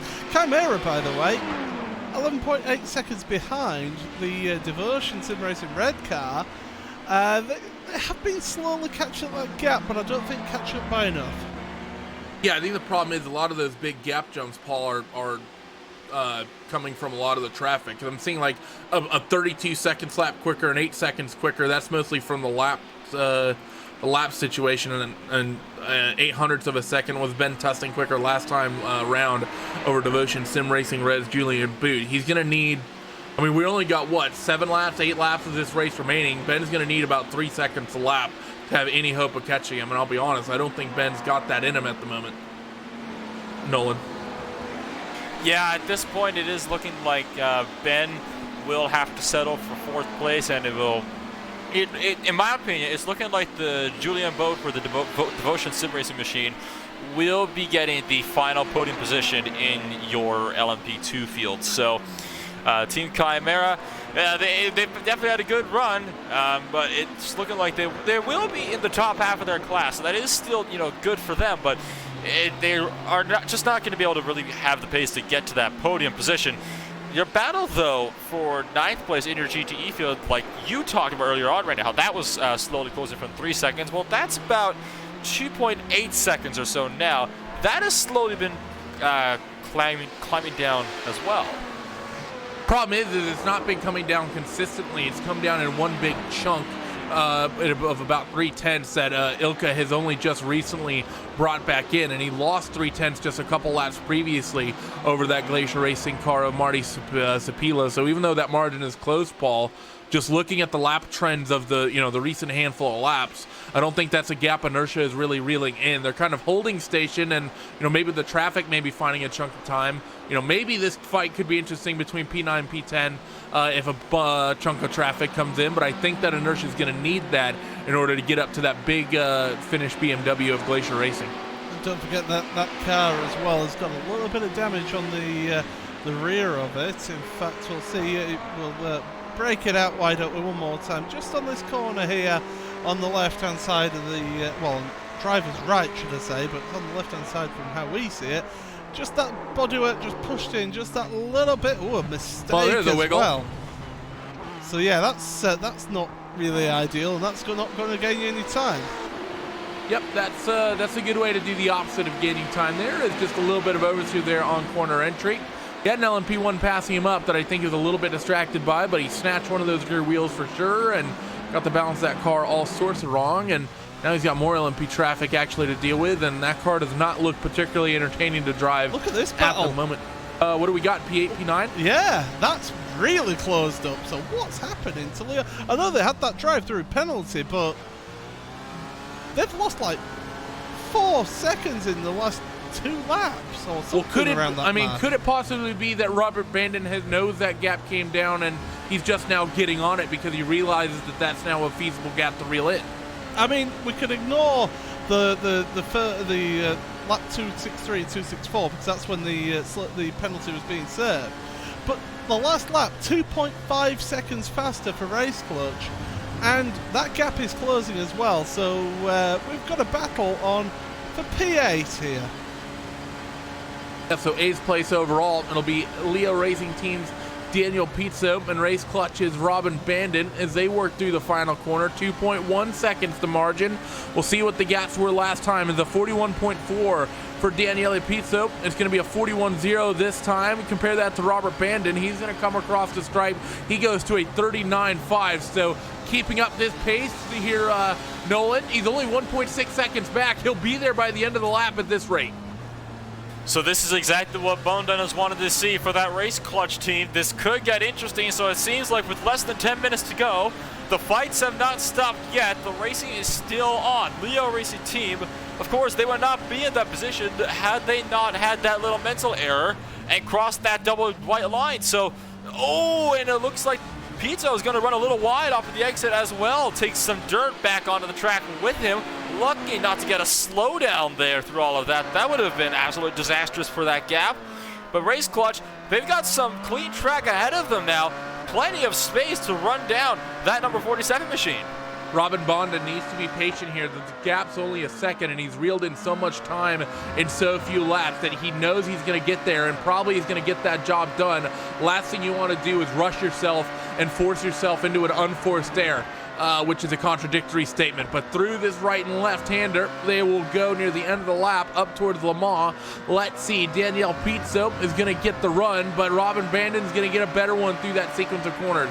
9/10 of a second the margin, 0.8 of a second is what it ticks under as they work down the front straightaway, ebbing and flowing a little bit, potentially slightly different aero setups on these cars, maybe even different spring packages, or rather damper packages, really affecting how those cars get through the air down that back straightaway. Now down the front stretch, see 2/10 reeled in, nearly 3/10 reeled in off that final corner, and now in towards turn 1. Daniele Pizzo gonna have to be on the defensive here, Paul, pretty much any moment. Oh my lord.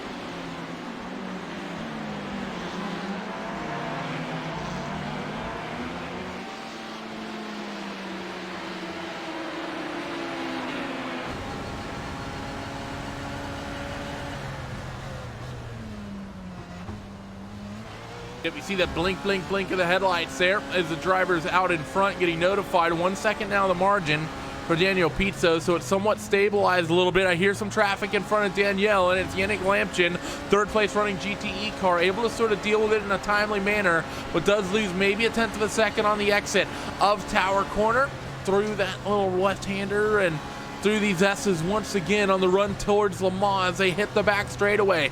Under 7 minutes now on this race, officially in the closing stages, if you weren't aware of it, is down the back straightaway, nearly half a second, but Robin Bandon, not a great run. I don't know if he saved a little bit of hybrid or used all his hybrid up on the early part of the lap here, Nolan, but that gaps out to nearly 1.2, 1.3 seconds, and if he doesn't have hybrid, he's going to be losing more time down this front straightaway. He's all over the grass. It actually seems like he was saving it. He was all over the power button off that final corner. Well, I think what didn't help was the fact that he ran wide out of the wall, but it's a big checkup, and they're looking to go 3 wide as they exit the first corner. You saw Bowden almost pushing them 3 wide, trying to get around Pizzo as they dove off of turn 1, trying to get around a GTE. That just about ended in disaster for every single one of them. So this is where it's all kicking off. Now, definitely in the slipstream, there's definitely some deployment in there. Bowden looking around the outside, less than 5 minutes to go, down to the hairpin turn. Pizzo throws it up the inside and manages to hold on to 8th place. Robin Bandon is going to lose that spot for the moment and he'll lose a few tenths of a second. He was aggressive with the deployment for sure. Is that going to be an advantage for the 47 car in defending the rest of this lap? Up the inside on the brakes to Cunningham. Daniel Pizzo is going to be able to hold on to the spot just for the moment. They work through those S's in towards Tower Corner. Not going to be close enough to make a move just yet.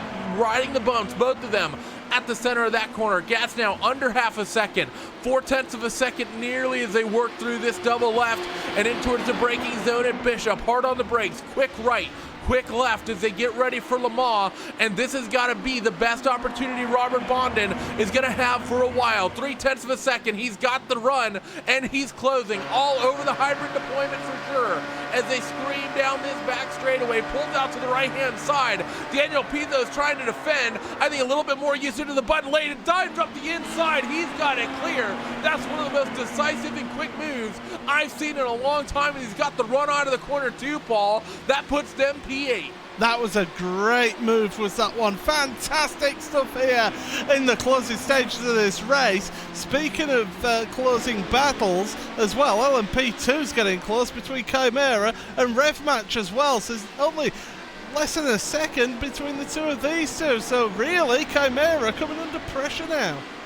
We talked about the fact that Ben Tusting was potentially in a position to try and chase down Devotion Sim Racing Red. That has not happened, and it's Rev Match Esports UGX's Drone and Queckel who's been doing the chasing down. Last trip around the racetrack, he was 1.5 seconds quicker, and he's reeled in more time as this lap has gone on. Working down the back straightaway, 4 seconds on the clock. Where is your race leader? He's over at Tower Corner, so I think we're going to have 3 laps to go for these drivers as they work through. 2 to go, I think, when your leader gets to the line, but of course these guys are a lap behind. So through this final corner, the gap will close, Nolan. Drone and Queckel is going to be all over the slipstream for Ben Tusting, and I think he'll be all over him by the run to the hairpin. The battle is certainly not over. Rev Match has a chance here to go for 5th place. Like you said, every single point matters, so these drivers are doing whatever they can. Queckel deeper on the brakes. They're going to get held up here a little bit on the exit by a Ferrari GTE just ahead of them. It is the Inertia Sim Racing COSAT machine. So they will have to go to the right side of the track, maybe down into the hairpin corner. Now they're going to keep it to the right, actually, and it looks like Queckel trying to use Rev Match Esports as a little bit of a pig. Both of them down and past the Ferrari. Nose to tail, line astern. And still, with the slipstream out of this, it looks like Queckel might be trying to set him up for sunset. Race leader has recently passed that start-finish line, so we are getting the 2-lap-to-go signal based on the timing. Queckel trying to pressure Ben Tusting as they work through Cunningham and the run to Tower. This double left, not likely going to be a place where you lunge up to the inside, but it is a place, though, that can be unexpected, so if you're cheeky, you can maybe make it happen. Not going to happen this time, though. Not going to have the run off Tower either as they work through. Maybe a dive up here if you're brave, but I don't think he sees the opportunity just yet, Paul. He's going to be patient with this. I think turn 17 is going to be the place, or maybe Le Mans. The run through turn 16, he's going to cut up the inside. Does Queckel, and he's got the move. Maybe a little bit of contact between them. Ben Tusting's frustrated, but I think that was a clean move there, Paul. A little bit of contact, but I don't think much was dirty. But Ben Tusting might just have the run as they work off the corner. No, actually, I take that back. As they work off the final sequence, I thought Ben may have had the run, but he's held up by a BMW, and I think that's job done. Yeah, we're just going to have a look back then at that on the replay here. From on board with Tusting, just have a look at that move again. See whether there was any contact made in that one. And it was a dive up the inside into Lamar. Oh, he squeezed him right to the edge of the curbing there. I mean, it was a squeeze, but there was only just enough room there for Tusting. Yeah, there was just about enough room there for Ben. Jerome Queckel did everything he had to do to force that move, and well, he left him. That was sort of a perfectly placed move there, Nolan, in order for him to maintain that gap. By the way, race-leading cars should be on the final lap here. A minute left, and they're at the hairpin. So it looks like Patrick Wolf, with a 23-second gap at the line, will definitely have this race all said and done. He's just got to negotiate through a little bit more traffic, and through the second half of this race, he doesn't even have to push it. He just has to basically just sit back and take it nice and easy. He has absolutely no competition behind him and no worries in the world right now.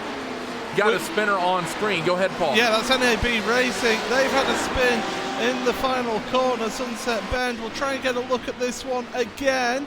And, well, I don't believe they were battling with anybody there. And it's coming to the final corner. Oh, way too fast. Oh, hitting the inside wall as well.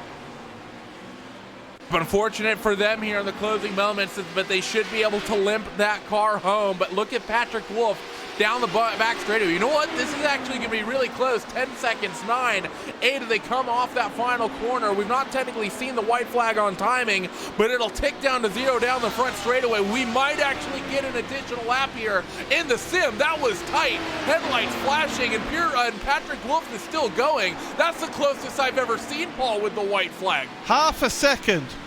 That was half a second, was that white flag call. So, yeah, all of a sudden these drivers out there, if they've been tight on fuel, all of a sudden they'll be seeing another lap on the books.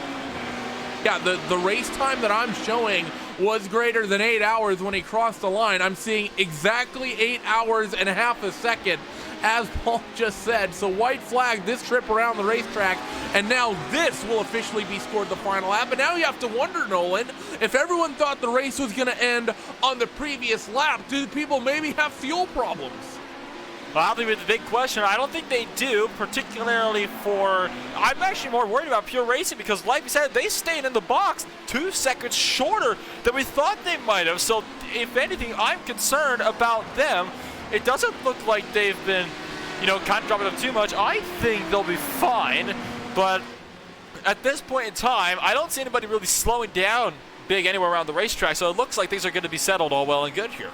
It's actually not your race leaders I'm really worried about. It's some of the other various cars that were in very, very close fights up and down the field, and whether or not they maybe didn't get that marker right in terms of the fuel economy. But down the back straightaway for the final time, now officially for Pure Racing Team's Patrick Wolf, into the final sequence of corners at Sunset. We didn't get a great shot of the sunset due to the clouds, but Patrick Wolf will come off turn 17, and Pure Racing Teams and LMP Black will win here in the 8 hour of the Sebring of the Sports Car Open. Your race-leading car at LMP2, Pascal Sticks, they're off the final corners. Core Sim Racing P2, they will take victory as well after 8 hours of racing, and about midway through the lap right now. At the exit of Tower is Pure Racing Team GT's Gianni Vecchio, 38-second margin as they work through the double left-hander about 3/4 of the way through the lap, and Pure Racing Team Nolan is getting ready to get themselves a double victory today.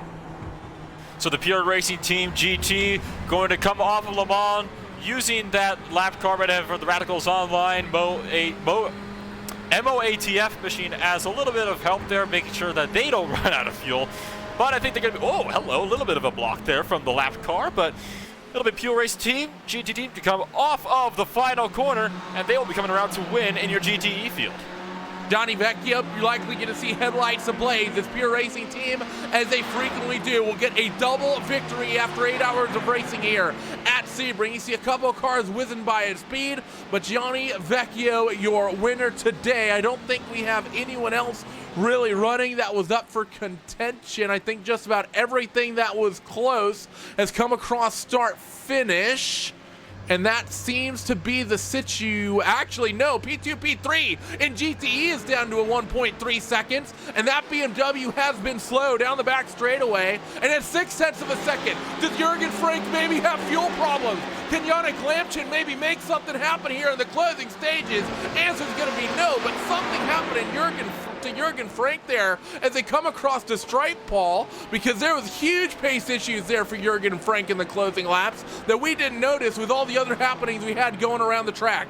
Yeah, Jurgen was about 1.7 seconds slower on that last lap, but they made it across the line. That's the crucial thing. But yeah, what a performance from Pure Racing Team in both LMP1 and GTE. And in fact, the LMP1 car has run out of fuel on the slowdown lap.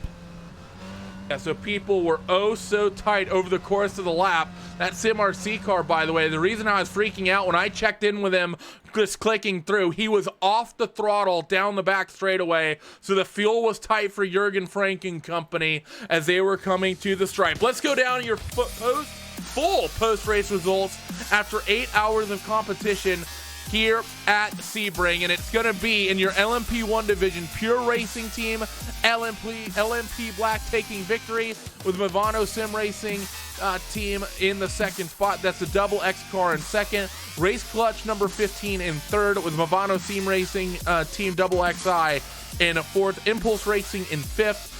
UI Positive Sim Racing in 6th, Element Sim Racing 7th, Race Clutch in the 8th spot, with the LEO Racing Team rounding out the top 9 in category. Satellite Racing Team P1 will round out your top 10, with Sorg Rensport Esports Blue in 11th, Pure Racing Team Pink in 12th, and Burst Esport rounding out the division there in LMP1. Let's take a peek at LMP2. Core Sim Racing P2 will take victory in that one over Simza Esports LMP2. Devotion Sim Racing Red will round out your podium in LMP2. Rev Match Esports UGX, great fight there late at the end of the race to get P4 wrestled away from Ben Tusting and Team Chimera. SRN Motorsports World of Sim Racing team will round out your 7th spot. Then it's going to be Riley Sim Racing in 8th, NAB Racing 9th, Team Husingfeld 10th, Artifact Racing 11th, TNT Racing in 12th, with Impulse Racing, LMP2, and Devotion Sim Racing Blue rounding out the field in that one. And Nolan, it's the biggest field. I'm going to let you take you down our GTE class. And starting off for first place in our GTE class, we of course have got Pure Racing Team GT with their double victory today. SimRC rounded off in second place. Logitech G Altus Esports down in third place with the AAA Sports Machine in fourth place. Vanderval Sim Racing Blue in fifth. Hubert Racing Esports GT in sixth. Black Star Racing SCO in seventh. Simsa GTE in eighth. Glacier Racing ninth. And the Inertia Sim Racing Cossack in 10th. In 11th place for the GDs, we've got the Torque Freak Racing Medias with Radicals Online MOATF in 12th. UL1 Positive Sim Racing GT2, Inertia Sim Racing Marble down there in 14th. Got Zenith Esports in 15th, Red Face Racing by JRT in 16th, Prologue React Esports in 17th, Radicals Online TC Course in 18th, Hellenic Racing GT in 19th, Blea Racing Team Euronics 5 and 6 in Bila 19th Racing and 20th. Team. Oh, Biela Racing Team. So, completely butchered that name. My apologies. The UI1 Positive Sim Racing GT in 21st. Williams Gym Esports in 22nd. Core Sim Racing running out your 24 car field. So, that is going to conclude the race coverage, but do not go away as we have post-race coverage. We're going to step away for a moment, give drivers and teams a moment to pop into our TeamSpeak for interviews, and then after that, we'll be closing things out after the post-race coverage. But do not go away. We'll be back after a short ad break.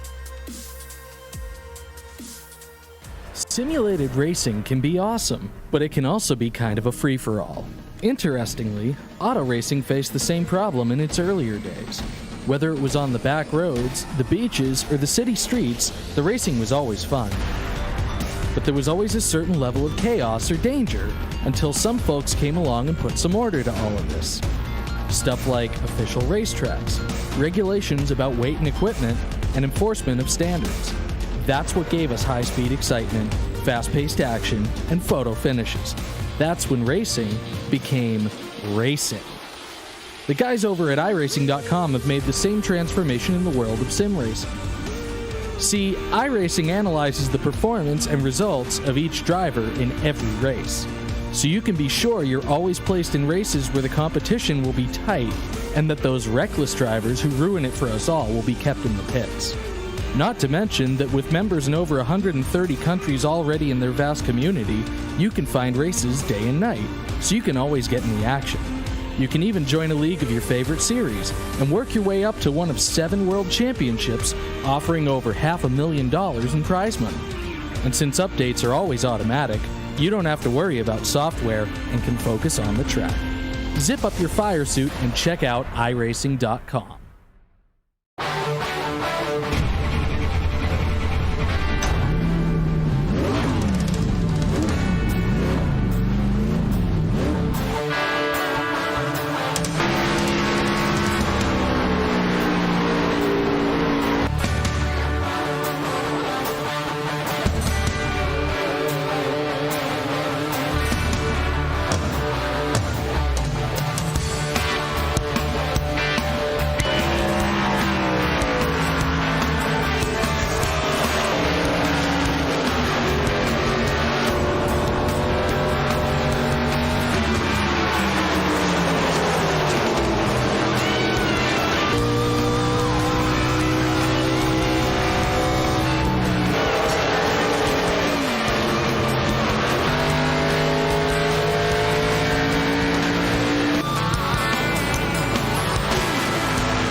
Welcome back here to RaceBot TV and the iRacing Esports Network for closing coverage of the Sports Car Open 8 hours of Sebring, and what an 8 hours it was. And let's kick things off with the driver who came home victorious in the LMP1 division.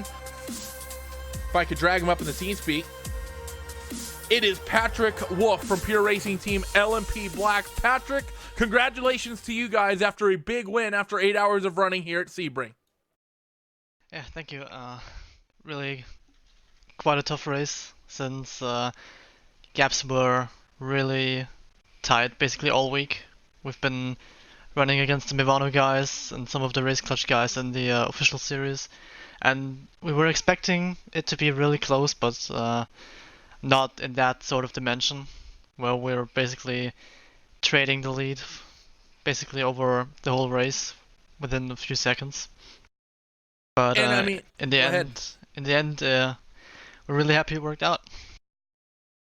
and it definitely worked out pretty much to perfection for you guys. And tell me about those closing moments, because we thought Mivano was going to be all over you guys. Both teams went.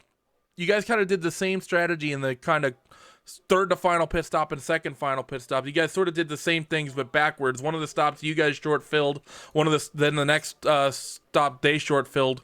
Were you expecting to be able to open up such a gap over Marcus Hamilton that you did? Because it seemed like Marcus almost had decent speed, but he either was not having as good a luck as you in the traffic, or he wasn't playing the traffic as well as you were. Were you surprised that that gap opened up at the rate that it did in, say, the last 90 minutes of the race? I knew that on our last stop we would be out ahead, since Mivano short filled pretty much, like, I think, their first stop already.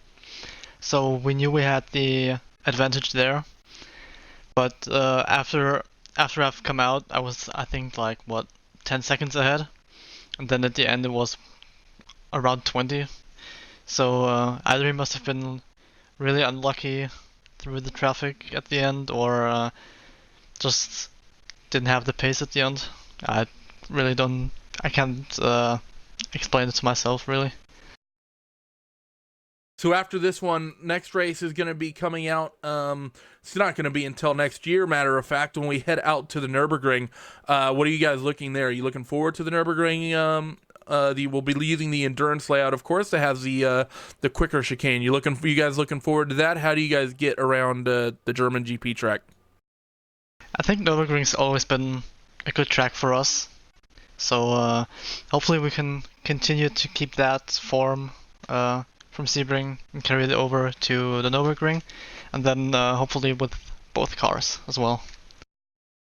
Well, thanks for joining us, Patrick, and congratulations to you guys. And we have to say huge thanks to you as well for being part of what was one of the most amazing prototype battles we've ever seen on RaceBot TV. That was an absolute masterclass, and probably a sneak peek of, or let's say a hint of what we might see should a top level, or let's say a world championship level competition such as this were to come back out.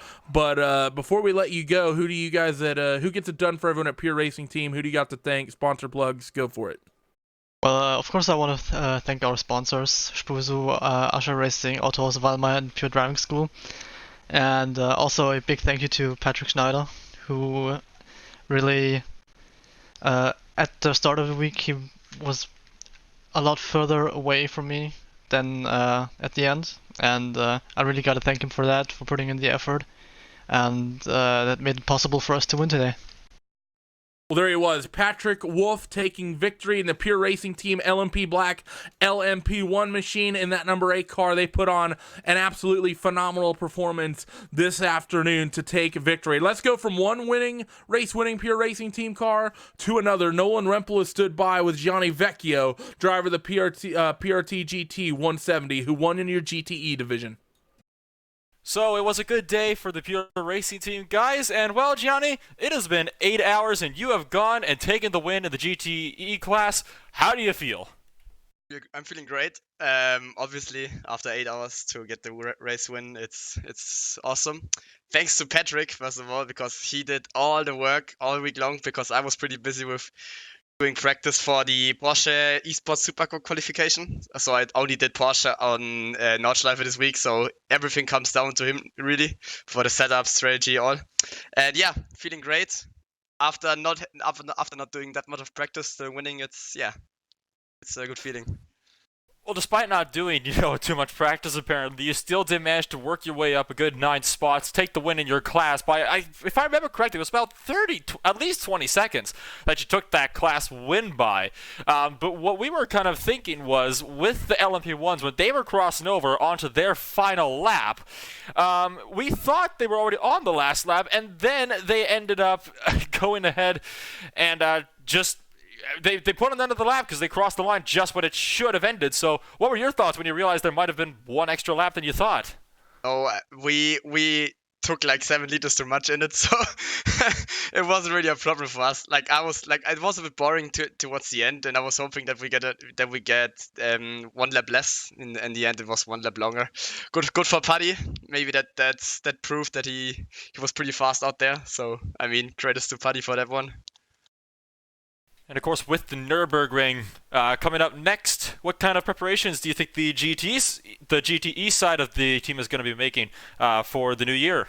I hope more than I did this week. The Ferrari is pretty good at Nürburgring. I like the track. It's pretty enjoyable with the 488 GT. So I'm really looking forward to it. Maybe let's see who will drive it, because we have a strong lineup. Some of us have to do the Porsche qualifying series. So we will see who will do it. And before we let you go and celebrate your class win today, do you have anybody you'd like to shout out today? Any sponsors? The stage is yours. Patrick Heinrich and the whole team. Then our sponsors, iRacing, Spusu, the Pure Driving School, and Autohaus Wallmeier. And yeah, that's basically it. That was Gianni Vecchio for the Pure Racing Team GTE team, who won in your GTE class for today. Yep, in our final interview of the day, I'll be tackling the driver of the number 69, Fraser Williamson. Fraser, why am I not shocked that that's your team's car number? But Simza Esports LMP2. And Fraser, you guys come home in second today, and this is actually a very good result for you. That's 2 second-place finishes back on back-to-back rounds, and you're going to make very good points here over your championship rivals, RevMatch Esports UGX. They won the first 2 races, but they finished 4th today. You'll start clawing back some points very nicely here after round 3. Yeah, but it allows Core to get away, but it could have been different, but it happens in racing. There's mistakes made, but to know that we're losing out to Core another 5 points or something is quite annoying. Yeah, and I mean, looking at that actually championship fight, and obviously you and Core were tied coming into this, and RevMatch with 14 points clear. That'll all somewhat tighten up, I think, between the three of you heading into the next round. I mean, this is one of the most competitive LMP2 championship fights I've seen in a while. I mean, as long as, if things go relatively to plan for all your teams at the Nürburgring and you guys are all competitive, this could be a really interesting fight going into the last couple races. How does it feel to be right in the middle of it? It feels decent enough, I'll be honest, but knowing that I could do more, knowing that I'm not on pace with everybody else, and knowing that I'm here purely because Alex is just faster than myself, it's not brilliant, but come Nürburgring and Catalonia and Silverstone, hopefully I can put in better performances and try and not let Core and RevMatch just run away. And talking about the upcoming races, we've already talked to the Pure Racing Team guys around the Nürburgring. That's a pretty well-known track, of course, within the sim community. Between us with all of us on the iRacing service at this point, we kind of know what we're expecting there. I want to talk about round 5, Catalonia. That's going to be an entirely new circuit for these cars. Relatively new track coming in with the last couple of builds. What do you think we're going to see out there? What kind of rate you think it's going to put on? Is it going to work well for these sorts of cars and classes, or do you think it's going to provide some unique challenges? It's absolutely horrific. It's just going to be carnage, I'll be honest. It's just the track, the middle sector of it's just not great when it comes to multi-class. After doing some of the official stuff there, it's just painful is the nicest word to put it. But that's just going to be surviving. That's just going to be 4 hours of chaos. So it could work in our favour, it could work against us, but that will be good to broadcast, not fun to race. Well, we're definitely looking forward to it, even if you're not, Fraser. But good luck to you guys out at the Nürburgring. And before we let you go, who gets it done for everyone involved? Is that Simza Esports squad? Well, myself and Alex in the LMP2. Everybody who's helped out with the GT this week, because they've got 8th place, I think it was, which is a good result for them and some solid points. Then just everyone else working behind the scenes and slowly getting this up on its legs. There it was, Fraser Williamson, driver of the Simza Esports LMP2 machine that comes home second in your LMP2 division, and the last interview that we have on hand. And Nolan, I'm going to come to you first. That was a very interesting last final 4 hours of that race. It looked like we were getting, geared up for a photo finish in the final 3.5, 4 hours that I was here. I don't think any of us were expecting, though, that Pure Racing Team to open up that 23-second margin that they managed to do. I was expecting a much closer finish, the way that gap was consistently ebbing and flowing. But Patrick Wolf in that final, kind of stint and a half he was in the car just went to absolute work, and that 23-second gap is what he is what he basks in because of it. Yeah, I have to agree. I full on did not expect for that gap to open up quite as much as it did. This is it was unexpected, to say the least, but I think it was well deserved. He definitely played the strategy off perfectly. It's a little bit of a shame that we couldn't have that photo finish for us here on the broadcasting side, but you know, you have to be happy for Patrick Wolf and his win today.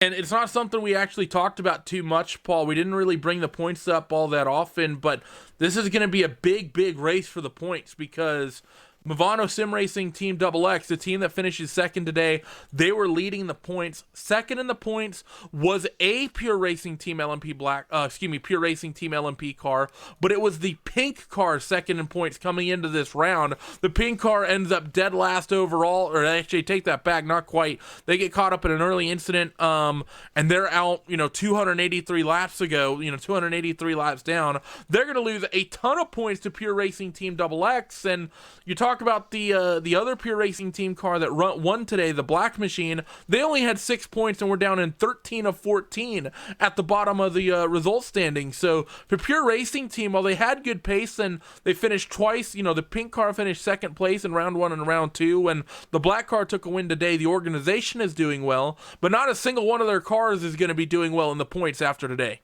Yeah, it's taken a real hit as that pink car in the standings today after that incident early on in this event. So definitely it will have been not beneficial to them for this one. I'm sure they would have preferred to have a 1-2 in this one. But at the end of the day, incidents happen in multi-class racing when you're trying to lap people around the outside of the final corner. But that's how it all goes in motorsport, and you just have to come back the next time and make right your wrongs. Don't sit around and dwell on it. Then Nolan, I want talking about this championship as well in LMP1, Apex Racing Team. I don't even think they turned up today. They're going to be well down the order because of that. They were third in points coming into this, and then Race Clutch is number 15.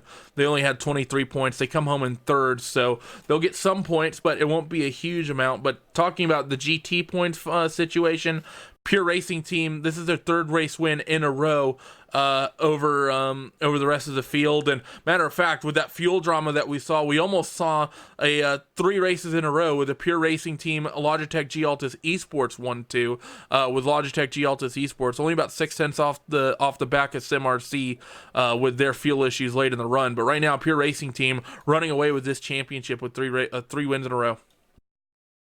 So the GTE Championship will continue to open up, and if the Pure Racing guys can carry that momentum on into the Nürburgring, well, they can get this championship settled pretty early on for themselves, and I'm sure they're definitely going to be looking to carry forward that momentum into the Nürburgring, like we heard them say early on, just a few minutes ago, actually. They're looking to kind of carry that on and just look ahead and prepare for the next one. Yep, and it is going to be a fantastic one. In about a month's time, we will be heading over to Germany at the Nürburgring for 4 hours of racing. That's going to be a fantastic event when we get to it for the Sports Car Open Championship fights in most of your categories, really starting to heat up in this division, and that is going to be all we have time for today. We have to thank everyone who was part of our coverage for this one, Connery Maddock and Lorenzo Bonder, who did the first segment of coverage, and then it was myself, Randy Chineth, and Nolan Rempel doing the end, and then it was our producer and Foley, Paul Michael Winslow Smith, doing the production and the audio generation for you today. So huge thanks to everyone who's made this broadcast possible. We hope to see you tune in next time, and until then, we'll see you. Bye-bye.